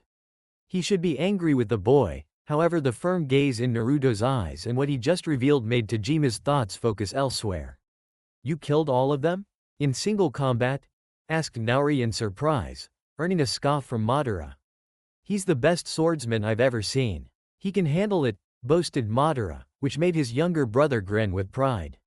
Regardless, it seems our enemies are now actively moving against us. We need to prepare, directed Tajima. We need to gather our allies, get more political and monetary support from the various daimyos. It will take time, brother, suggested Naori, to which Tajima nodded. Then you leave in 2 hours. I'm increasing the armed force and servants that will be assisting you. Naruto, you will be responsible for your aunt's safety, ordered Tajima, and was pleased when his younger son knelt respectfully. No harm will fall on Naori-sama until there is life in me, promised Naruto, earning an amused smile from his aunt as she remembered not long ago this young boy had been quite different than he was now. But then again, a lot had changed in his life. What will you do, brother? Asked Naori curiously, making Tajima look at Madara. We will start attacking the Senju and their allies. Our goal will be to grab as much territory and contracts as we can while weakening our sworn enemies. I will personally lead this campaign with Madara acting as my second in command, decided Tajima, which made Madara smile. Good, I've been waiting to make those tree huggers pay for what they did to my brothers, said Madara darkly, hatred visible in his eyes. Naruto frowned at his brother, for while their family had lost quite a lot because of the Senju, it was also true that both he and Madara had themselves murdered many Senjus. Men, women and children who were family to many others. He idly wondered the fact that if his clan managed to defeat the Senjus, then what? Would they then move on to fight some other clan? What was the meaning behind this senseless slaughter? Was there a way to stop it or at least lessen its extent? Many questions plagued his young heart, but at the same time he knew his duty. He was an Uchiha, no matter his reputation. And he would serve his clan no matter his personal feelings. For even if he wanted to change things, he had no power. He was already disowned, forbidden to have a family, his name tainted, no longer the heir to the clan. It made him wonder as to whether his decision that night was right or wrong, for the consequences of his actions were now getting clear to him. He looked at his brother and saw the desire to butcher every living Senju in Madara's eyes. His brother would not rest until they were all dead and then find some other enemy to satisfy his thirst for battle. Madara loved challenges, especially battles, and unlike Naruto, his elder brother didn't mind killing. The weak deserved to die. That was Madara's philosophy, and while it bothered Naruto, it didn't change the fact that he loved Madara dearly despite his shortcomings and faults. For when everyone gave up on him, Madara didn't. And for that alone, Madara would have Naruto's unflinching loyalty no matter his choices. Naruto was again surprised by his elder brother when Madara came forward with a heavy chest in his arms. Curious, he watched as his brother opened it to reveal a finely crafted armor of gold bearing the image of a dragon at the heart, and the symbol of the Uchiha on its back. "For me?" asked Naruto with wide smile. "Of course, little brother. Consider it my parting gift," said Madara with a proud smile, happy that Naruto liked the armor crafted for him. It had taken quite a lot of money, after all. Naruto noticed many seals on the armor and a very strong helm which would protect his face and head in battle. It was unique, for no such thing was ever used by any other Uchiha, but he couldn't deny the fact that he would be better protected with this in battle. Madara noticed his lingering gaze on the seals and explained, "Those are chakra seals, little brother. They will regularly absorb your chakra from your body in small amounts, and in battle when you are low, you can draw that energy back to replenish your diminished reserves. Plus, this armor will keep you warm in the cold weather and is airy enough to bear in hotter climates. It will expand itself on its own as you grow and is strong enough to bear strong jutsu attacks, not to mention weapon attacks," boasted Madara proudly. "Whoa. Madara, how much did you—" Naruto was cut short when Madara raised his hand, preventing his brother from asking that silly question, but was forced to do so when Tajima stood up. "Where did you get this?" asked Tajima seriously, staring harshly at his eldest son. "The black markets. It took quite a bit of gold to procure, but I had saved enough from my past missions." The trader said this was made by the Uzumaki clan, for only they are this skilled in the sealing arts. "Even I have to say, despite their distant alliance with the Senju, their capabilities are quite good," praised Madara honestly. Tajima nodded and Naruto didn't miss his father glancing at his aunt. Something passed between brother and sister, an unspoken agreement which Naruto couldn't decipher as Naori nodded in understanding. "You should be more careful with your money, Madara. But I am happy that this will help protect your brother," said Tajima neutrally, making Madara and Naruto smile. "We're rich, father," deadpanned Madara, earning a brief chuckle from Tajima Uchiha. "Yes, that is true, thanks to your aunt and her skill at trade and negotiations," praised Tajima, as a faint blush arrived on Naori's cheeks. Naruto wistfully stared at his happy family and couldn't help but remember Izuna, and how he would have been happy to see them all being happy like this. His fists clenched as he remembered the silver-haired Senju who killed his beloved older brother. And he vowed to kill that bastard, no matter what happened. By midnight, the convoy was ready. Tajima glanced at the carts full of supplies, money, and parchments that authorized Naori to negotiate on behalf of the Uchiha clan with any who wished. Her decisions would be binding on the entire clan provided that Tajima gave the final nod. The clan head observed the 24 servants that will be assisting his sister with her daily chores, administrative tasks, and serving her along with the entire convoy in general. These were the people who could not fight and thus were trained to serve their betters. Among the others were a few whores that would serve to entertain the guards at their pleasure. While Tajima detested this practice, he also knew men were weak when it came to sex and money particularly. Half of this convoy was comprised of security forces made up of some of the finest Uchiha fighters. They were all good men and women who had served Tajima loyally, but even many of them had the need for personal pleasure. And it was better if they did it with the whores of their own clan and not some other enemy that might kill them during the act or force them to reveal any critical information regarding the Uchiha. He checked the horses that would be carrying the supplies and non-combatants. Since their journey would be fanning across the elemental nations, he had made sure to provide every fighter with a horse. While those fine creatures would only be used for long-distance travel, they could be used in battle as well, but he doubted any Uchiha would do it, for that would go against their pride for depending on a creature for help. He had forbidden the rest of the clan from coming to see these people off. As such, most of the people of this convoy, at least those who had families, had already said their goodbyes to their loved ones and friends. His gaze settled upon one particular Uchiha who stood out different from the others. Dressed in dazzling but strong golden armor bearing the dragon on his heart and the Uchiha crest on his back, Naruto was a prideful sight to look at for Tajima. His youngest was also sporting a dark face mask obscuring his identity, and a similar dark black cloak was attached on his back falling to his waist that would help him battle the cold or travel through the desert sands. The boy carried with him their clan's prestigious ancestral sword resting firmly on his hip. Currently he was giving last instructions to a group of boys named Itachi, Shisui, Kagami and Takeshi Uchiha, who would be serving under him with the aim of acting as Naori's personal bodyguards. "He's something else, isn't he, brother?" asked Naori with a smile. "He is. Look after him," requested Tajima, earning a firm nod from his dear sister. "I will," she promised, "and take care of yourself as well," urged Tajima, which made her laugh but not unkindly. "I'm not a little girl you used to watch over, brother," chastised Naori playfully, making Tajima sigh, but he nodded. "I know." Naori hugged him and saw Madara doing the same, with Naruto fighting back the tears that threatened to fall from his eyes. "You've got great sons, Tajima. I'll watch over Naruto, you do the same for Madara," requested Naori. "I promise," he said dutifully. They both approached the boys who were finishing their hug and thereby heard Naruto's words said with a heavy voice.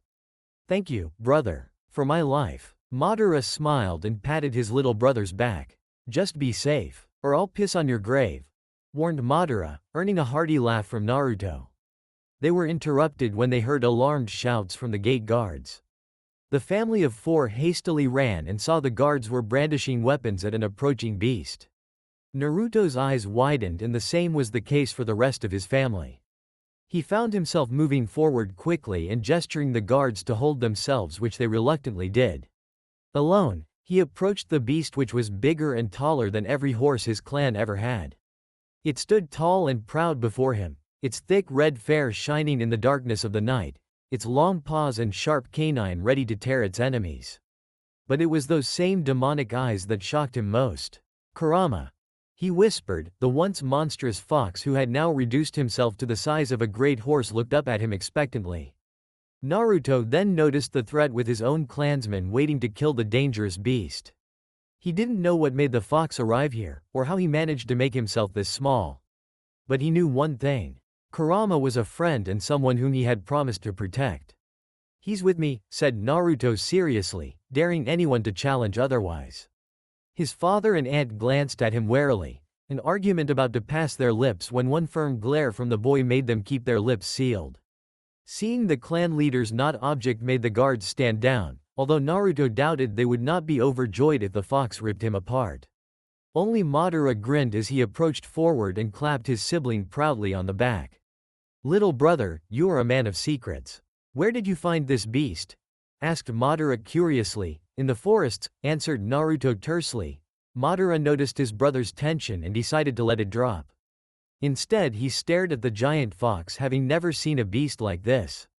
Surprisingly, the beast growled and looked back at him, which made Madara laugh.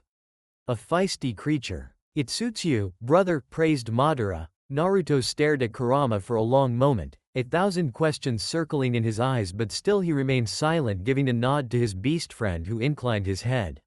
With the approval given, Naruto climbed atop the giant fox and seated himself, earning a snort from Kurama which made Madara laugh further. He rode back to their clan gates, gesturing his aunt to start their journey, to which she nodded and commanded the convoy to begin. Many men and women alike stared at the kinslayer sitting atop that giant and dangerous fox. Already they feared him, and with the beast, Naruto doubted his reputation would improve. Ignoring those stares and few glares, he gave a respectful nod to his father, who gave him a faint smile. Finally, he stared back at Madara, who looked quite pained. "Farewell, brother, and you too, little brother." With those last words and a final smile shared between siblings, Naruto rode forward atop his fox, never looking back as his family and home became a distant blur. A dozen pair of eyes observed the semi-large convoy passing through the dense forests. While their first instinct was to attack, they didn't have the numbers. Nor would they do such a thing because they were here only to observe. "Is that the kinslayer?" asked a young boy, dressed in heavy armor bearing the mark of his clan. His older brother, who had been hiding in the trees with him, glanced at the distinct Uchiha riding at the very front of the convoy on a giant fox which was bigger than any horse and looked quite menacing. Tales of the Uchiha massacre had spread far and wide despite the dragon descendants' best attempts to keep it a secret. While many sins and crimes were common across the elemental nations, the sin of killing one's own family was the greatest and regarded with sheer contempt among every clan, except for the Kagaya, who were considered completely mad. And Naruto Uchiha, with his Sharingan, rumored fighting prowess, his acts of killing his own clansmen, and now with his dangerous fox was fast proving himself a terrible and disgusting foe. Yet Hashirama Senju's eyes widened momentarily when those same dark brown eyes glanced in his direction. It was as if Naruto knew they were there, which made the elder Senju grab his sword in alarm. "Is he looking at us, brother?" asked Tobirama in surprise. "I guess so. It seems he has sensory powers just like you, Tobi," whispered Hashirama. "He's a kinslayer," spat a disgusted soft feminine voice. Hashirama glanced at his second youngest sibling and sighed. Tsunade had always been a feisty one and was much like their mother, inheriting the same bright blonde hair and brown eyes along with her fair skin. One day she would become quite a great beauty, but just like their mother, Tsunade fiercely loved her family and her morals. And in her eyes, Naruto Uchiha was the worst scum on earth. He was responsible for the death of her older brother, Kurama, in the battle between their clans that happened a year ago. Tsunade had never forgiven the Uchiha for taking away the brother who had looked after her their entire lives, and it was also because of Naruto and his clansmen that Itama, who was currently hiding beside them, had lost an eye. Hashirama, Tobirama, Itama watched their only sister stare at the kinslayer with sheer contempt and hate in her eyes. Not only was he responsible for harming her family, but he had further degraded himself in the eyes of the entire world, including Tsunade's, by killing his own people for power. He might be one of the strongest warriors, but in her eyes he was nothing but a weak, power-hungry scum. "We should report their movement to father," suggested Hashirama, earning nods from his other clansmen hiding nearby. "Should we not engage them, brother? Together we can take down the kinslayer, ridding the Uchiha of their precious Sharingan," suggested Tobirama coldly, earning a harsh glare from his brother. "We don't have the numbers, and I can sense he won't go down without a fight." "You killed his brother, he will not forget that," warned Hashirama. "I can take him," challenged Tobirama with a glare. "No." Tsunade and Itama flinched at their eldest sibling's harsh reply, which instantly made Tobirama back down with a resigned nod. As their small scouting group started to retreat, her eyes zeroed in on the man she hated. And he glanced back at her. "Kinslayer," she whispered bitterly, wishing to gods that Hashirama had given her permission, for this Uchiha's very existence was an insult to Kawarama's memory. She didn't know how he knew where she was, but he had also chosen not to attack, and instead gave a playful wink in her direction. His infuriating smile only made her growl, but on hearing Hashirama call for her, she reluctantly turned and joined her brothers and clansmen. "One day I will deliver my justice on you, kinslayer." Chapter 6. Call to Arms. 8 years later, Naori Uchiha stood atop the walls of an ancient and proud castle of her clan. Considered one of their most strongest holdings in the Land of Fire, Castle Tsukiyomi was their clan's pride. Built on top of a tall mountain, it dared to reach the skies, with its lower levels being divided into 7 long divisions, each having a wide forest. 10 times great armies of their enemies had attacked this castle, and 10 times were they defeated. More than half of those attacks had happened in the past 8 years alone, for the Uchiha had started doing something that threatened their enemies. The dragons were gathering allies. And unlike the Senju, who were busy trying to gather support of only the largest and most powerful clans for their side, the Uchihas had done the opposite. Instead of going after the bigger fishes, the Uchiha under the leadership of Naori had focused on smaller clans and those shinobi families that had lost their power. The results were quite unique for both sides. Today, the Senju clan was quite powerful in everything, be they power, money, or political clout. They had mighty allies in the form of the Sarutobi clan, the Akamichi clan, and the Inuzuka clan. Together they all represented the strongest alliance in the southern areas of the elemental nations. On the other hand, the Uchihas were still the single most largest clan, having the most number of fighters than any other, even the Senju.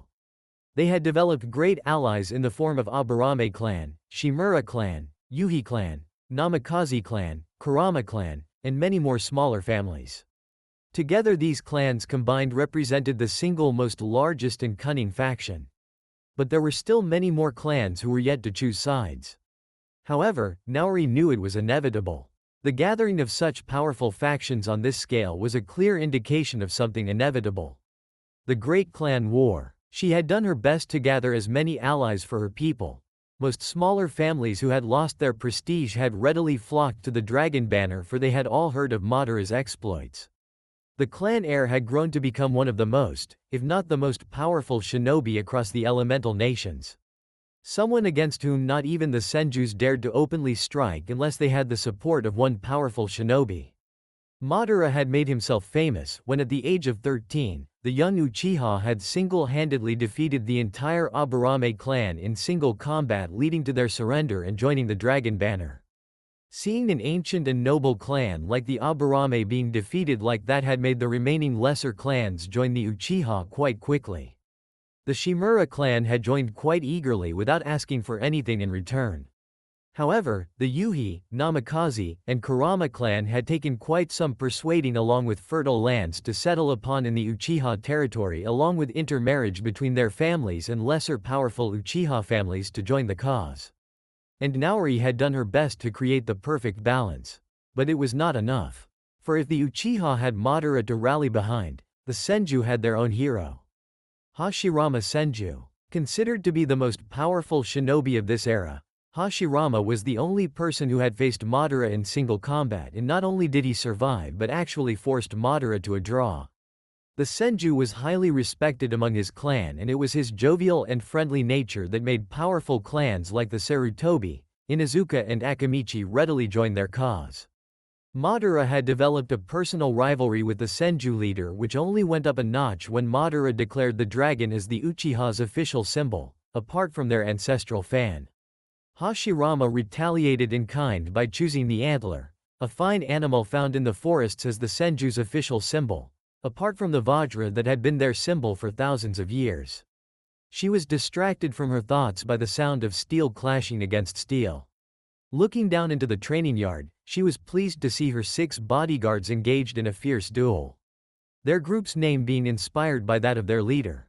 Naori's eyes settled upon the one having the most dark long hair tied in a ponytail as he finished performing his hand seals, unleashing a massive fireball. His dark eyes settled upon his opponent as he unleashed the blazing jutsu. Out of the 6, he was the best fire style user and a master at shuriken jutsu. Itachi Uchiha was all the Uchiha could ask from the new generation, a prodigy. Beside him another boy with short spiky black hair and the same dark eyes raised a single finger, shrouding the entire training arena in darkness. Naori still had trouble believing this Uchiha's talent with genjutsu despite his lack of Sharingan, having placed many of his enemies in unbreakable illusions before ending their lives with his hyper-fast Shunshin. Shisui Uchiha was the most devious and fastest of the group. A burst of chakra made sure the illusion was dispersed before it took hold by none other than Kagami Uchiha. Charging forward, he engaged both Itachi and Shisui in fierce taijutsu combat, pushing both talented boys back. He was physically stronger than every member of his group and as quick as a bird. The sound of clashing steel again assaulted Naori's ears as she glanced at the twins attacking one fighter fiercely. Takeshi and Makoto were the newest members of the group. They were once servants, having been deemed too weak to fight. But during one of the sieges of their castle, the twins had taken up arms and slayed 4 grown men together. Their act of valor and strength hadn't gone unnoticed by the man currently battling against them, one who decided to make them fighters and was teaching them all he knew. Naori couldn't help but smile at the young man of 14, soon to be 15, who had kept her safe all these years. Naruto Uchiha had made a name for himself in the elemental nations as the finest swordsman. Dazzling in his golden armor and his silky brown hair and angelic features, he was a handsome sight to look at. While his brother had made his enemies shake in fear, Naruto was hated and looked down upon because of his past actions. Many had dared challenge him, the most prominent being the Fuma clan, who had tried to take this castle only to be slayed in single combat by Naruto himself. She still shivered on remembering the day her nephew butchered the Fuma to their last member with Dawn, his ancestral weapon ending a noble family that had lasted thousands of years. The same boy blocked the sword strike from the twins with his own ancestral weapon before pushing them both back with a firm push. He smirked when Kagami, Itachi, and Shisui joined beside Takeshi and Makoto, all of them now pointing their swords at him. "Even now I can cut through the 5 of you like carving a cake," mocked the Kinslayer. The Kinsguard laughed at his remark but prepared themselves nonetheless. Naori watched the group attack Naruto together, which made him laugh as he activated his Sharingan and began the battle. Naori couldn't help but remember the time when she thought Naruto would never gain friends because of his reputation. But as always he surprised her. Itachi, Shisui, and Kagami, despite being heirs to less powerful Uchiha families, had made their own judgment of Naruto in the first 3 years watching the Kinslayer and his actions. When Naruto continued to prove his loyalty to the clan over and over again, the 3 boys again requested to serve under Naruto with the aim of protecting Naori's life. Naruto had agreed, for he had personally seen the skill of the 3 boys in battle. At the same time, against Naori's wishes, her nephew had inducted Takeshi and Makoto under his command. The twins were supposed to be servants, but Naruto took them under his wing and taught them how to be ninjas. As the years passed, the group learned how to work together and accept each other despite their different likes and personalities. Kinsguard, they were called for their unflinching loyalty towards their leader, the Kinslayer. Naruto chuckled when his kick connected with Takeshi's solar plexus, making them boy gasp and fall to the ground in pain. He gave another quick roundhouse kick, sending both Makoto and Kagami crashing away. It was Shisui and Itachi who clashed their swords against him, sending bright sparks everywhere. However, Naruto rotated his longsword with enough force to disarm Shisui, thereby leaving him open for Naruto's punch that connected with his jaw, which sent him crashing away as well. That only left the 2 most brilliant fighters of the Kinsguard against each other. It was a well-known fact that Itachi admired Naruto for his fighting skills. The boy had tried for years to defeat the Kinslayer in combat but was defeated every day. His aim of defeating Naruto in sword fighting still evaded him every time. Itachi charged forward wordlessly, aiming his weapon for a horizontal slash towards Naruto's chest. The older Uchiha simply sidestepped before kicking Itachi in the knees, earning a pained grunt. Both boys again began fighting fiercely, but Naruto had a distinct advantage with his Sharingan, and Naori could see, despite Itachi's best efforts, her nephew was handling the boy with ease. Naruto finally had enough and charged forward, feinting a strike to the right which made Itachi react in defense. The Kinslayer smirked victoriously by changing his sword hand to the left one and delivering a painful strike to Itachi's ribs that made the boy double over as Naruto placed his sword on his fellow Uchiha's neck. "Still better than you," taunted Naruto, but without any kind of arrogance or spite in his voice, and instead offered his hand to Itachi when the boy made the sign of reconciliation. "Someday I'll beat you, Lord Commander," replied Itachi confidently, making Naruto groan at the title. "How many times have I told you not to call me that?" asked Naruto irritatedly, a frown arriving on his lips when Itachi blinked confusedly. "You are our leader. It is befitting I address you by your position." There were brief chuckles as the rest of the Kinsguard came forward and surrounded the 2 boys. It was Shisui who spoke first. "Leave it, Naruto. You'd find it easier to make the Senju surrender rather than making Itachi ease up on traditions a little," teased Shisui, earning a mild glare from Itachi. "How's the stomach, Takeshi?" asked Kagami humorlessly, earning a groan from the young boy. "Fuck you," Naruto chuckled at the playful banter amongst his friends as they mocked each other. Friends. He glanced at each of them and couldn't help but be glad for having them in his life. After his past, he had given up on any hope of ever finding people who liked him. Most people in the world still hated him. But these 5 had looked past the hate in his past. They had made their own judgment and taken a risk of believing in him. He looked at the lazy fox pretending to sleep in a nearby corner and couldn't help but grin proudly, for these people around him were a proof of his claim that not all Uchiha were bad or simply insane as the beast considered. Naruto still found it hard to believe Kurama had decided to travel with him. The only reason the beast had given for such an action was the fact that the Hagoromo and Kagaya clans were hunting for him and it was safer if he stayed by Naruto's side. On being asked why, the fox had simply said that the Uchiha, despite their madness, were quite feared. Staying with them would help the beast keep an eye on them while also ensuring that he stayed out of human conflicts. But Naruto doubted that it was the entire truth, for Kurama was strong enough to handle anyone that threatened him. He liked to believe the fox came with him because they were friends. Apart from the Kinsguard, his aunt, the fox had been his constant companion and protected any that tried to harm him. It was Naruto and Kurama together who eliminated the entire Fuma clan in single combat, a fact that still made the Uchiha proud and made them accept the beast into their ranks. "Do you guys ever rest?" He turned to see his aunt approaching towards their group with a smile on her beautiful face. When the rest of the Kinsguard knelt respectfully, Naruto followed suit, but only for a moment, as Naori caught his shoulders swiftly, making him look back at her with a puzzled look in his eyes. "Your family. You never had to kneel before me," she said gently, making him look away. "I am disowned, Naori-sama," said Naruto curtly, unable to his sadness over the affair.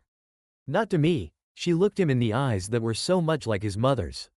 "You are an Uchiha. You might not have our name, but you are my blood." Naruto looked away, unable to meet her piercing gaze that always made him feel like a child even if he was man now. Soon to be 15 of age, which was quite old in the short-lived mortality of their world, Naori still made him feel like a young boy. And as frustrating it was, it didn't change the fact that it was endearing as well, for here, away from his father and elder brother, Naruto still had family and his aunt who had looked after him all these years as if he were her own son. He watched her interact happily with his friends, praising them for their skills while also pointing out their mistakes. And it was fair to say people respected her, loved her, which was the opposite of what most thought of him. He was still lost in his own melancholy when Naori grabbed his arm, making him look back at her. "Walk with me," she commanded, earning a swift nod from her nephew. Naruto bid his friends goodbye as he started walking with his aunt, observing the rest of their outpost members busy with their work. Servants were seen buzzing around with their daily chores. The weaponsmith was forging some new swords. The guards were manning their stations with full vigilance. The trader sat in a corner offering various goods from lands far and near. The whores were present in a far-off building waiting for any who wanted to enjoy their services. As they walked through their castle, every man, woman or child stopped to greet his aunt respectfully, even calling him Lord Commander, for he was responsible for the security of this castle. But as soon as they turned their backs, those very same people glared at his back and whispered with loathing evident in their voice. Kinslayer. He had gotten used to it over the years, often smiling at those glares and whispered taunts. But every time it felt like a dagger to his heart, one which he would bear for the rest of his life, and nothing would ever change the stain on his honor and his reputation. "Does it bother you?" asked Naori sadly, and was not surprised when he gave her a mocking smile. "A dragon doesn't bother with the opinion of sheep," replied Naruto with such ease that made her believe him, but his eyes spoke a different story. "Your eyes betray your pain, Naruto. They have always held a beautiful yet sad melancholy look in them," whispered Naori. He faltered at her acute observation, still not used to the fact that she could read him like an open book when most people didn't. Or maybe it was the fact that they hated him intensely that made them blind. Poetic. "I never thought one so beautiful could be this artistic," he praised with a grin, making her sigh tiredly. "We have a visitor today," she said seriously, ignoring his sarcasm. "Who?" he asked, all playfulness gone from his voice as his eyes turned cold and attentive. "Tsukumo Hitaki." Despite his shock, Naruto didn't falter and continued walking by her side, and she could see his sharp mind was running through the implications of this event. "He is a sworn ally of the Senjus, isn't he?" asked Naruto curiously. "He is, as is the rest of his clan. But today he came to us for aid," revealed Naori frankly. Most Uchihas would have erupted in anger over the actions of a known enemy, but not her nephew. She watched him close his eyes briefly, and when he spoke she couldn't help but see her brother in him. "The Hitaki clan are distant allies of the Senju. They have fought for them for nearly a century, but I have heard recent reports of discontent growing in their ranks. Most prominently due to the frequent land poaching done by the Sarutobi clan in their lands with the permission of the Senjus." "Something has changed," suggested Naruto. "Correct. Something has happened." By now they had reached her chambers, and Naruto saw a tall man with pure silver hair that reached up to his shoulders and stark gray eyes waiting for him. The man was fully armed and armored, carrying with him a fine short sword and the symbol of his clan, an eagle on his chest. The White Fang, people called him. And he was straight to the point. "Have you made a decision, Naori-sama?" asked the Hitaki curtly. The Uchiha woman smiled as she walked past her nephew and the Hitaki leader before seating herself in her chair. When she spoke again, both men were surprised. "That depends on my nephew, Lord Tsukumo," said Naori with a hidden smile. Naruto unflinchingly stared as the man turned towards him, the judgment evident in his hard eyes, but then his eyes shifted towards the Uchiha ancestral sword, Dan, on Naruto's hip, and he was reminded of something else. Naruto Uchiha, the boy of 14, knew saying his name was hard for the older man against the term people usually addressed him by. But Tsukumo was a smart man who needed help, and Naruto was pleased to meet a leader who set aside his pride for his people even if the same man looked at him currently with disapproval evident in his eyes. Lord Hitaki, he replied curtly, you have asked for our help, Lord Tsukumo. And while it is true that I am the representative of my clan on behalf of my elder brother, it is my nephew who retains command of our forces stationed here so far from home. If you need aid, you have to make your case to him, directed Naori, surprising Naruto as he stared at her. He was no longer the heir or even a spare, and yet his aunt always liked to thrust these political problems at him quite often. Even now she was smiling amusedly waiting for his decision as Lord Tsukumo stared at him impatiently. Let's hear it, said Naruto in a resigned voice, the Yamanaka. Naruto didn't miss the hatred in the man's voice or the anger present in his gray eyes as he said the name of one of the most noble and feared clans of the world. What of them? Asked Naruto seriously. A week ago, Iwashi Yamanaka, the current heir of the clan, abducted my daughter from my home forcefully. I want her back, said Tsukumo bitterly. Naruto appreciated a man who got to the point without any unwanted conversation. Last I heard, you are a sworn ally of the Senju clan, our enemies. Why not ask them for help in this matter? Asked Naruto seriously, looking harshly upon the clan leader. Don't you think I have tried, boy? Hashirama Senju asked for time to resolve this matter because his efforts to make the Yamanaka join his side are more important than the safety of my daughter or the injustice done to our clan which has served Hashirama's family for generations, explained Tsukumo furiously. Naruto ignored the remark thrown at him and walked towards the man. Despite his young age he was still tall enough to almost stare the older man in the eye and his armored form only seemed to make Tsukumo stiffen. And why would the Uchiha help a clan that has been our sworn enemy for generations? Our own side has been trying to make the Yamanaka side with us. If we help you then we will simply make them join the Senjus. And last I checked, the Yamanaka clan has more fighters than you and their mind jutsu are more dangerous than your entire clan combined. Explained Naruto honestly, a dangerous glint in his eyes that made Tsukumo flinch. Naori sipped her wine with a smile, quite pleased with having her nephew tear into the enemy clan leader. She loved watching his hidden potential, for Naruto was as skilled with his words as he was with his sword. He would make a good leader. She proudly watched the anger and righteousness disappear from Tsukumo's face as he now looked like a defeated man. It is true that we have been enemies, but when my sworn allies forsake me, I am left with no choice but to approach a faction that has the power to save my daughter. If I act against the Yamanaka, which I want to, the Senju clan will destroy my clan for hindering their great cause of gathering powerful allies. But my daughter, said Tsukumo briefly with a nasty scowl present on his face. Most people would have reacted favorably in the helpless man's side. Naori knew Madara would, for he was a man of action. One thirsted for battles no matter the foe. But Naruto was a different man, forged through hardships and scorn he faced in his life that made him look at the world differently than his brother. I'm afraid we cannot help you, Lord Tsukumo.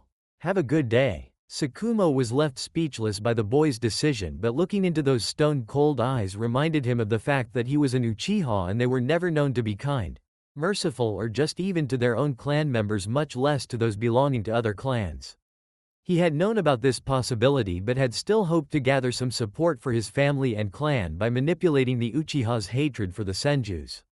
But the Kinslayer was far sharper than people gave him credit for. The boy might be a criminal but he was dangerous, Tsukumo had seen that. He looked at Naori one last time for another answer, but she regretfully shook her head accepting her nephew's decision. Tired and defeated, Tsukumo turned around and started to walk away when he was forced to stop. Swear fealty to my clan, and I promise to give you back your daughter, your lost lands, your stolen dignity, and make your enemies repent for their actions against you. Tsukumo turned back swiftly, his face a mask of surprise and relief, which was further elated when he saw Naruto stare back at him unflinchingly. I will personally lead this mission along with my kinsguard and see that justice is done for both our clans, promised Naruto. Naru, said Naori hesitantly, while she knew he was strong. Going up against the Yamanaka clan with just his kinsguard was not enough. More than that, it was not worth risking so much for the Hitaki clan that barely had 300 fighters. Naruto looked back at her with a conviction ever present in his brown eyes. If we can't protect our prospective allies, then why should they protect us? Tsukumo looked on as Naori nodded her head, albeit reluctantly, giving her approval, which finally made the boy in golden armor start his own march towards the exit. Kinslayer. Naruto stopped only to turn around and find Tsukumo staring back at him, but with less distaste in his hard eyes. "You're not the man I expected you to be," stated Tsukumo honestly, and saw a far-off look present in the boy's eyes, likely as he remembered some memory from his past. "Neither did I, Lord Tsukumo."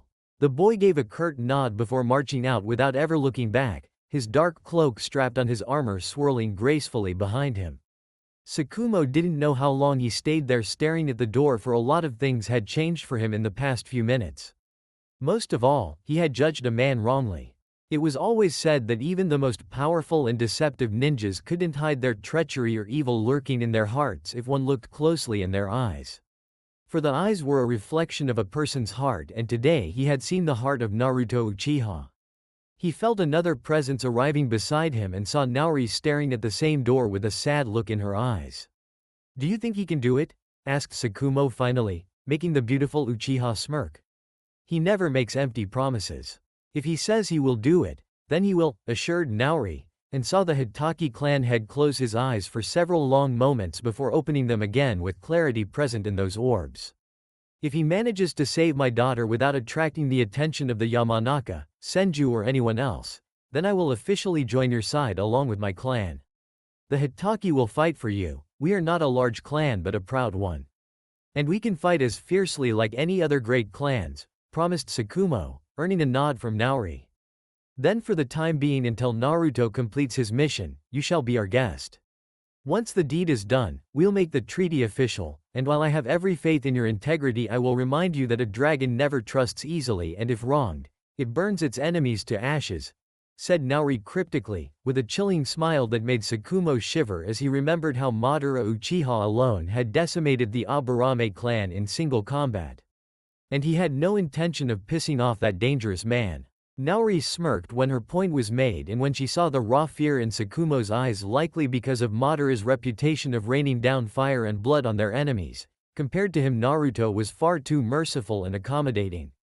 Something which people took him granted for, including the man beside her. Tsukumo stiffened and looked in alarm as the woman beside him unleashed a dangerous amount of killing aura right at him. Her dark eyes boring into his very soul with barely restrained hatred and anger, completely abolishing her prior image of a simple diplomat. And while Naori had not taken out any weapons against him, Tsukumo could feel the threat quite clearly.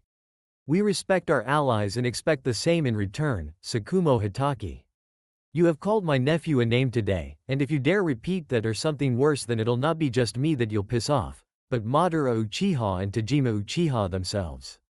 Compared to them and me, Naruto Uchiha is far more merciful." "Understood?" she asked icily. He saw it then. The madness this clan was famous and feared for. Because there was none who loved or none who hated as fiercely as the Uchiha. And the same madness lurked in Naori's eyes as she glared at him menacingly, and he saw it in her eyes that this woman would butcher his entire clan if they wronged her own. Compared to her, the look he had seen in Naruto's eyes was different. It was a look of melancholy and sadness hidden behind smiles or sarcastic humor he was famous for.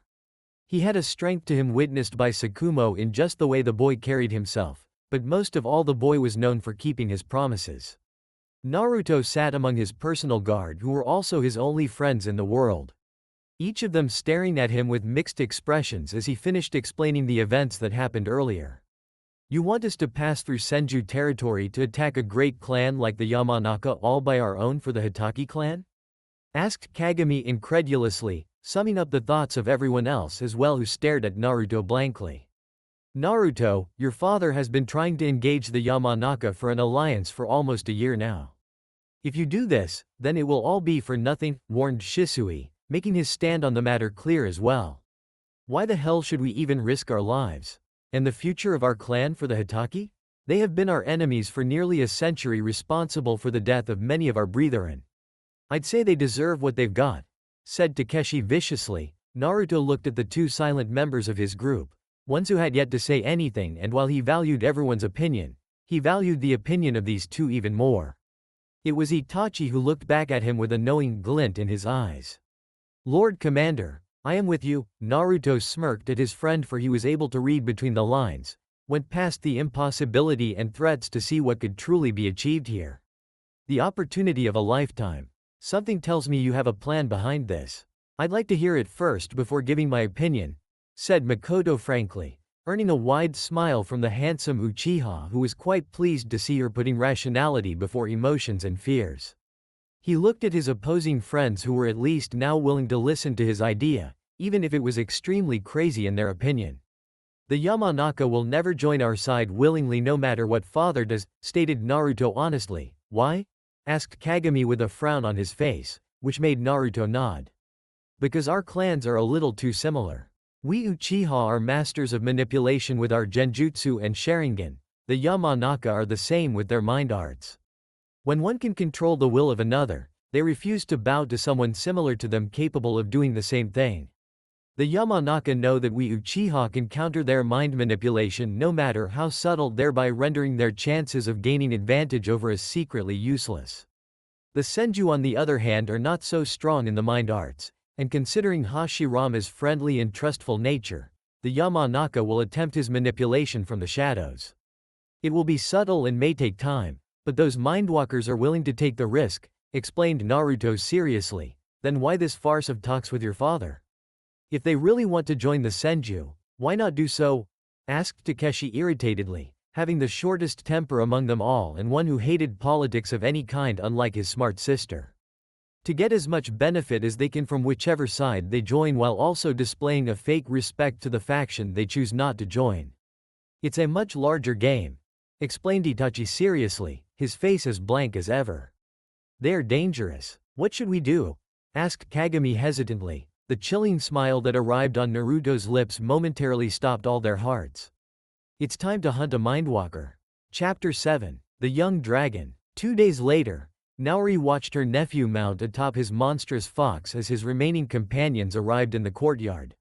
She could see it in his eyes, the thirst for battle, with the only difference between him and Madara being the fact that while the elder brother enjoyed killing, the younger one only liked to test his limits against worthy foes. But what made her young nephew more dangerous than anyone, even Madara, was the fact that Naruto didn't fear death. He welcomed it, for it would free him from the hell that was his life and that gave him the power over most people, for he didn't want money, power, or glory. He just wanted to redeem his disgraced name, no matter how impossible it was. When he approached her, he again stepped down to the ground, allowing her to kiss his forehead and cheeks. Be victorious, she whispered, unable to hide her worry, for she loved this boy as if he were her own. That fact had become crystal clear the day his life had changed forever. His words all those years ago of her abandoning him during his early childhood had made her feel more guilty than all the lives she had taken. For she could have chosen to love a motherless child. And instead she chose to serve the clan, believing he would never remember her.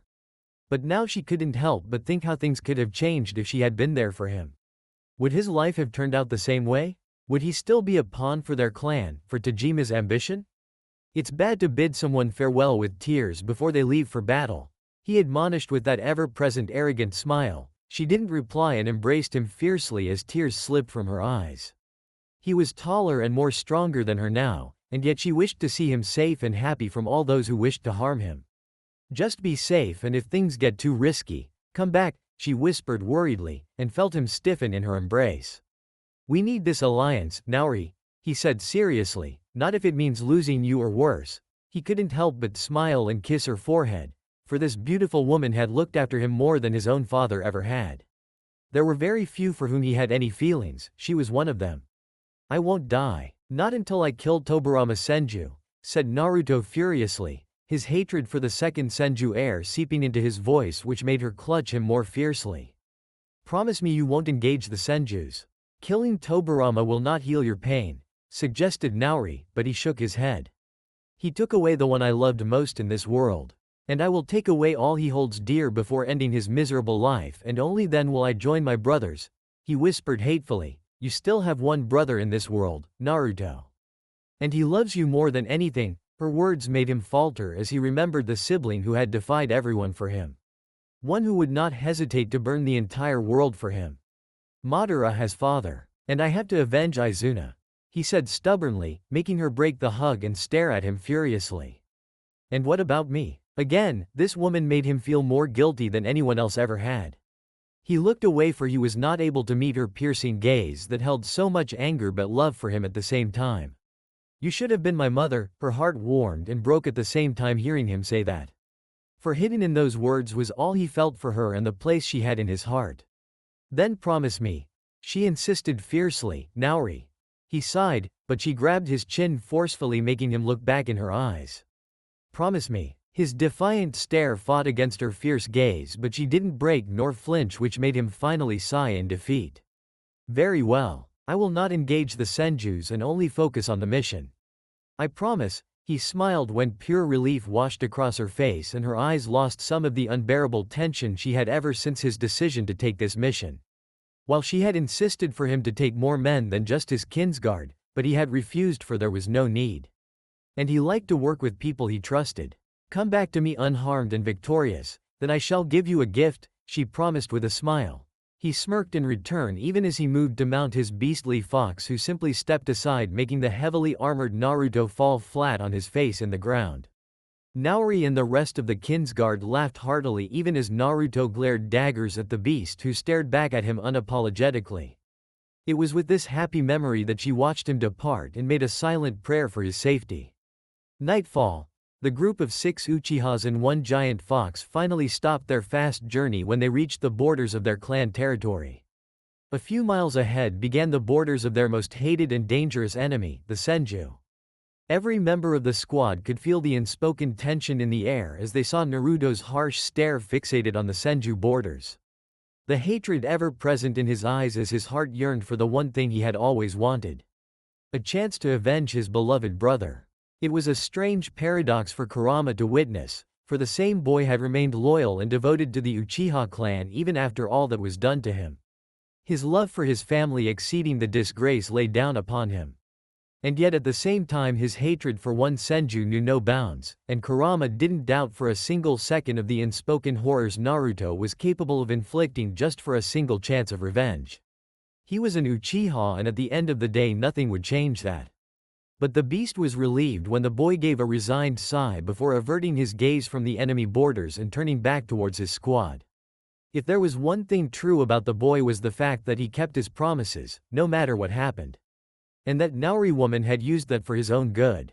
We shall make camp here and move forth at midnight, commanded the kinslayer, earning nods from his squad mates until Itachi presented one problem of their plan. While we can move swiftly in the darkness, it still leaves us open for detection. The Senju clan is known for their hidden traps and sensor patrols.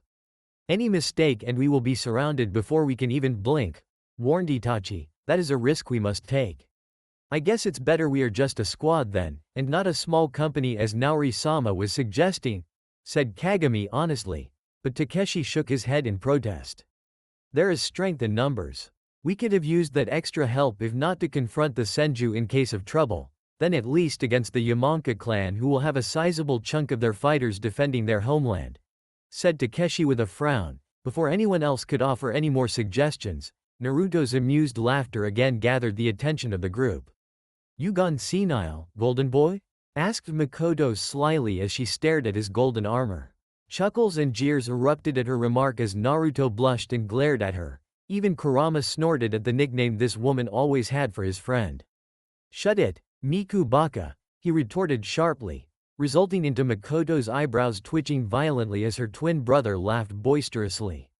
Seriously, you guys. We're on a mission, you know, whispered Itachi in his usual broody tone. After another few minutes of childless bickering, Naruto finally managed to gain control and looked at all his squad mates including the lazy fox pretending to sleep in a nearby corner.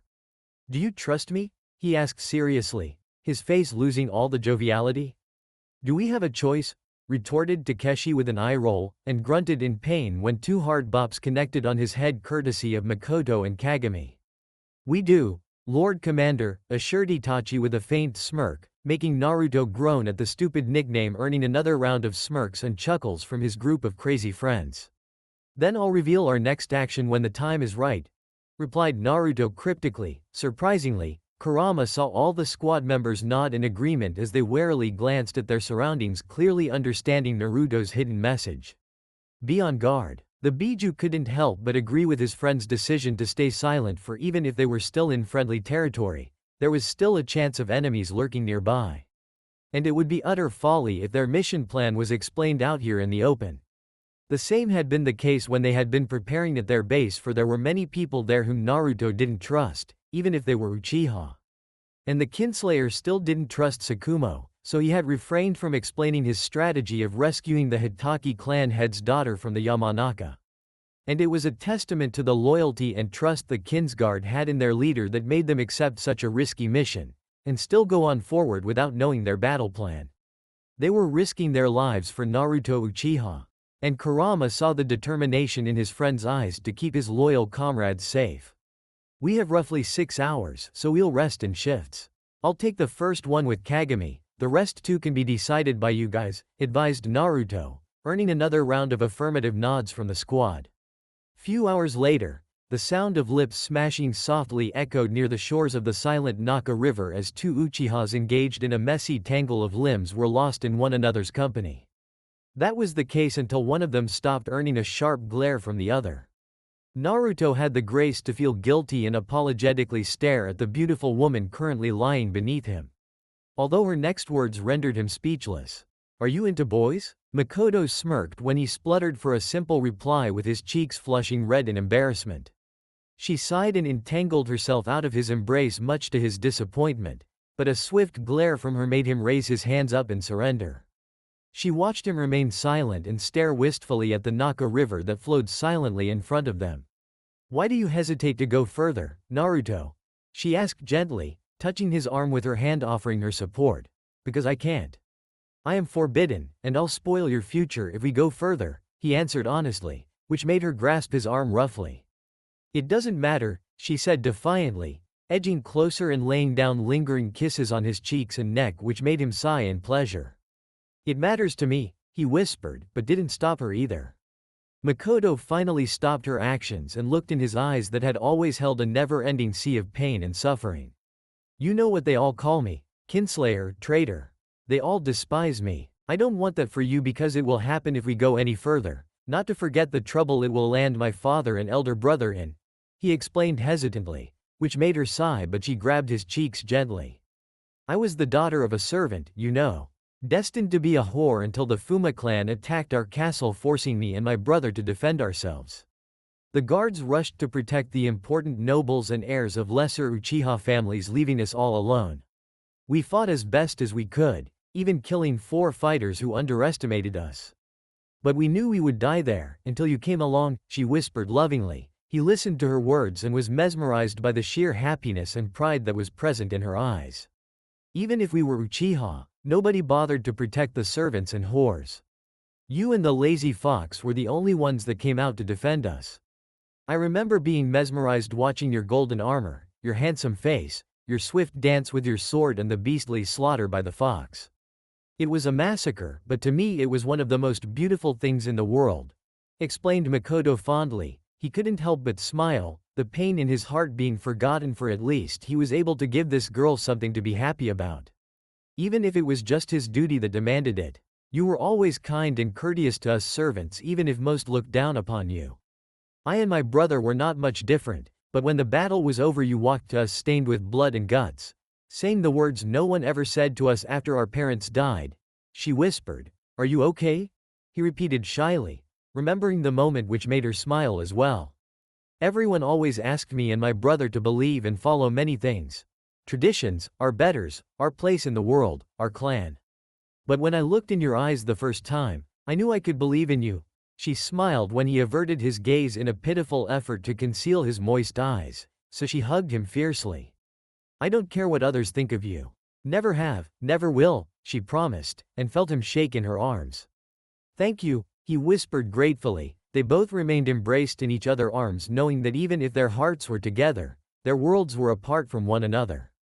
Makoto couldn't help but laugh when he reverted back to his usual self. I wonder what Takeshi's reaction will be should he find out about our extra activities. Should be quite amusing. He was relieved when she laughed further, even as she bonked him lightly on the arm, making him grin as well.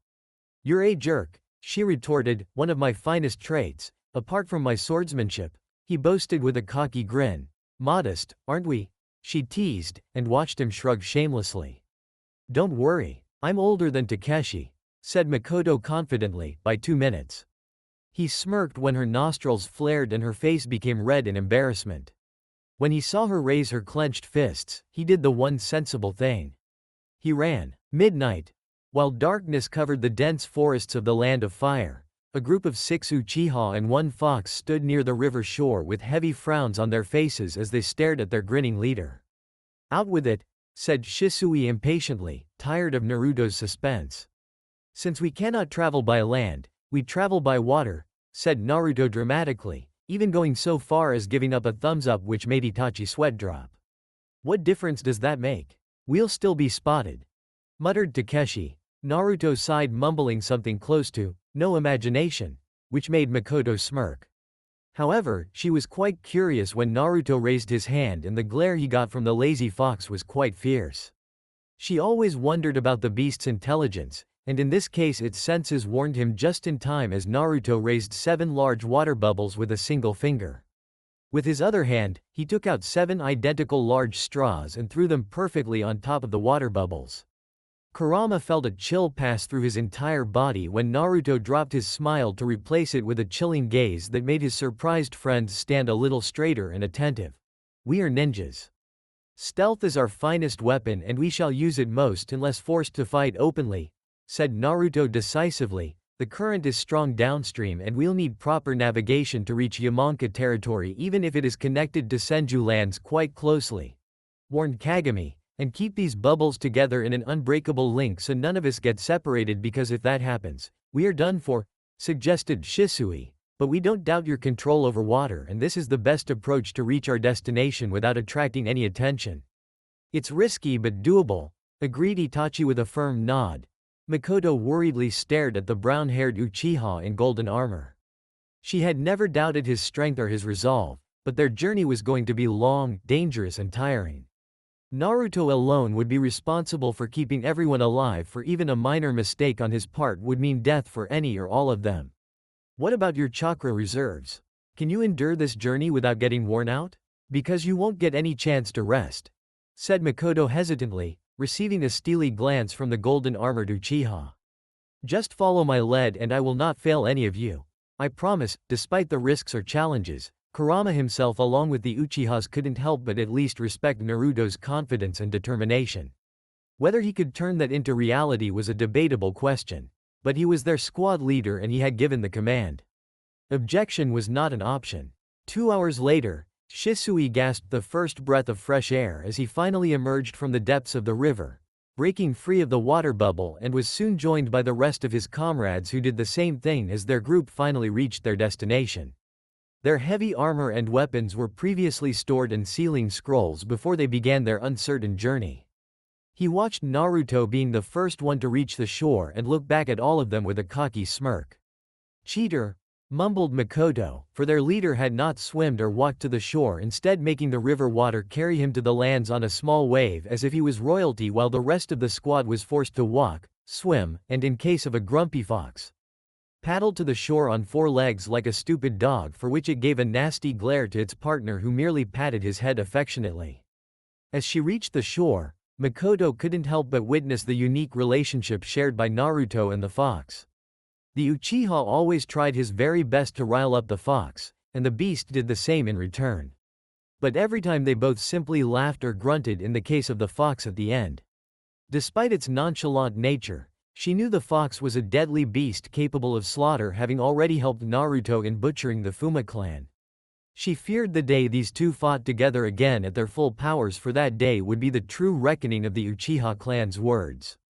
Fire and blood. But she also noticed that apart from teasing his friends by arriving first at the shore, Naruto had already placed silencing seals across a newly established perimeter by himself, along with a heavy anti-detection genjutsu. Currently, the Uchiha leader was busy using a simple wind jutsu to dry off his foxy friend, who finally stopped scowling. Shisui and Kagami did the same for the remaining squad. Wordlessly, they unsealed their storage scrolls and armed themselves again. Now dressed in heavy armor with their weapons, they were ready to carry out their mission. Nobody said a word, but there were a number of feelings lurking in their eyes. Fear, excitement, anxiety, doubt, acceptance, and determination. "Like the water ride?" asked Naruto with a jovial grin, instantly breaking the tension as everyone glared at him. "Next time I'm walking," protested Kagami with a huff. "Breathing from a straw for hours is damn uncomfortable." Complained Takeshi with a mild glare at his leader. "Couldn't you have created a wind jutsu that allowed us to breathe in the water bubble?" asked Shisui in a friendly manner. Mikoto and Itachi simply shrugged while the giant fox grunted, signifying his annoyance over the journey. Kurama smirked when he heard Naruto mumble something close to "ungrateful bastards" in a sulky voice, earning amused chuckles from the group. The fox couldn't help but notice the subtle way in which the boy had reduced the brimming tension and anxiety of his group, even if it meant making himself the butt of a joke. It was one of the many fine traits that set the boy apart from his ancestor, Indra. But when everyone looked relaxed and ready, Kurama again saw the same deadly eyes of Indra Uchiha coming alive in this boy. "We can discuss the battle plan now that I have secured this area," suggested Naruto seriously, referring to the genjutsu and silencing seals that would give them some much-needed cover. As he explained his strategy, most of his comrades clearly expressed the flaws and merits both, but still gave their consent, making him smile. When every one of them became clear as to their part in the plan, they all glanced back at Kurama, which made the beast scowl as he noticed everyone apart from Naruto, Mikoto and Itachi staring at him skeptically. The former two cared for him and the latter was too smart to understand Kurama's hidden power, even if he never expressed that sentiment aloud to anyone of his group or clan. "Do you think the fox can handle a suitable distraction to alert an entire clan?" asked Takeshi hesitantly, afraid of the beast as it growled at him menacingly. Naruto smirked, receiving a devilish grin from Kurama. "Oh, he's going to enjoy fucking with the mindwalkers," said Naruto cheerfully, making his group sweat drop at the bloodthirsty grin that arrived in Kurama's eyes. It was as if his leash was taken off and he was allowed to do something that was his true nature. Be wild and create chaos. "What is our plan of protecting the fox should he get into trouble?" asked Shisui worriedly, surprising Kurama quite suddenly. "We need one of us to stay behind and keep an escape route ready should we fail or things get too hot. That person can also aid the fox should the need arise," suggested Mikoto honestly, and saw the fox stare at her approvingly for her remark on it being able to handle Yamanaka. "Who?" asked Kagami seriously. Naruto again saw in the eyes of his friends the raw clarity. For the one who stayed behind faced a good chance of being the first to get killed along with the fox, for the Yamanaka would start hunting them in full force. And that meant death. The same was also the case for even the ones who would carry on the other part of the plan. Naruto saw Kurama was just about to leave, having no expectation of any Uchiha apart from the Kinslayer risking his life for the beast, and that would have been the case until one Uchiha did rise. Shisui Uchiha had always been Naruto's most dutiful and loyal friend, one who never disappointed, and that fact didn't change tonight as the same boy stepped towards Kurama, much to the shock of the others. "You really gonna risk your life for the fox should it get into trouble, Shisui?" asked Takeshi with a frown, his dislike for the fox clear in his voice. "Yes." Naruto couldn't help but swell with pride, for with just a simple word Shisui had reaffirmed his belief that there was still hope for their clan. He was a fine warrior but a better man than anyone in their group. There was no hesitation or doubt in his determined eyes as he stared back at a surprised Kurama.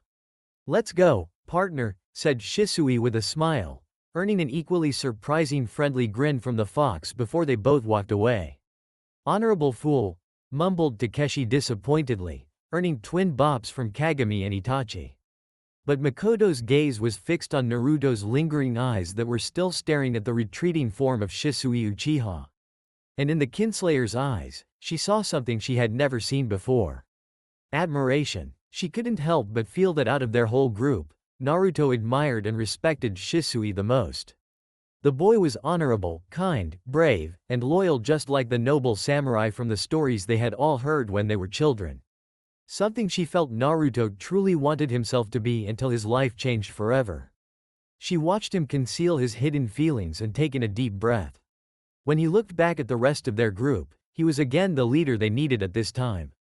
Naruto Uchiha, you are a mysterious man. Shisui carefully concealed himself in the tall trees while his sharp eyes acutely observed Kurama, who was nonchalantly walking on the ground. Just a few steps more and the fox would breach the sensor barrier that was always used by the Yamanaka. No intruder could breach the clan's holdings without alerting their barrier teams who were always on duty. And yet Naruto had trusted this beast to cause a worthy distraction that would allow 5 Uchihas to sneak inside in the chaos. Shisui had already determined 2 separate routes that could be used by his team for quick escape in case of serious trouble, but had hoped that Naruto could pull this through. Because if he managed to do what he planned, it would greatly improve his tainted reputation in their clan and make their enemies fear him and their allies respect him. Shisui as well as the rest of the Kinsguard had always wondered as to why Naruto had killed his own people. They had all harbored doubts and distaste about the boy, yet the same boy kept on fighting, proving his loyalty over and over again despite the hate and scorn laid down on him by everyone. The opinion of the Kinsguard members had changed the day when Naruto alongside the fox had charged out to meet the enemy Fuma clan. He had risked his life to protect the servants and whores whom no one had bothered to defend, as most Uchiha guards had decided to wait inside the great castle protecting higher-up noble heirs of important families and respected dignitaries, while the Fuma clan burned down corridors and servant quarters. His actions that day showed a side of him none of them thought ever existed. And when they took a risk getting to know him, they were all surprised to find the boy was nothing like the rumors proclaimed him to be. And for that Shisui was ever grateful. His eyes widened in horror and astonishment at the same time when the fox breached the barrier and unleashed such a massive outburst of chakra that sent Shisui crashing away from his safe location. With a grunt he landed harshly upon the ground and couldn't help but gasp as the demonic chakra assaulted his senses. For the first time in his life, he felt true fear and his own death in front of his eyes as he watched the fox glare hatefully with his demonic eyes at the Yamanaka settlement. The sheer amount of energy that the beast just released erased any doubt from Shisui's mind. This was no ordinary animal. It was possibly a powerful summon or something much worse. For the amount of chakra the fox had unleashed resulted into the barrier collapsing from the impact, and soon enough alarm bells rang across the Yamanaka settlement as the Mindwalkers prepared for a full-blown enemy assault. Shisui could already sense the first responders charging towards his location in order to eliminate the threat. Yet despite his fears and wariness of the fox, he got up and stepped beside the beast ready for battle. Kurama raised an eyebrow in amusement when he saw the fear in Shisui's eyes and couldn't blame the boy, for the amount of energy he had just released was more than that possessed by 1,000 veteran ninjas. And that was just an ounce of his true power. Still, he had to give the young Uchiha credit, for when most would have fled from the spot, Shisui was controlling his fears as he unleashed his sword, for their enemies were almost upon them now. Kurama decided to have some more fun as he unleashed all of his 9 tails and grew more larger in size, much to Shisui's horror, which only grew when the fox gave him a menacing smile.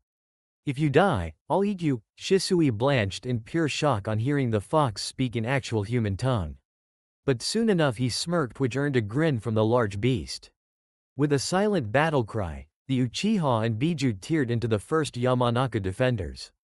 Naruto watched the Yamanaka defenders running out of their massive clan castle by the hundreds while their civilian subjects screamed in terror across the town outside the castle.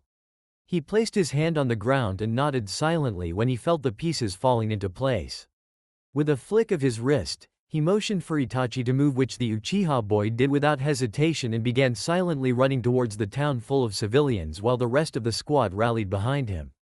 "What happens now?" asked Makoto hesitantly, on seeing the cold look in Naruto's eyes. "They'll surrender or I will destroy them," he promised without remorse. He turned back to his last 3 squadmates still left by his side. Makoto seemed shaken, having never seen a conflict of this scale. Takeshi looked ready to shed blood, while Kagami masked his emotions behind a stoic expression. "At this rate, dozens will die," warned Makoto. "Hundreds?" retorted Naruto coldly. She weakly nodded, for despite the harsh command it was her duty to follow his orders, and at the very least there was no doubt in his eyes regarding his plan that gave all of them some hope. "Makoto, the Yamanaka are holding Kiara Hitaki in the 3rd tower of the castle. You will rescue her without fail," commanded Naruto. "What about the guards that are rushing outside the castle?" asked Takeshi seriously. "When most of them are outside, we'll slip inside the castle and make our way towards their command and communication center. There I shall end this conflict or destroy this clan forever," said Naruto unflinchingly. "Understood," replied Mikoto, performing a quick shunshin and going away in order to carry out her mission. Naruto unleashed his sword as Kagami and Takeshi stepped beside him dutifully in order to fulfill their mission. "We take this town tonight." Three shadows swooped across the vast corridors of the Yamanaka castle, hiding in the shadows. Their former clan affiliations masked by the present Yamanaka guard uniforms they had borrowed from some easy guards. Most of the security forces of the castle had already moved towards the borders where the real action was happening. Naruto couldn't help but grin, for he knew Kurama must be having fun after a long time. The beast was forced to keep a low profile for years, and only with the incident of the Fuma clan was he allowed a chance to let off some steam. Despite its friendly nature, Kurama was a beast of destruction and death. Naruto had never forgotten that fact, and nor would the Yamanaka after this day. He still had doubts about exposing even a little of Kurama's true power, knowing the Hagoromo and Kagaya clans were after him for reasons the beast was yet to disclose. Not to mention the Uchiha, Senju or any other clan would not allow such a powerful beast to roam free without aiding their cause. However, Kurama had found a place for himself among the Uchiha due to his help in the massacre of the Fuma clan. Nor was the Uchiha clan as weak as it was 8 years ago, for they had many more allies sworn to their cause and were capable of dealing with any threat posed by the Kagaya or Hagoromo clans against the beast. With that thought in mind, Naruto signaled his two comrades as they saw two guards protecting the nearest staircase that led to the command and communication center, where the barrier teams and clan leadership would be scrambling to establish order. Takeshi and Kagami expertly hit the two guards in the neck with sleeping darts, allowing Naruto to charge forward and grab the now two unconscious Yamanaka quickly and hide their bodies in a nearby room. He gestured for his comrades to hold as he sensed for any other presence on the upper stairwells, and when he found none except for a few strong ones at the top, he gestured them to follow.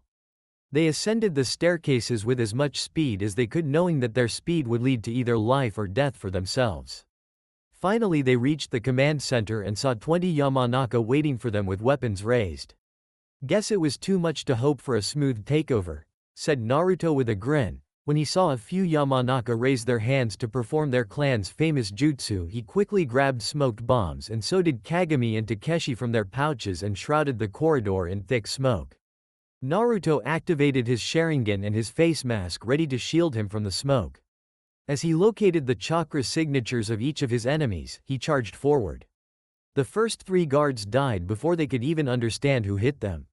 He could sense Kagami and Takeshi engaging their own foes as the smoke started to disappear, courtesy of a quick wind jutsu from one of the Yamanaka. When their visions cleared, Naruto found himself surrounded by at least 10 Yamanaka while his friends fought against the remaining 7 guards. He smirked when they all attacked him at once with swords drawn in an attempt to hack him to pieces. He raised his own ancestral weapon, blocking the enemy weapons, and then, much to their horror, the Uchiha disappeared in a flock of crows. Genjutsu. Naruto didn't laugh or mock as per his usual nature, and only used that small advantage to hack half of his foes by cleaving off their heads in one swift strike. His Sharingan rotated again, predicting the moves of the remaining enemies as each of them tried to hit him from different angles.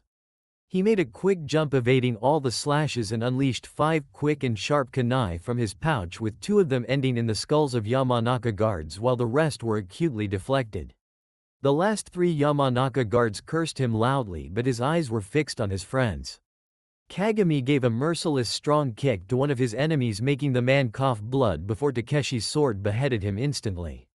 When 2 guards tried to attack Takeshi from behind, Kagami moved forward to his defense, blocking the sword with his armed gauntlets, much to the shock of the Yamanaka.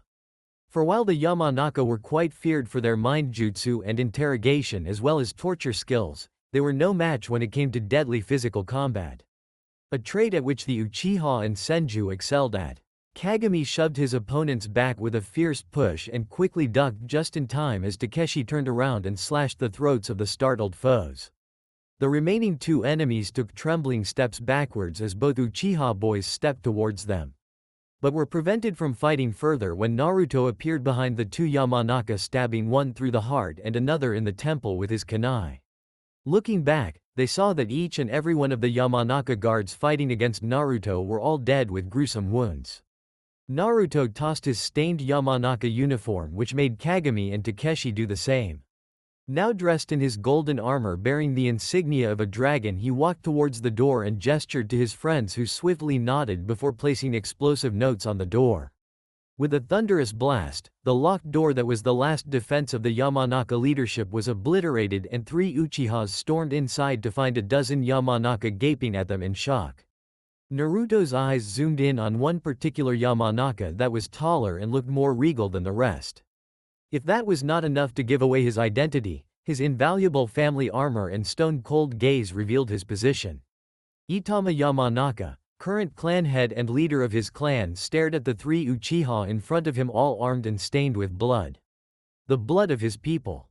His gaze narrowed when he saw the leading one having a face mask and dazzling golden armor bearing the insignia of a dragon on his chest and a dark black cloak fluttering on his back. And that sword. There was no mistake. Kinslayer, Kagami and Takeshi were about to move in retaliation for the insult until they received one discreet glance from Naruto that commanded otherwise, who then looked back at the Yamanaka clan leader with his own icy expression. "Lord Itama," he greeted coolly, "why have you attacked my clan without any provocation from our side?" asked Itama accusingly, making his few guards tense up and brandish their weapons, not that it attracted even an eyelash from any of the Uchihas. "In retaliation from the crimes of your nephew, Iwashi Yamanaka, against the Hitaki clan by abducting their heiress. Since they are our sworn allies now, it is our duty to bring them justice," answered Naruto honestly. Itama's eyebrows shot up to his forehead at that revelation. Unable to believe the Hitaki, who were sworn allies of the Senjus, could so easily switch sides to the Uchihas. But then again, Hashirama had shown quite favoritism to the Yamanaka clan on Tobirama's insistence, leading to this mess. Itama Yamanaka knew trouble had started the day his nephew had laid eyes upon the Hitaki girl when their clan visited Sakumo for a meeting. Itama had dearly loved his older brother, who died a few years ago, his wife even before that leaving their only son Iwashi in his uncle's care, and he had tried to look after the boy and preserve his right as the clan heir until he became strong enough. But Iwashi proved to be a disappointment and was not at all like his dutiful parents who died for their clan. The boy was only interested in women, sex and alcohol. Habits that led to all this bloodshed. Even so, it didn't change the fact that it was the Yamanaka who were attacked tonight, and Itama had a duty to protect his people no matter who the foe was. "Is that what you tell yourself?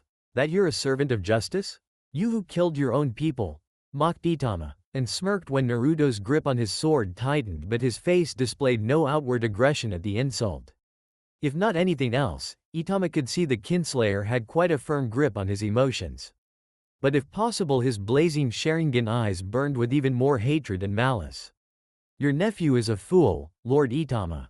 Right heir maybe, but a person who brought great suffering to your noble clan.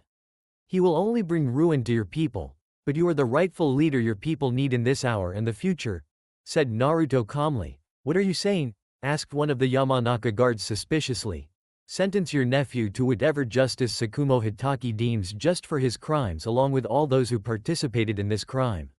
You shall also pay reparations to the Uchiha clan, for you have dared to harm one of our allies. And from this day forth you and your clan shall serve my clan till the end of time." Kagami and Takeshi stiffened on hearing Naruto's demands, and judging from the rising red on the Yamanaka faces, they could see these people were just about to explode, for unlike the Hitaki, the Yamanaka, no matter how weak in actual combat, were an ancient and noble clan with great power. "How dare you?" snarled Itama in fury, making his guards step forward. If possible, Naruto's cold smile turned even more menacing as he pointed to the great barrier in the middle of the room that marked the location of each and every fighter along with their affiliations. And in a matter of seconds, the situation in numbers changed quite drastically. Where there were once nearly 1,000 Yamanaka fighting against 2 large chakra signatures which were Shisui and Kurama, now there were nearly 300 more chakra signatures, all bearing the marks of the Hitaki clan, followed by hundreds more of the Uchiha clan, courtesy of Naori doing her part in the plan. The Yamanaka clan was surrounded. If that was not enough to make Itama and his supporters lose the color from their faces, the next news was the final nail. Lord Itama, our own civilians are attacking our own guards. They all seem to be in some kind of genjutsu, shouted one of the barrier team ninjas. Takeshi and Kagami looked at each other and knew the one responsible for this bizarre action.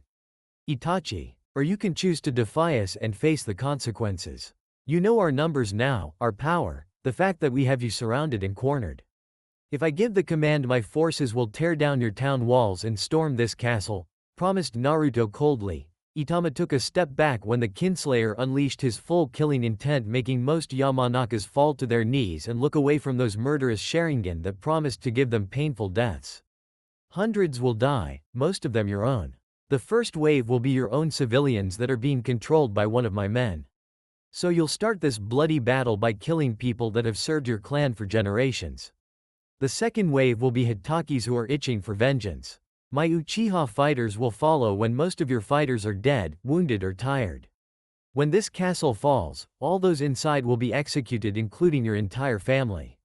Your people will be butchered, your towers will burn. I'll destroy this castle stone by stone, and by the time I am done no one will ever know the Yamanaka clan ever existed, pledged Naruto darkly. He walked forward and grabbed the shaken Yamanaka clan leader by the neck, looking the now terrified man clearly in the eyes. I'll cut off your limbs painfully and make your pregnant wife watch. Then before I kill you and her, I shall tear apart her belly, showing you both the face of your unborn child before killing it as well. Naruto removed his grip from the man's neck, making the now trembling man fall to his knees, for the Uchiha in front of him had made him see the vision in reality with the help of his Sharingan. Everything he had said, he was going to do it, including the act of killing Itama's unborn child in front of him along with his wife. The trembling man looked at the Kinslayer, remembering this monster had not even spared his own people, butchering innocent men, women and children. And those were his own people. Lord Itama, I'll leave you to make your decision, said Naruto icily. Without another word, he turned around and marched towards the destroyed exit with his comrades following after him. The Yamanaka were about to breathe a sigh of relief, for the devastating killing intent started to recede until it came back in full force when Naruto stopped at the edge of the destroyed doorway, staring back at Itama Yamanaka with his cold Sharingan. I hope you'll remember my clan's words, Itama Yamanaka. And then he walked away, even as the famed Uchiha words sent a shiver down the Yamanaka's hearts. Fire and blood. And that concludes part 1 of this story. Thank you for spending your time here at Ichiraku Ramen and listening all the way to the end. Your support helps keep these stories alive and allows the shinobi world to continue through new adventures and alternate timelines. If you enjoyed Fire and Blood, don't forget to like the video, subscribe to the channel, and turn on notifications so you don't miss future stories. Once again, full credit goes to Black Wolf 501, the original writer of this story. If you would like to read the original version, you can find the link to the story in the description below. Let me know in the comments what story you would like to hear next. Until the next time, stay safe, and I'll see you again at Ichiraku Ramen.